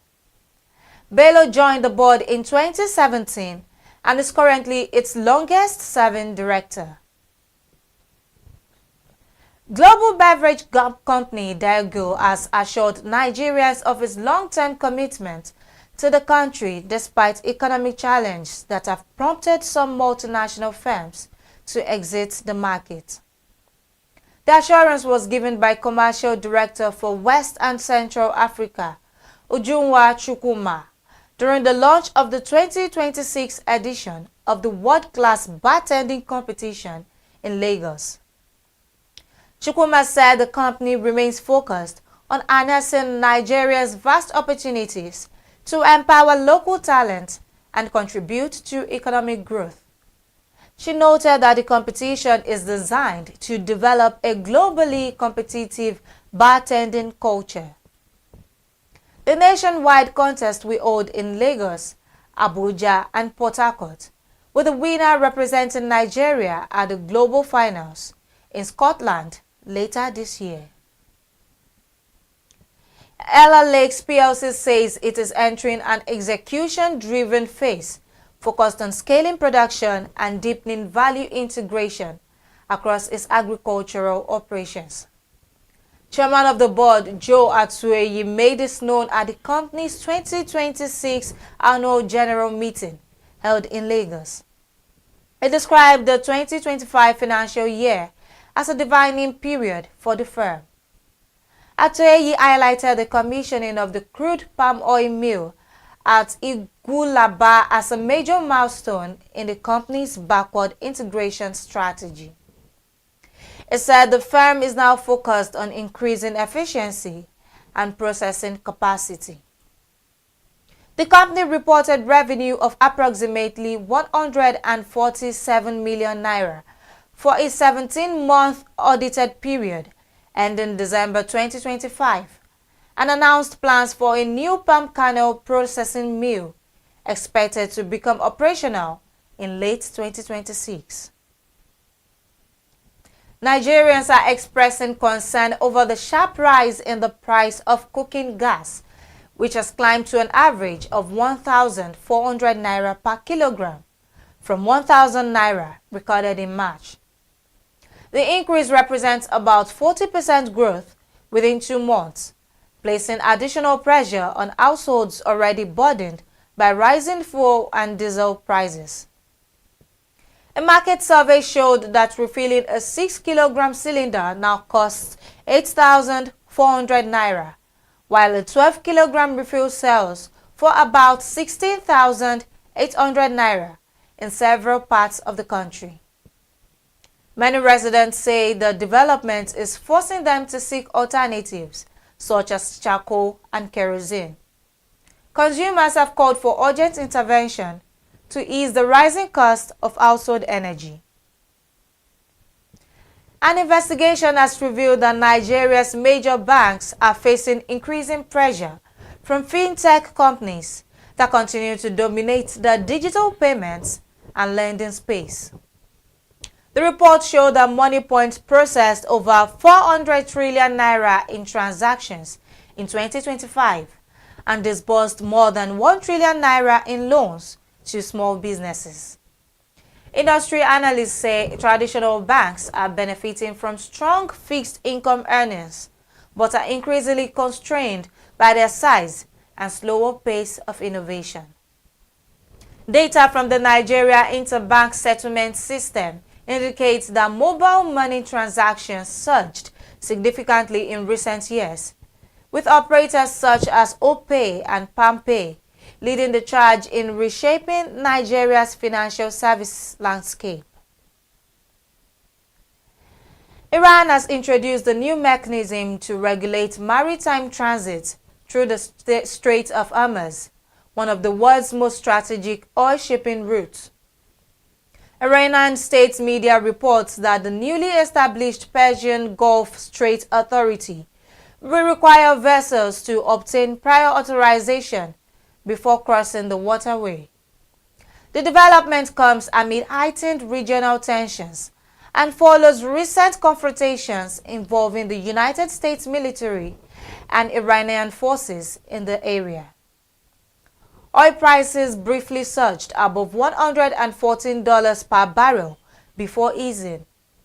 Shipping operators remain cautious, citing safety concerns despite assurances from the United States over maritime guidance through the strait. And that is all on the news at 12 on ConsumerHallaTV. Do follow us across all social media platforms on ConsumerHallaTV on Instagram, Facebook, Twitter, TikTok, and YouTube. I am Peace Oke, and this is the Midday News.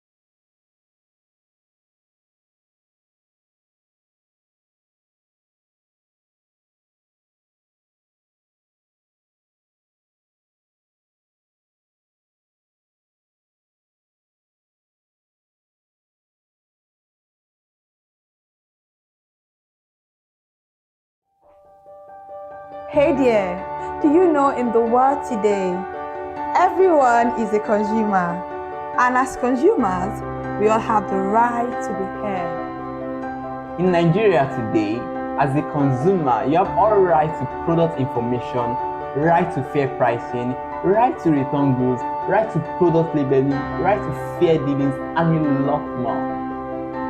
Well then, have you heard about the new media channel? ConsumerHallaTV. ConsumerHallaTV. ConsumerHallaTV. At ConsumerHallaTV, our goal is to inform and educate consumers in Nigeria with insightful news alongside development within the fast-paced world of consumers through well-researched, specialized, and analytical content. Our vision at ConsumerHallaTV is to create an engaging platform that provides right connections for meaningful brands in Nigeria, thus creating a more caring world for consumers where business thrive. And guess what? Our ConsumerHalla brand is the first consumer complaint resolution portal in Nigeria, powered by a 72-hour feedback mechanism. We offer consumer advocacy, informative talk shows, branding promotions, advertising, and lots more. Connect with us via our YouTube channel at ConsumerHallaTV. Follow us on our Facebook page, ConsumerHallaTV, our Instagram page, ConsumerHallaTV, and do well to subscribe to our YouTube channel. Subscription is free. ConsumerHallaTV. At ConsumerHallaTV, you deserve to be heard. At ConsumerHallaTV, you deserve to be heard.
Good day and welcome to Healthy Living, the program where we bring you trusted health information and to help you live better, longer and stronger. I am Kike Lomo Ajibola, and today we are tackling a serious but often misunderstood health issues, cervical cancer, and more importantly, the myths and misconceptions surrounding the HPV vaccine here in Nigeria.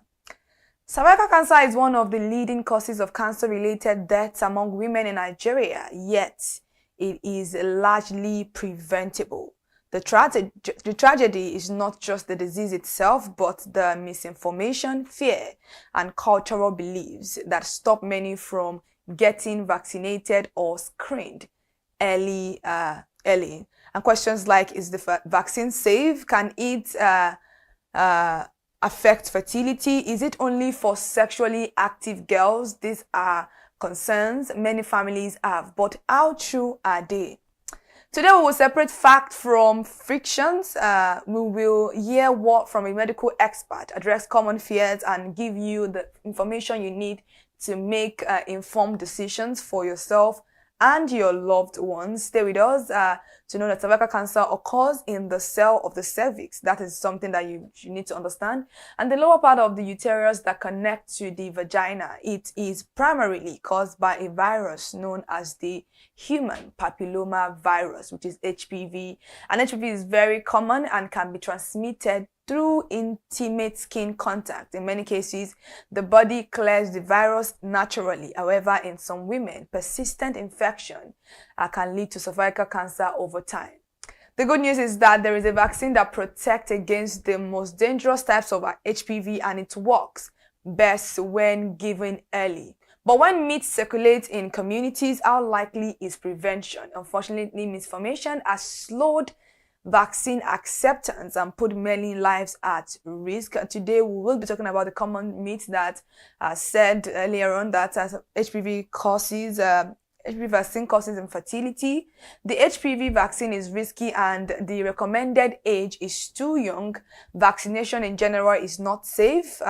It is not necessary if my daughter is not sexually active, and that it is a foreign agenda. Before we bring in our guest, our doctor today, let's go on a short break, and our doctor will be joining us to help us unpack and give us better insight on the conversation of cervical cancer and the myths and misconception that surrounds it.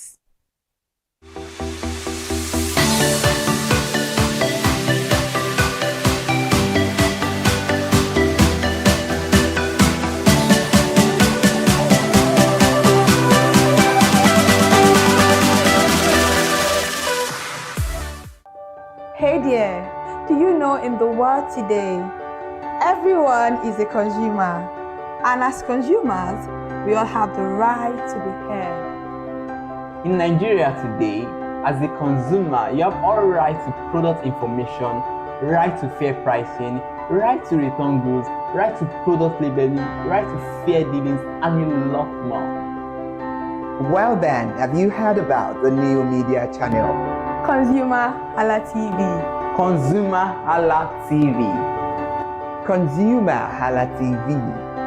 At ConsumerHallaTV, our goal is to inform and educate consumers in Nigeria with insightful news alongside development within the fast-paced world of consumers through well-researched, specialized, and analytical content. Our vision at ConsumerHallaTV is to create an engaging platform that provides right connections for meaningful brands in Nigeria, thus creating a more caring world for consumers where business thrive. And guess what? Our ConsumerHalla brand is the first consumer complaint resolution portal in Nigeria, powered by a 72-hour feedback mechanism. We offer consumer advocacy, informative talk shows, branding promotions, advertising, and lots more. Connect with us via our YouTube channel at ConsumerHallaTV. Follow us on our Facebook page, ConsumerHallaTV, our Instagram page, ConsumerHallaTV, and do well to subscribe to our YouTube channel. Subscription is free. ConsumerHallaTV. At ConsumerHallaTV, you deserve to be heard. At ConsumerHallaTV, you deserve to be heard.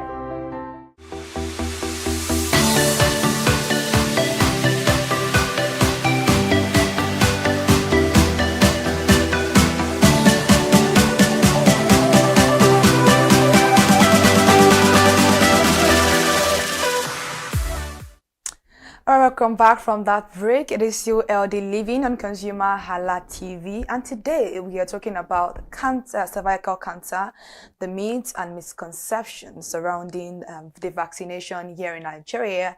And I said it earlier on before we went on that break that we have a guest, a doctor, today joining us virtually from where she is, and her name is Dr. Elizabeth Numoja. Good morning, Dr. Elizabeth. How are you doing this morning? Good morning, Kikalomo. Thanks for having me here. Thank you so much for joining the conversation. We really do appreciate it. And today, because we don't have too much time, let's get into the conversation. What exactly is cervical cancer? Because in the last 3 years, it has become a very, very crucial conversation. And it is like a threat to women in the society, especially Nigeria here, where understanding sometimes can be very, very difficult. Thank you very much. So cervical cancer is the type of cancer that affects the cervix. Now, the cervix is, like you had already introduced, the cervix is what we would call the neck of the womb, or what's, to put it in layers of the womb. And it connects the vagina to the uterus. So that is where the cervix, and that is where this common, that is cervical cancer affects typically. Now, you've done most of the introduction, but just to integrate what you've said, it is one of the leading causes of cancer amongst women in Nigeria. And yes, it is totally preventable. Thank you very much for saying that it is totally preventable, because that is what we want to look at this morning. We often hear about the HPV vaccination. In fact, generally in Nigeria, I think vaccination is something that a lot of people have major concerns about. This HPV vaccination is something that is helping, prevent this particular cancer. But a lot of people have issues with it. Will tell you, why are they recommending for a child of 11-year-old thereabout, or my child is not, sexually active. It's only for sexually active people. What is actually the misconception here, and what is the reason why the HPV vaccination is very, very important to cervical cancer? Okay, thank you. So for those that were not here when Kikelomo introduced, cervical cancer is caused by what we call HPV, which is the human papilloma virus. Now, of note or interesting to know is that the human papilloma virus has different strains, and it's something that can your body actually fight off depending on the strain that one might have.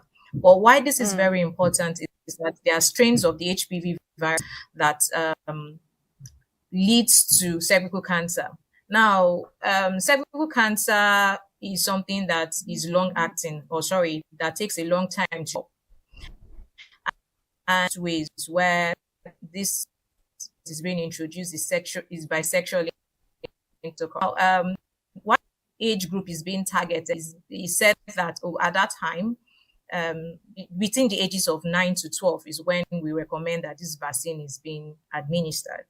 Is because we believe that at that time they are not yet sexual, and it is better to prevent something from coming into the body system than start fighting or start saying are dying on. So yes, I recommend that the HPV vaccine in the certain age group between the ages of 9 to 12 in Nigeria currently. So over the past 3, 4, 5 years, this particular conversation, just like other type of cancers, have been something that is common in Nigeria right now. What is the cause of it? Is it our diet? Is this something that has to do with, because in the last some 10 years back, there was no conversation surrounding this particular issue. Like, what is it? Before we even get to the vaccination, what can we do at home, to better take care of ourselves, instead of us receiving news that, oh, you need to get the HPV vaccination? Because no matter the conversation, a lot of people are still not comfortable with the use of vaccination in Nigeria or Africa as a whole. Well, something you must understand is that viruses, as far as medical science is concerned, it's very difficult to cure a virus, but what to prevent mutations and prevent that. Now, are there things that you can do? Say yes, and are there things you can still do?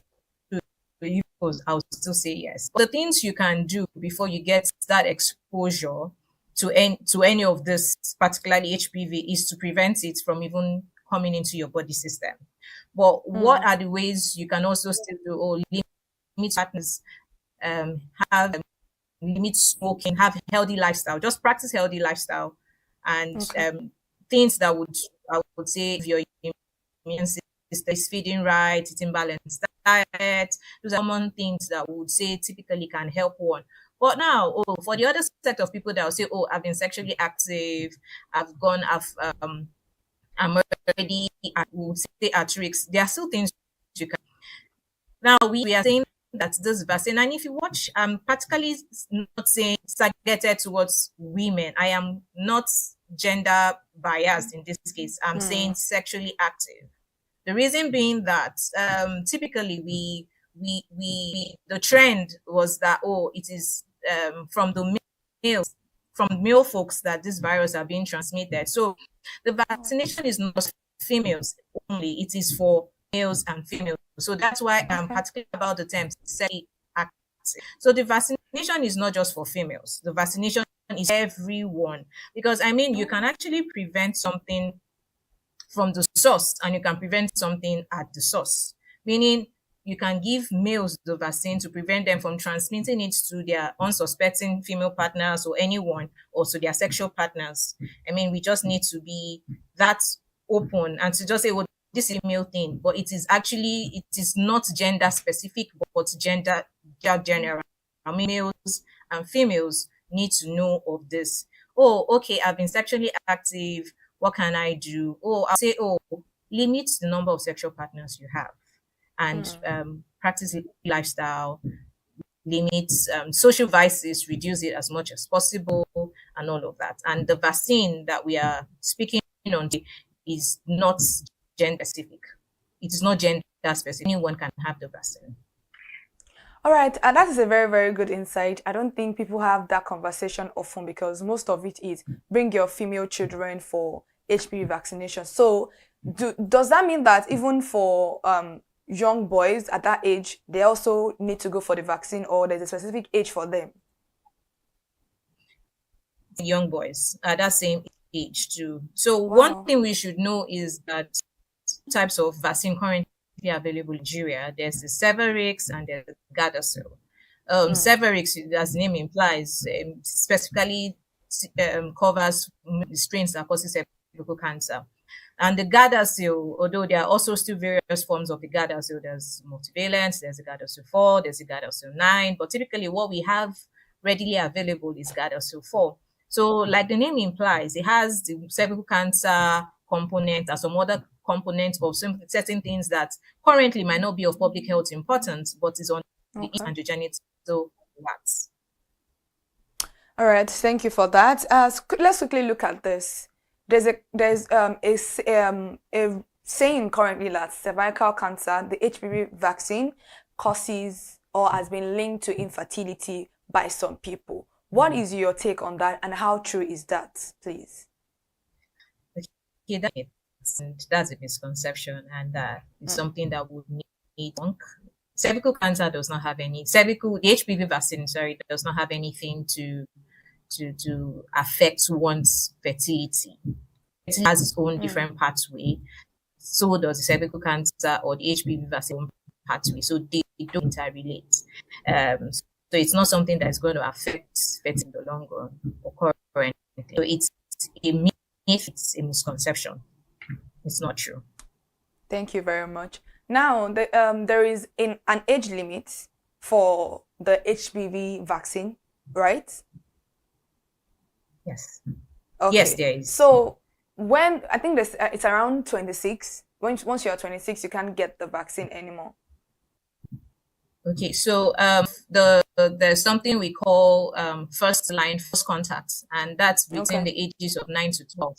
Currently, it's already in the National Immunization Schedule of Nigeria, where between the ages of 9 to 12, you please walk into any healthcare center and ask them that you want to vaccinate your children against HPV and you'll be attended to. However, for people that I don't want to say missed opportunities, but between the ages of, it's even far above that, between the ages of, even if you're already sexually active and all of that, between the ages of 25 even up to 45, although you're sexually active, yes, we know, but there are prerequisite rates that you would need to like get and checked before one can now say, oh, I would recommend you take this or you don't take this step. One of such is that, at that age, from the ages of 25 to 45, we recommend that you do a pap smear. First off, pap smear with HPV DNA is the one we recommend to see, are you exposed? Do you have the HPV virus that might likely lead to cervical cancer or whatnot?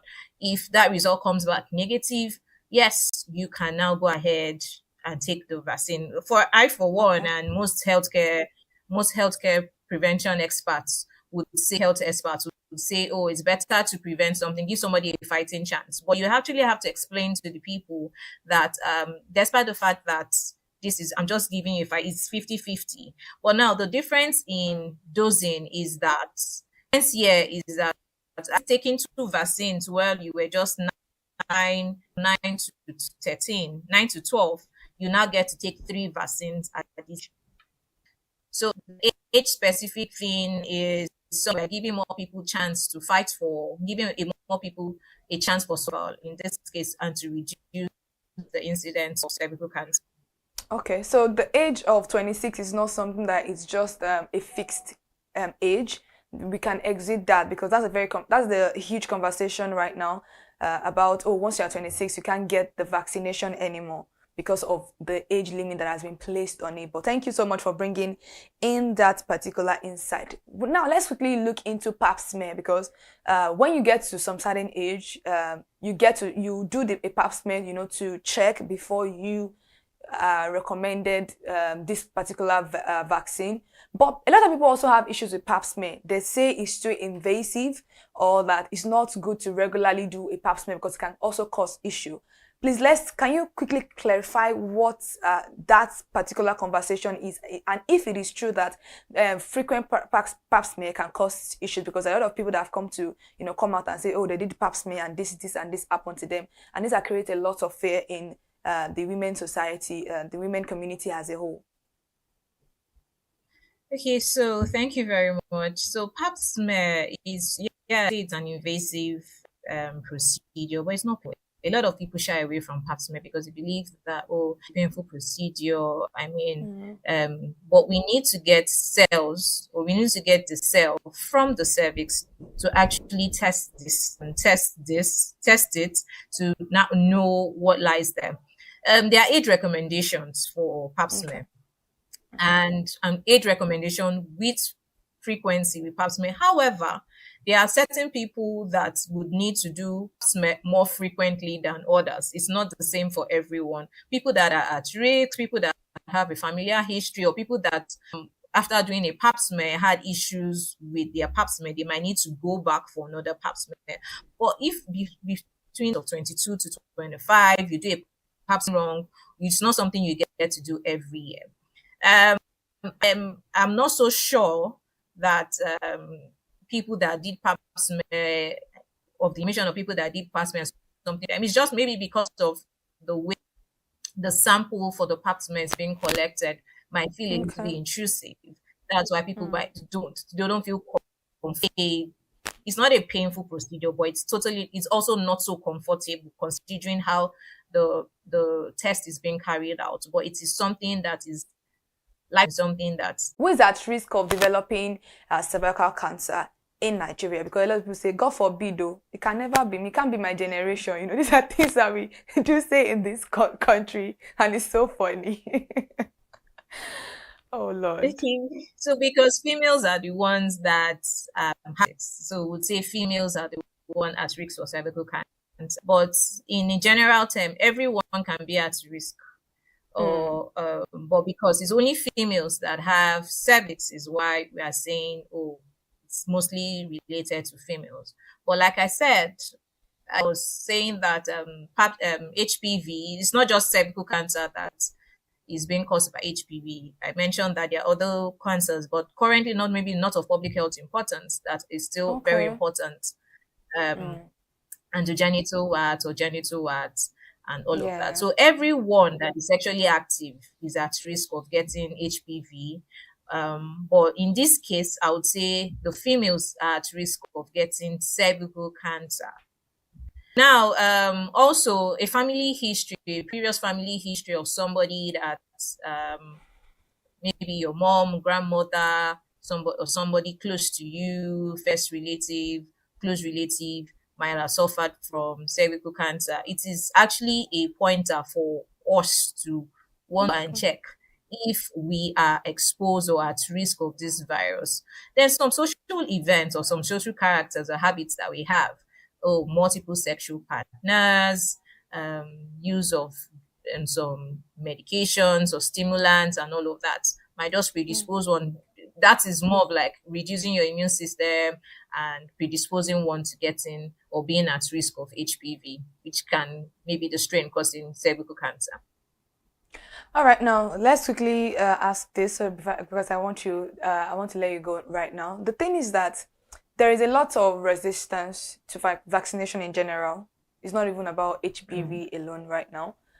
As a medical doctor, why are these resistance, very, very common? Why are people very, very skeptical about vaccination in Nigeria? And what would you, as a doctor, advise parents and guardians and also young ladies or young boys, young adults about HPV? And what would you tell them to do if there is anybody that fall in line for cervical cancer?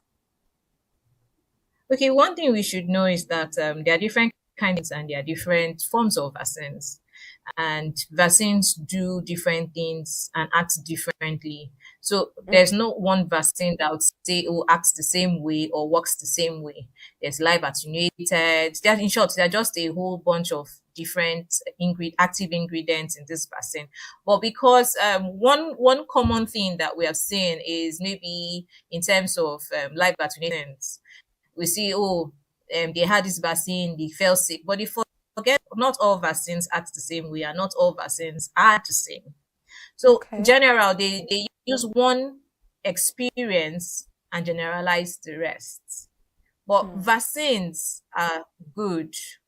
There's something we call herd immunity, meaning that if everybody has their immune system up to par on this particular ailment, the severity of one other person or somebody that is not vaccinated coming down with, or the severity just declines. So the severity of one coming down with something is minimal.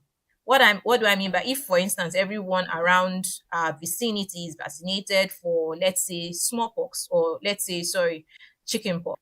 When one person that is not, when chickenpox comes, or somebody come in contact with chickenpox, the incident or the clinical symptoms that the person might experience would not be as marked as how it's if there was no immunity. So vaccines help us in terms of increasing what we call herd immunity in the community and our environment.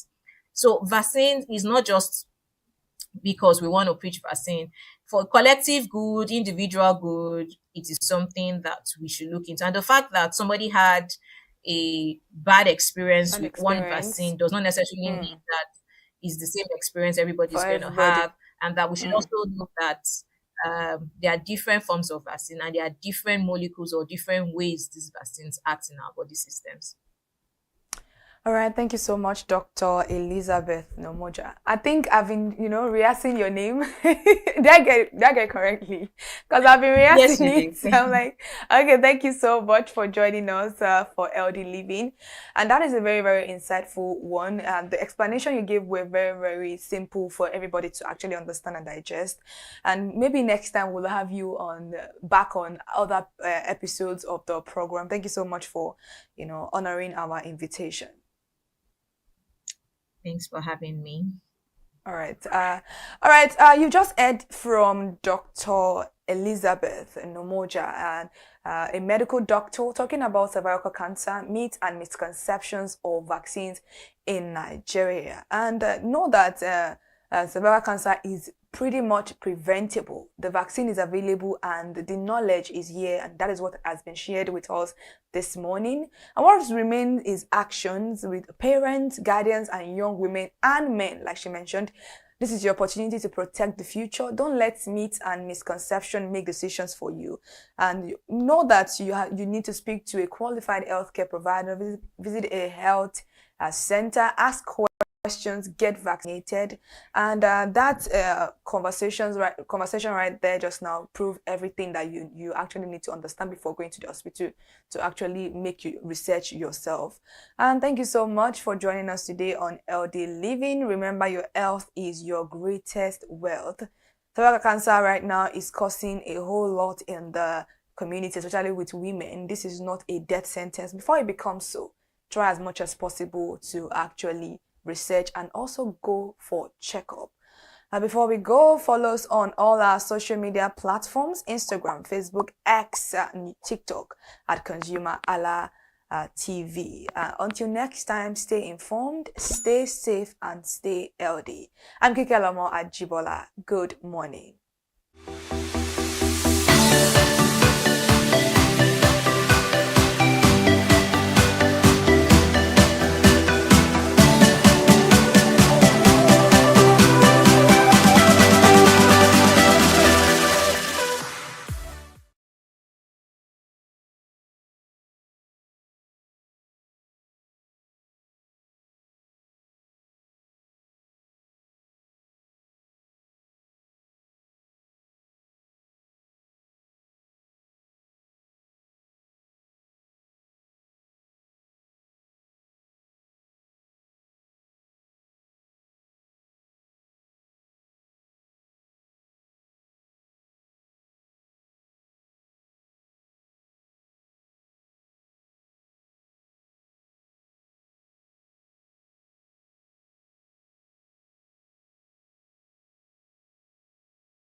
Hello, consumers. You have the right to be heard. Absolutely. So join us on the conversation, share your brand experience, where you tell us all your experiences about brand on the outer world via our YouTube channel every Wednesday from the hour of 4:20 to 5:20.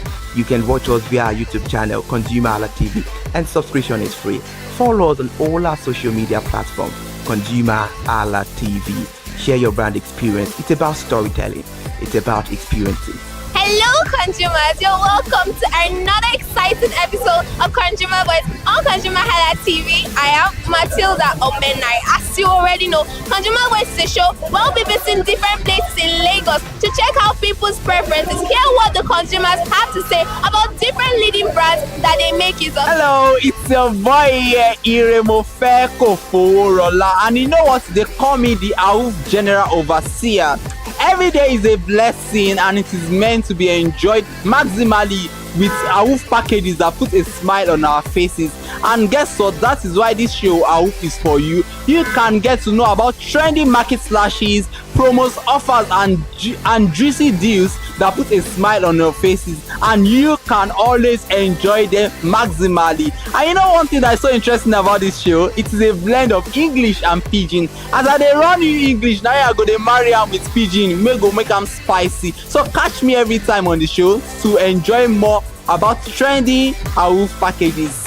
Peace. Public service announcement. Hello consumers, I am Kikelomo Ajibola and welcome to the Scam Alert segment on ConsumerHallaTV. Scam Alert educates viewers about various scams affecting consumers. We learn tips on how to identify fraudulent activities and provide advice on protecting our personal information. We aim to raise awareness and empower viewers to avoid falling victim to scams. We cover various topics such as phishing, identity theft, fraudulent investment schemes, and many more. You want to catch up on how these scammers invade our lives? Join us every Tuesday by 12:30 p.m. for Scam Alert on our YouTube channel as subscription is free. By 2 p.m. to 4 o'clock p.m. every Mondays and Wednesdays, Consumer Analytics and Resolution Box will be airing and will be here to provide you any information on brands and also issues that you have pending for us to resolve. Also follow us across all our other social media platforms, Instagram, Facebook, X, TikTok at ConsumerHallaTV. And that is why at ConsumerHallaTV, you deserve to be heard. Hi everyone, I am Iri Ayomikunle Eke. Join me live on Perspective every Mondays to Friday from the hour of 9 to 10, where we have meaningful and engaging conversations about all the burning and pressing issues making the round. Issues related to our economy and consumers. It's conversing, it's relatable, it's beyond interview. We have expert analysts who gives updated analysis about all aspects of a conversation. Join the moving train by subscribing to our YouTube channel, ConsumerHallaTV, and do well to follow us on all our social media. At ConsumerHallaTV, we ensure you enjoy all around 360-degree entertainment program. Sometimes is the show for you where you enjoy top 5 countdown, celebrity of the week, exclusive interview, and other segments. Don't mind it, it's just a jealous person. Oh, It's new movie release, update, and screen time. I'm going to enjoy myself because this is my favorite time on the program. I get to recommend good movie for you, and I'm also waiting for you to recommend movies to me also in the comment section. Screen time is not just all about entertainment, it is relaxing and also educational. So that is why we are bringing to you Screen Time on ConsumerHallaTV. And in case you're wondering where to join us every Mondays by 5 o'clock p.m. at ConsumerHallaTV on our YouTube channel. Subscription is very, very free. And in case you have not followed us across all our social media platforms, please do so. We are begging you, on Instagram, Facebook, Twitter, and also TikTok at ConsumerHallaTV. What are you waiting for? Click on that follow and subscribe right now.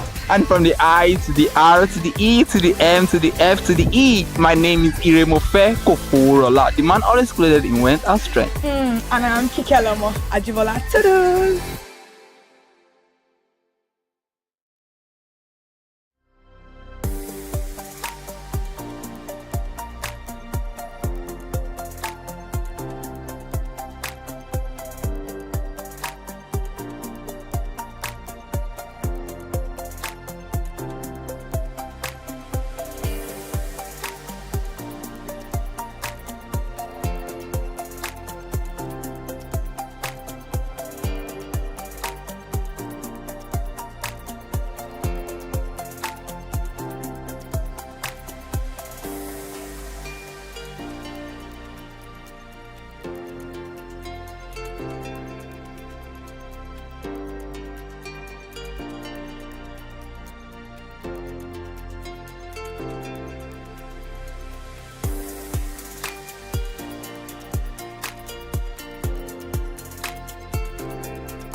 Hi people, my name is Mo Fakorede and I am a filmmaker and a film director, and you're watching ConsumerHalla TV. ConsumerHalla TV is everything consumer advocacy, consumer rights, everything that has to do with consumers. On this TV, you'd watch, you'd learn, you'd be educated, and you'd be entertained. Keep watching ConsumerHalla TV. My name is Olubukola Ozone, a photographer and a social media enthusiast. You're watching ConsumerHalla TV. It's a consumer advocacy TV. If you have a problem, anything, any consumer related problem, just holla at them, just like their name implies, and they're going to get it sorted for you. Keep watching, stay tuned. Thank you very much. Hi guys, my name is Joba Jalabi. I'm a marketing communications professional. I currently lead marketing at Flash Change, a fintech startup. Keep watching ConsumerHalla TV, a consumer advocacy channel. Hello, my name is Sharon Rotimi. I'm an actor and I am on ConsumerHalla TV. Now, ConsumerHalla TV is a consumer advocacy channel. So if you have any issues, consumer-related issues with brands and services, you can reach out to them and they'll be sure to handle it or to cater to you. Thank you so much. Hi guys, my name is Iyebiye Adeton. I'm a film poster designer and illustrator. This is ConsumerHalla TV. It's a consumer advocacy channel. We show content on consumers-based news, entertainment, and all of that. So I urge you guys to stay tuned to ConsumerHalla TV. My name is Anoluwapo Alao, a sales consultant for Star Times Nigeria. This is a ConsumerHalla TV where they discuss anything consumer needs and you get knowledge about anything about consumer. So keep watching it. Hi, my name is Adebola Ogushino. I'm a filmmaker and you're watching ConsumerHalla TV. Any consumer related issues, they've got you. Hi, my name is Stephen Olorunshisi. I'm a strategy and sales professional currently working with Obey, and you're watching ConsumerHalla TV. I mean, this is one of the channels that you don't want to but stay on. Consumer advocacy, brand promotion, everything consumer, what you need to learn for your business to grow. This is a channel where you learn, where you experience entertainment too, yeah. But it's good for businesses, for brands, and for an entrepreneur. If you want to know more about businesses, want to know more about brands, please stay watching. All right, thank you so much, ConsumerHalla TV. Keep watching. Hello, good day. My name is Tunde Balogun. I'm the lead pastor at the Kingsborough Church in London. And you're watching ConsumerHalla TV, which is a new initiation into the TV industry in Nigeria, the first of its kind in Nigeria. And I know that it's going to bring value and quality into the service industry. ConsumerHalla TV is here to offer value to service industry and to give a voice to consumers, bring awareness to the brand industry, and also bring education to what it is to have quality for what you paid for. I know that through ConsumerHalla TV, you are going to be able to get what you have paid for quality-wise and also give a voice to you in wherever it is that you do. I am here to support and give a shout out to say that keep watching ConsumerHalla TV and we'll have a better quality for value in Nigeria and in the global space. Please continue to watch ConsumerHalla TV because it is here to make things work better for you. It is on this note that I would like to say a big congratulations to the chairman and CEO of ConsumerHalla TV, Pastor Tunde Olufowora, and all the staffs of this great organization. Thank you for what you do. You are making things happen for us, and I pray that God bless you. Thank you. Hello, my name is Toyin Balogun. I'm here to give a shout out to ConsumerHalla TV, #1 platform helping you to shop smart, spend wisely, and live better. Anytime you have any kind of issues with your shopping or you want to know a very honest review, please contact ConsumerHalla TV, here to help you. And please join the community where we can all make life easy and better for all of us. Hey there, do you know in the world today, everyone is a consumer. And as consumers, we all have the right to be heard. In Nigeria today, as a consumer, you have all right to product information, right to fair pricing, right to return goods, right to product labeling, right to fair dealings, and a lot more. Well then, have you heard about the new media channel? ConsumerHalla TV. ConsumerHalla TV. ConsumerHalla TV. At ConsumerHalla TV, our goal is to inform and educate consumers in Nigeria with insightful news alongside development within the fast-paced world of consumers through well-researched, specialized, and analytical content. Our vision at ConsumerHalla TV is to create an engaging platform that provides right connections for meaningful brands in Nigeria, thus creating a more caring world for consumers where business thrive. And guess what? Our ConsumerHalla brand is the first consumer complaint resolution portal in Nigeria, powered by a 72-hour feedback mechanism. We offer consumer advocacy, informative talk shows, branding promotions, advertising, and lots more. Connect with us via our YouTube channel at ConsumerHalla TV. Follow us on our Facebook page, ConsumerHalla TV, our Instagram page, ConsumerHalla TV, and do well to subscribe to our YouTube channel. Subscription is free. ConsumerHalla TV. At ConsumerHalla TV, you deserve to be heard. At ConsumerHalla TV, you deserve to be heard.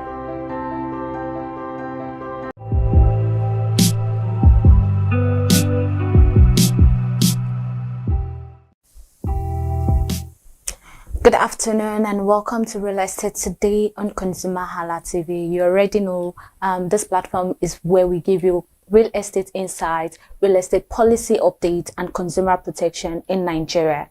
I am Elizabeth Abefe. And good afternoon. I am Irimofe Koforola. Thank you for joining us today. Yeah, in Nigeria today, land remains one of the most valuable and sought after assets, seen not just as a property, but as a pathway to financial security and long-term wealth. But while the opportunities are expanding, so are the risks associated with it.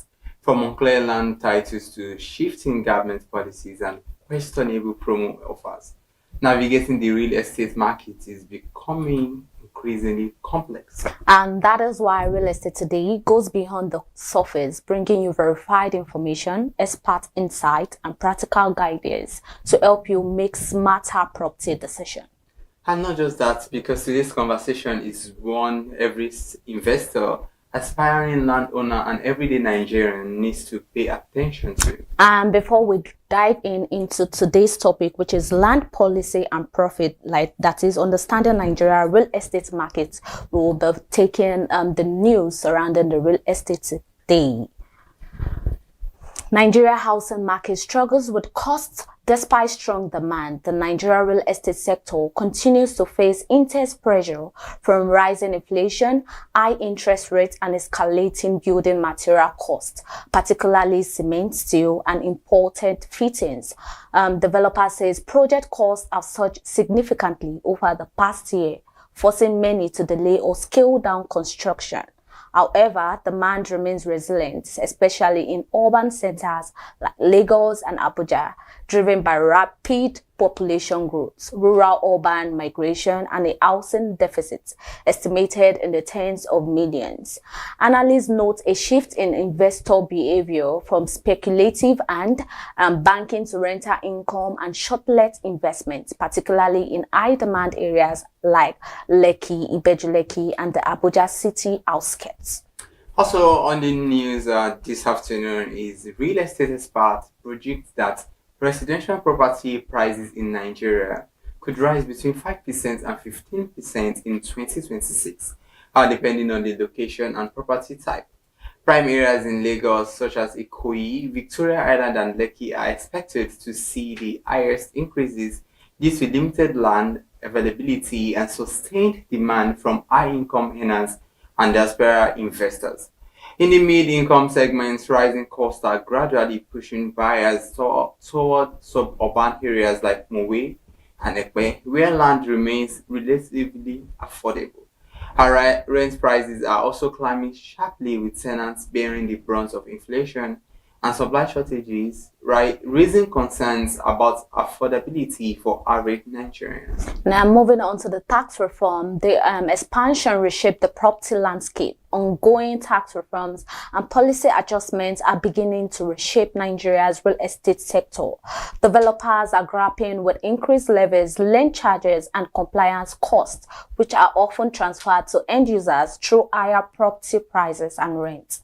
At the same time, there are renewed efforts to improve mortgage accessibility through government-backed schemes and partnership with financial institutions. Industry stakeholders says that if properly implemented, improved mortgage financing could unlock home ownership for more Nigerians, though current high interest rates still pose a major barrier. And lastly, on the news updates for real estate this afternoon. Africa's real estate market is gaining increasing attention from both local and international investors, with projections estimating the sector could reach about $347 billion by 2034. Key drivers include rapid urbanization, a growing middle class, and rising demand for residential, commercial, and industrial properties. And Nigeria, as Africa's largest economy, remains a major focal point despite economic challenges.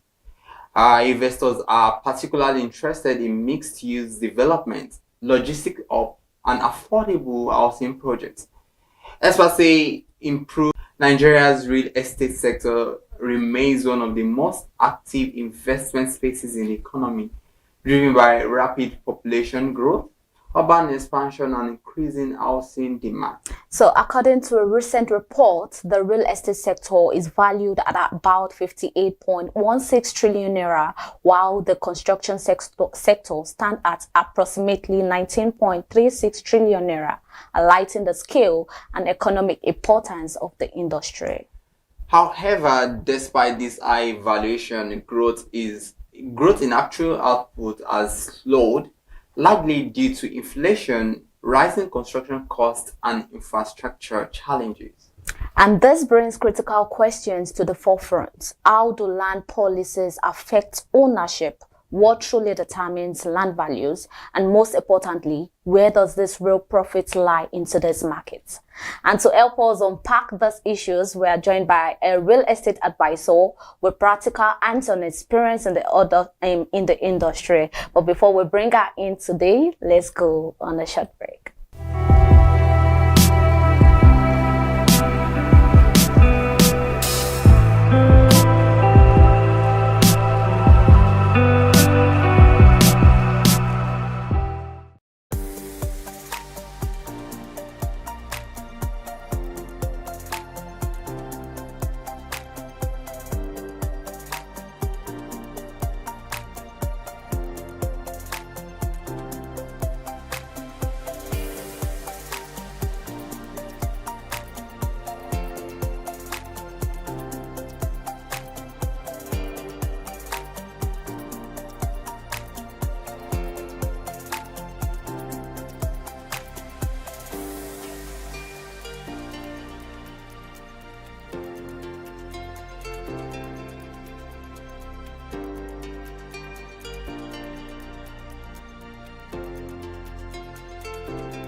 Hey there, do you know in the world today, everyone is a consumer, and as consumers, we all have the right to be heard. In Nigeria today, as a consumer, you have all right to product information, right to fair pricing, right to return goods, right to product labeling, right to fair dealings, and a lot more.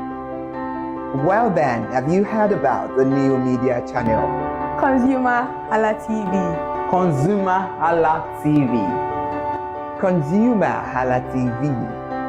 At ConsumerHalla TV, our goal is to inform and educate consumers in Nigeria with insightful news alongside development within the fast-paced world of consumers through well-researched, specialized, and analytical content. Our vision at ConsumerHallaTV is to create an engaging platform that provides right connections for meaningful brands in Nigeria, thus creating a more caring world for consumers where business thrive. And guess what? Our ConsumerHalla brand is the first consumer complaint resolution portal in Nigeria, powered by a 72-hour feedback mechanism. We offer consumer advocacy, informative talk shows, branding promotions, advertising, and lots more. Connect with us via our YouTube channel at ConsumerHallaTV. Follow us on our Facebook page, ConsumerHallaTV, our Instagram page, ConsumerHallaTV, and do well to subscribe to our YouTube channel. Subscription is free. ConsumerHallaTV. At ConsumerHallaTV, you deserve to be heard. At ConsumerHallaTV, you deserve to be heard. And I'm Kikelomo Ajibola. Ta-da!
Yeah, welcome back. If you are just joining, you're still welcome because we are just getting started. The topic for today's real estate is understanding real estate markets. To help us unpack these issues, we are joined by a real estate advisor with practical hands-on experience in the industry. We have Adesua, real estate advisor and sales strategist. Thank you for joining us, Ma. Thank you so much. Thank you. Good afternoon. Thank you for having me here too. Yeah, all right. So let's get into our topic of discussion today as we get to understand so many things.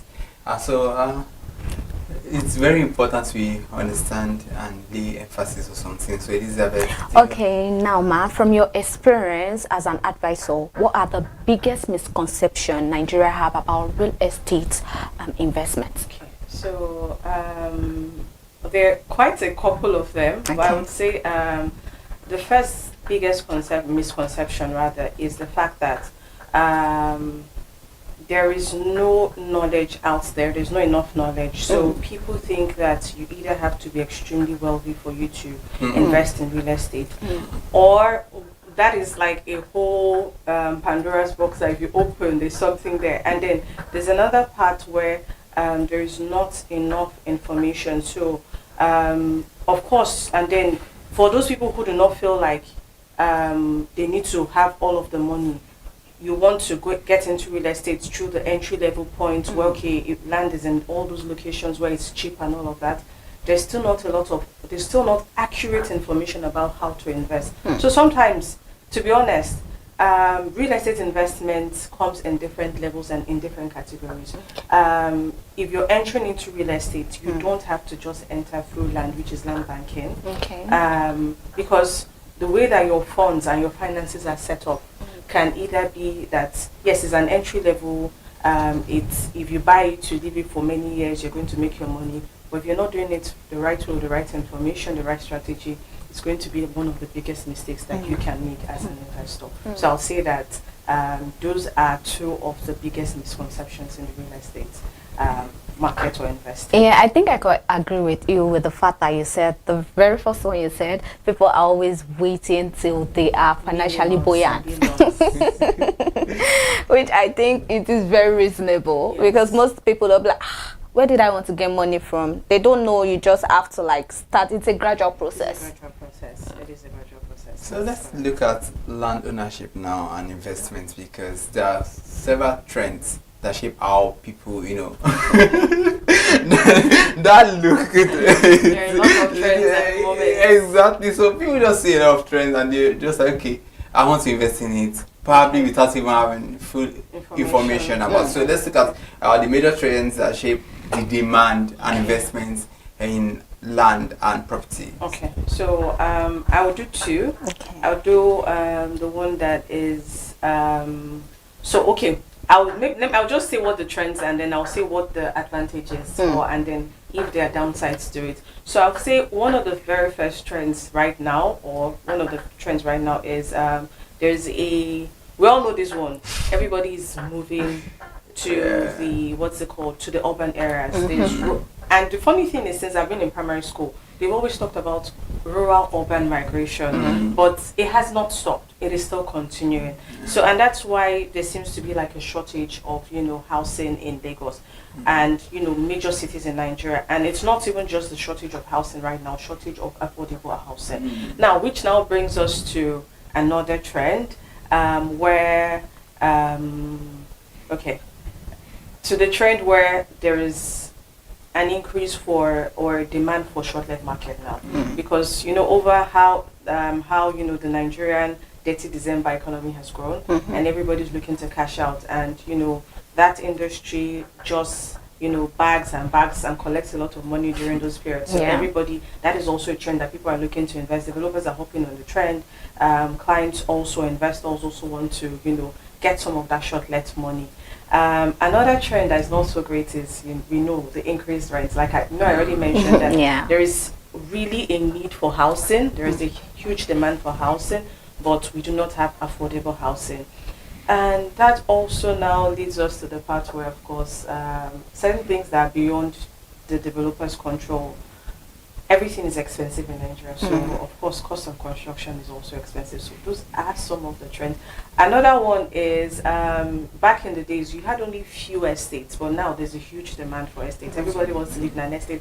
If someone is looking for a house to rent, is in an estate. Of course, it's not bad because there are certain things, certain advantages. The lifestyle that comes with it. You want your privacy. Nobody's just knocking on your door all of a sudden. The security. So some things have also brought about some of the trends that we're seeing at the moment. Okay. That was beautiful. I don't even know how to react because and I think when we were there, everybody, we just have that particular trends which we follow. Yes. It's either you are trying to get short-let apartments or you are crying over the increased rent or like, they are quite relatable. Exactly. Yes, that's the thing. It's like a circle. They're interrelated. So now, how do government policies directly impact land acquisition and property development? Okay, so whether we like it or not, the government directly influences land. So first and foremost, for those who are in real estate or for those who invest in real estate, when they say when you're trying to sell, the client will ask you, okay, the C of O that's on the property, how let me use the layman term, how old is it? So you'd say, okay, 99 years, 100 years. So in the real time, all land belongs to government in the real sense of it. So that's why you have to go back to renew your C of O. That's why you still have to go back when there's change of ownership. You have to tell the government, oh, this land has moved from A to B, so we need to register. We need to. So it is important that we note from the foundation, yes, that that government policies affect real estate investment. So when we move to certain things, so I would say, for example, in Lagos, there are certain areas that are marked to be the places that are currently upcoming. You'd see their agricultural zones. So would always advise clients, when you want to buy, we need to get all of this information. Some places are not marked out for residents. They're marked for agriculture. Some places, are marked for industries. So I remember the time when the Dangote refinery train was going on. That was like a marketing strategy or an advert, a feature. A lot of people would say it's close to the refinery, but the real sense of it, you're not supposed to be living too close to the refinery. So true. Yes. So and then there are policies, around the type of houses that you can build in certain locations. That's why you can get high rises in Victoria Island, but you cannot get those kind of high rises in other locations. So those are policies that would affect how property or land development happen in wherever we are. I think you've already even highlighted some of the facts in the question one, where we talk about the misconception, and you talked about people are not really they are not well informed. Yes, they're not well informed, and that is why they are always getting into one or two concerning the real estate surroundings. Yes, all right, so let's look at it now. Still talking about government policies. Would you say, in a way, it has really enabled or limited people to have so much access or interest in real estate? Yes, so I would say that in the past, we're in Nigeria, there's certain things that were put in place that sort of caused a hindrance. So when I say hindrance, when you're trying to apply for certain documents, you're trying to, all of those, you need to go to Alausa, you need someone to help you push to acts and all of that. So some of those things, because it's time that is taking. It's taking time, it's taking other resources. So that sort of constitutes an obstacle or a hindrance. But at the same time, we've also seen where the government is coming up with policies that, help generally in terms of, companies. The government is also collaborating with developers to come up with different estates, to do housing schemes. You'd see where the government is also even giving out some properties at subsidized rates. Certain things will be subsidized. And then one of the major policies that the government has, I think I'm going to the next question now. It's fine. It's fine. Should I carry on? You're free. So one of the major will I say, improvement that has come is an innovation, rather. I would call it an innovation. It's the EGSI, so it's the Electronic Geographical Information System that someone recently introduced. So it's the most advanced land information service right now in Nigeria. So everything is digitized. So before, I know that it's still, they're still working on it, but at the end of the day, when they're done, that is what it is meant to be. So it is basically your land verification and everything that has to do with it digitized. So normally before, and even for me, it's always a hassle when a client wants to buy. We're now calling lawyers, we're getting the surveyors, we're getting this so that we can verify. But when that thing comes in place, you don't get that, oh, I bought fake land, oh, they gave me fake documents, because you can practically on your desk, on your table, get all the information that you want. You can verify the authenticity of the land, of the documents, the owners. You can go as far as even registering your own property, your own CFO, perfecting your title, your deed of assignment, your governor's consent, and all of that. So that, I would say, is one of the major highlights, and if that is fully implemented, it will help all those all those I lost money, I was duped. It would really cut it out. Now, talking about this trend about promos, discounted prices, okay, how real is this trend? Okay, what's your take concerning this? The honest truth is that promos have always been in existence. So it's real estate promo is not the new thing. Yeah. But promos are valid promos, they are legitimate promos, and then there are promos that are somehow.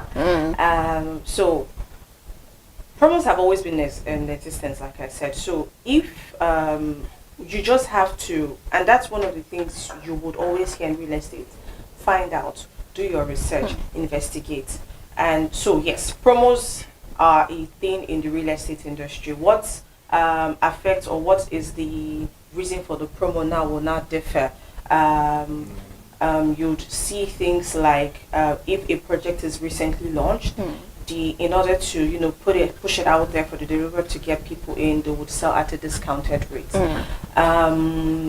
So just to bring people in, sometimes as well, Christmas discount. Basically, promos are for sales, for companies that do it legitimately. So it's to push sales. But for companies that you're not so sure of, when the promo is too cheap, I always say, when the deal is too good to be true, it is too good to be true. Another thing to affect promo. So yes, our promo is good. Our promos, relevant in real estate. Yes, we're always looking for promos. We're always looking for discounts. But at the same time, I feel like it also waters down, some brand always doing promo. Every time that I see your advert, every time that I see your flyer, it is a promo. I begin to feel like maybe the price that you're giving me was actually not the price, and the promo good deal and not a bad deal. Yeah.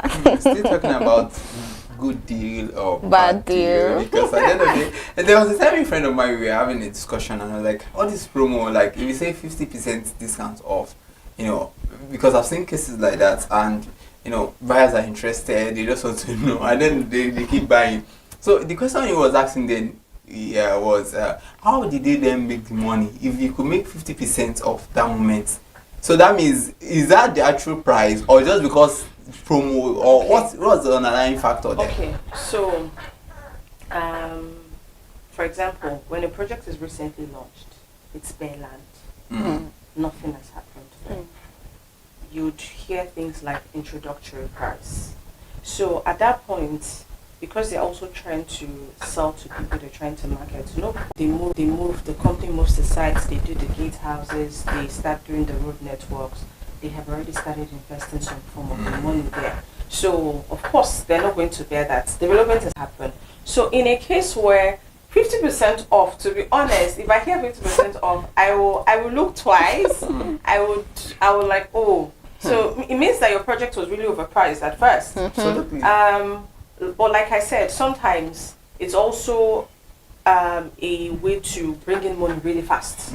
So sometimes the developer wants to get, quick money sale. Yes, you can get 50%. If I see 50% discount or 50% off for limited time offers like 24 hours, a weekend, Black Friday, those are crazy discounts. Yes, but I would also not just tell you to jump in. Verify first, investigate, research, ask questions.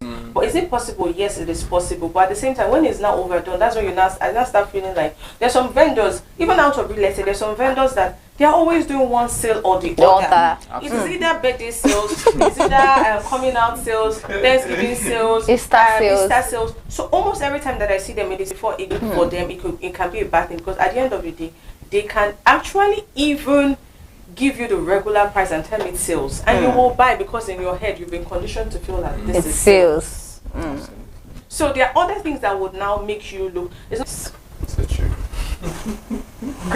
So before we allow you go, Elizabeth, do you want to ask any question? Yeah, I think she has said it all, down from being knowledgeable. You have to have this knowledge, and before jumping into any offer, you have to make your research, you have to investigate to know how true it is this. Then you have to go through all this, you have to go through reliable source. Yes. Know that, these are the people that need to be there for me to be aware. So I think she has laid out a whole lot of things that are very quite insightful. Sorry, I wanted to just chip in something. When I kept saying research, people would ask, okay, how can I do my research? So I would say that first and foremost, if you're going to deal, you see a property maybe from a development company. So usually in the past, people used to just do on money less, and that was what gave rise, because that was a problem. So you're not sure. One family or one whatever, they're selling to numerous people, and then that's what gave rise to the real estate development companies that we see now. And the idea behind that is that they're secure, but at the same time, there are just a lot of factors that surround authentic land. Sometimes you go into, even for the developers, they go into land transactions and it turns out not so great. Not their fault from the beginning, but how they handle it eventually is that that's what makes the difference. Because we're in a society that's really dynamic. But that aside, I would advise you get a realtor, get a lawyer, and I know the part where a lot of people, especially for people who are in diaspora, will say, "Oh, I have a brother who come and check and all of that." Yes, your brother or your relative is also not a professional. They can only tell you, based on what they see on the eye level, what does the location look like. Your brother who is not a realtor, your sister who is not a realtor, or that person who is not a realtor cannot tell you the what's it called, the potential for growth for a particular location, because they don't have that information. But it's like a check and balance. What your realtor tells you, does it coincide what your brother tells you as regards location? Because sometimes people will say, "Oh, I got one cheap land. It said it's in Ajah. What's your own 100 million?" They're saying Ajah 5 million from LBS, and they're saying 45 million. And then when you find out the Ajah is not the Ajah. It's not even giant. So. Yes, I know that there's the coastal road and all of that, but you have to be clear with what information that you give to clients. So work with your realtor basically, and I feel like you should also ask your realtor questions or try to gauge. I would not necessarily tell for clients who are new, get a surveyor, get a lawyer, get a this, get a that. It's too much for one person to handle. So once you have a realtor who is experienced, who is professional, the realtor knows all the routes to go. So I know that when my client tells me, if it's not a project that I have personally vetted and pushed to my client to start with, the client says, "Oh, I saw this, take a look at it, what it is like, what is it like, sorry." I will go there, I would see, of course, physical inspection is very important. I tell them what I see, and then I'm the one who now tells the clients, these are the steps that we need to take. We need to get a surveyor to get the coordinates to chart. We need to do the document verification to check and all of that. So yes, so I would say that for an entry level, that's the important thing. And your realtor should not just be about, "Oh, come and buy," You know what I said at the beginning, and I feel like it is a problem as much as it is a solution. It is a problem. So we keep telling people, especially the young people, come and invest in real estate. Start with as little as 100,000, start with as little as 200,000. But sometimes we don't tell people that, see, this money that it's an investment. So investment is not I put in today, I get tomorrow. That's not what it is. So we sell land, especially land banking, to people. Oh, come and buy property. You're not telling the person that, see, you're not going to get returns on investment immediately. And if this money that you're putting is money that you would be needing in the next 2, 3, 4 months, 5 months, you don't have any business putting it in real estate land. There are other forms of real estate that you can put your money in that now do returns. There are a couple of companies that do that. I'm not mention their names, but there are a couple of companies that do that. So some of them do buybacks. You pay for, they give you documents. So in the, what is it called? In the transaction, it's a legitimate transaction. You're paying for a certain size of land, and they're giving you, and then eventually at the end of the tenure that you've chosen, they give you back your money and the interest that's accrued. There's also real estate trust funds like stock markets, where you can also, invest in small. For example, this is a 100 square meters. You can buy 1 square meter out of it, and so eventually, if you need your money, you sell out, and then you get your money back. So these are just the various forms of investment, various forms of investing in real estate. So it is not only just the traditional land and house. There's also the what's it called, the shopping malls now, the commercial real estate, where you people are buying shops. So initially before, it's just someone that will build shops and own shops. But now lots of shopping malls are coming up and people are building, and other people are getting into ownerships as well. So yes, I think you really like explained so much. Explored difference. This has indeed been a masterclass for anyone, even for a first-time investor. You've given step by steps procedures that they can follow, and it's very good to have you on the show, because then for me we will go on and on. So I just hope that people can learn and pick on us. It's a continuous process. It's not they need to learn a lot. Thing. Yes. Alright, clearly real estate success is not just about having the money, like Adesua was saying. It is about having the right knowledge, timing, and due diligence. So we go on a quick break now before we come to Consumer Corner, where Elizabeth always does justice to things you need to know when it comes to verifying property ownership.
Yeah, welcome back. Still on real estate and Consumer Corner as usual. Most of it being projected or being showed across. You already know, if you're following, if you follow this conversation from the beginning till now, Madam Adesua already made justice on most of the consumer corners that is being projected. But then let's still have a look on what you need to know concerning consumer corners, the documents you really need to know about, how real those verified documents, and what you really need to know concerning the real estate itself. All right, so you just know that documents you being handed your documents does not just mean you're all about your ownership. And cheap land is not always a bargain, like you see on the screen. And so many other pieces of information. Use professionals. She highlighted that. She very highlighted important that. for you to use your professionals, your lawyers, your surveyors. Real Yeah, talk. survey plan is critical. Very important. And also, one thing you should never forget is always verify land status. She talked about it. that. She even laid emphasis on it. So these are things you need to know very well, and document define ownership. Don't let them just hand you the key without they hand you the key to the house and you don't have documents. Don't let anybody just give you receipts. Yeah, exactly. So don't say yes. I'm now a landlord. Yes. But at the end of the day, you don't even own the land. Talk about being the landlord. So these are the real issues anyway. So do not forget that real estate remains one of the most powerful tools for building long-term wealth. Yes. But only when you get it right and you make the right decisions. And the market where misinformation, policy gaps, and risky offers exist, knowledge is not optional. It is your strongest protection. Yes, before you invest, ask the right questions. The right questions are important. Verify every detail and fully understand what you are buying into. Because in real estate, one wrong move can cost years of savings, while one informed decision can secure your future. Absolutely, I agree with Elizabeth. Keep watching Real Estate Today for insights that keep you informed, protected, and stay ahead of the markets. I am Elizabeth Abefe. And I am Rimofeko Forola. And once again, thank you so much. Thank for being you on for the show having today. me. It's a pleasure being here. Thank you so much, ma. All right, invest smart and live better. Bye for now.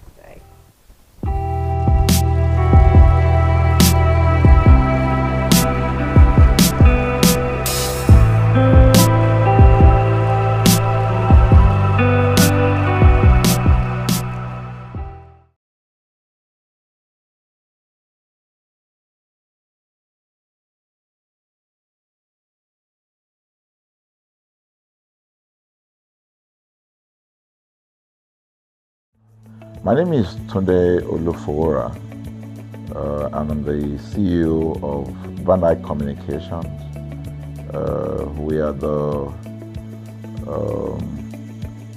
we call the publisher or the owner of the new initiative called ConsumerHallaTV. ConsumerHallaTV is actually Nigeria's first consumer-centered, or call it consumer-centric television platform that aims to bring voice to the over 220 million Nigerians. It was a vision that came to my heart about 10 years ago. I remember that I was traveling. I traveled out of the country, on airline. And I had this unpleasant experience. It was a trip to an African country from Nigeria, and I actually went with a local flight from Nigeria. I wouldn't want to mention the name of the airline. And then it was to South Africa, and we landed in South Africa. And let me just paraphrase it. When I was coming back, I had some money, some dollars, and that someone had given to me to hand over to another person in Nigeria. So I wanted to help out. I didn't want to carry the cash on myself. So for whatever reason, I had a small case, and I felt that it was safer for me to put the money in my luggage.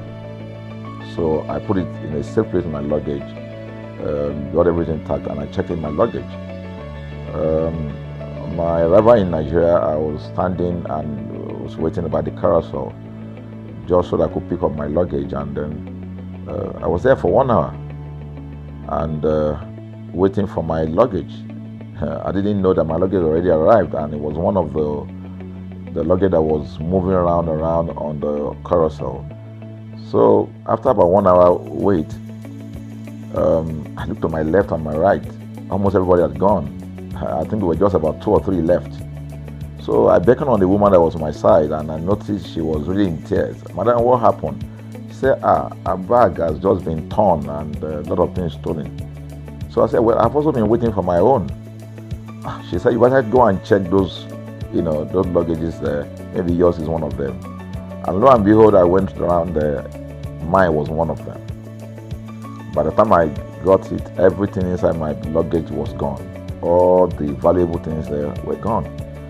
To cut the long story short, we felt there was need for us to report the case, at least to the airline. It was in the night, about 8 o'clock or 9 o'clock. We went in to go and see the officer that was in charge. As soon as we got in there, the officer said, oh, so sorry, but you will have to go to our head office in somewhere in Victoria Island, to lodge a complaint. Okay, so the next day we went to the Victoria Island and we lodged a complaint, and that was it. And since that day, I'm talking a story of over 10 years ago, I didn't get a call, not even a call from that airline to talk to me about what happened to my luggage. Now, about a month after that trip, I had another opportunity to travel out of the country. This time around it was to US, and it was an official assignment. And I flew on, I will mention the airline this time around. I flew on a BA. I really didn't like BA. I usually go with Virgin Atlantic and things like that. But my protocol officer convinced me and said, okay, you will love BA. Why don't you go on BA? Anyway, so I went on BA to US. And of course, on our return from US to Nigeria, we had to do, of course, there'll be like a connecting flight, from Heathrow. So we got into London Heathrow, and then because it was through Heathrow that we went, and then so they changed since it was BA, they changed the aircraft. This time around to a bigger one. I mean, clearly because there were more Nigerians, or more people that were planning to come to Nigeria, and then we boarded. Not quite 10 minutes into the flight, in the air, the aircraft started malfunctioning. The air conditioning compartment were not functioning very well. I was on what we call business economy. The whole of that business economy all the way to economy side, the ACs were not working well. It was hot. And then I was watching. And then from that moment till we got to Nigeria. From that moment till we got to, I'm just trying to paraphrase. From that moment till we got to Nigeria, I could remember very well how many times the pilot, broke into conversation and had to apologize and say, we're really very sorry about this. He was giving us almost every 10, I could almost say almost every 30 minutes. There's always a kind of update. So sorry, this is what we're doing now, this is what we're doing. While we were on that journey, I also remember an incident. So they came, the crew apparently couldn't resolve they couldn't manage the crisis or what was going on about it. They couldn't fix it. So they come up and said, we're so sorry, but for all the inconvenience, we're declaring, free lunch, free whatever it is you want, you can get. So trust Nigerians, you need to hear how everybody were jubilating, But something struck me. The experience I had just about a month before, and this experience, somehow I started comparing them. I was trying to see how this matter will be managed. Again, to cut the story short, we landed in Nigeria on a BA. Before we landed, the pilot announced and said that for the inconvenience, they will be giving a voucher of £50 to everyone that flew on that aircraft. I thought it was a joke. I mean, it was my first time with BA, but for what I knew or know of the British man would never even play with his 1 penny, talking of £1. So I felt that must be a joke of the year. So we left. I got back to my office. I think it was just about a week after. My officer, our guys in our mail room came up and said, "Oh, you have a parcel." So I said, "Parcel? Yeah." So they bought this parcel, wrapped. I opened it, and boom, I bought the document out. It was the £50 voucher from BA. So what's the tenor of this story? An experience with one airline was terrible. No apology. An experience with another one, even though it was a bad experience, but it was very managed, well managed. So managed that even if we have suffered anything in that aircraft, you probably, for the sake of how they manage it, will have forgiven them. So that was how this journey started. So I started thinking, my mind, this is what we go through in this country. But are we different from other nations? So God put in my heart the idea of ConsumerHalla. That's why the Halla came with consumer. And we started that journey about 10 years ago. We started by creating a platform called ConsumerHalla, where consumers, so I discovered that Nigerian consumers don't have a voice. So things happen, and that's it. We live with everything. So we've started the journey from creating the platform. We have an app, we even have a magazine, and we thought we could move it from that to the next stage, which is the television. So the TV today, has come. So I would say precept by precept, line upon line, we have been able to build on our aspiration, to finally bring to birth this unique and exciting platform, So it's a digital telecast, and our goal is to further connect consumers in Nigeria to brands with insightful news, development within the fast-paced world of consumers. The world of consumers is growing at a very fast pace, So we want to inform Nigerians. We want to get them educated about their rights, So our role is that we're going to educate consumers in Nigeria, all right? So by bringing them specialized and what you call analytical, research-based content generation that will inform, educate, sensitize the audience, So that's ConsumerHalla TV. So I call it an offshoot of our ConsumerHalla brand. ConsumerHalla brand actually was the first we call it the first complaint or consumer complaint resolution portal. When we started it about 10 years ago, or about 7 years ago, it became the first complaint resolution portal.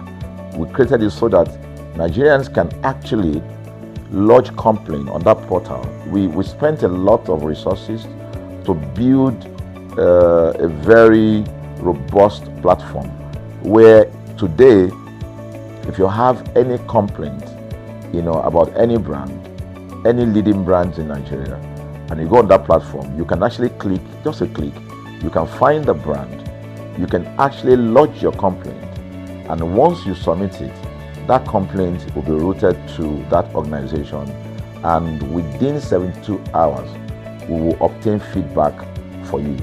We build it in such a way that we have connection to almost all the organizations, and it's been working. We've resolved several complaints for people without having to charge them any penny, because the idea is not to charge. So what we have done with ConsumerHalla TV is to take it to the next level. So we hope to change the narrative. We want to give the right direction. Nigeria has the largest consumer market in the world with a population of over 220 million people. Why should we be the one that is suffering the most? Everywhere you turn to, it's as though Nigerian consumers don't have a voice. You're traveling, you buy a ticket. For whatever reason, an airline will wake up middle of the night,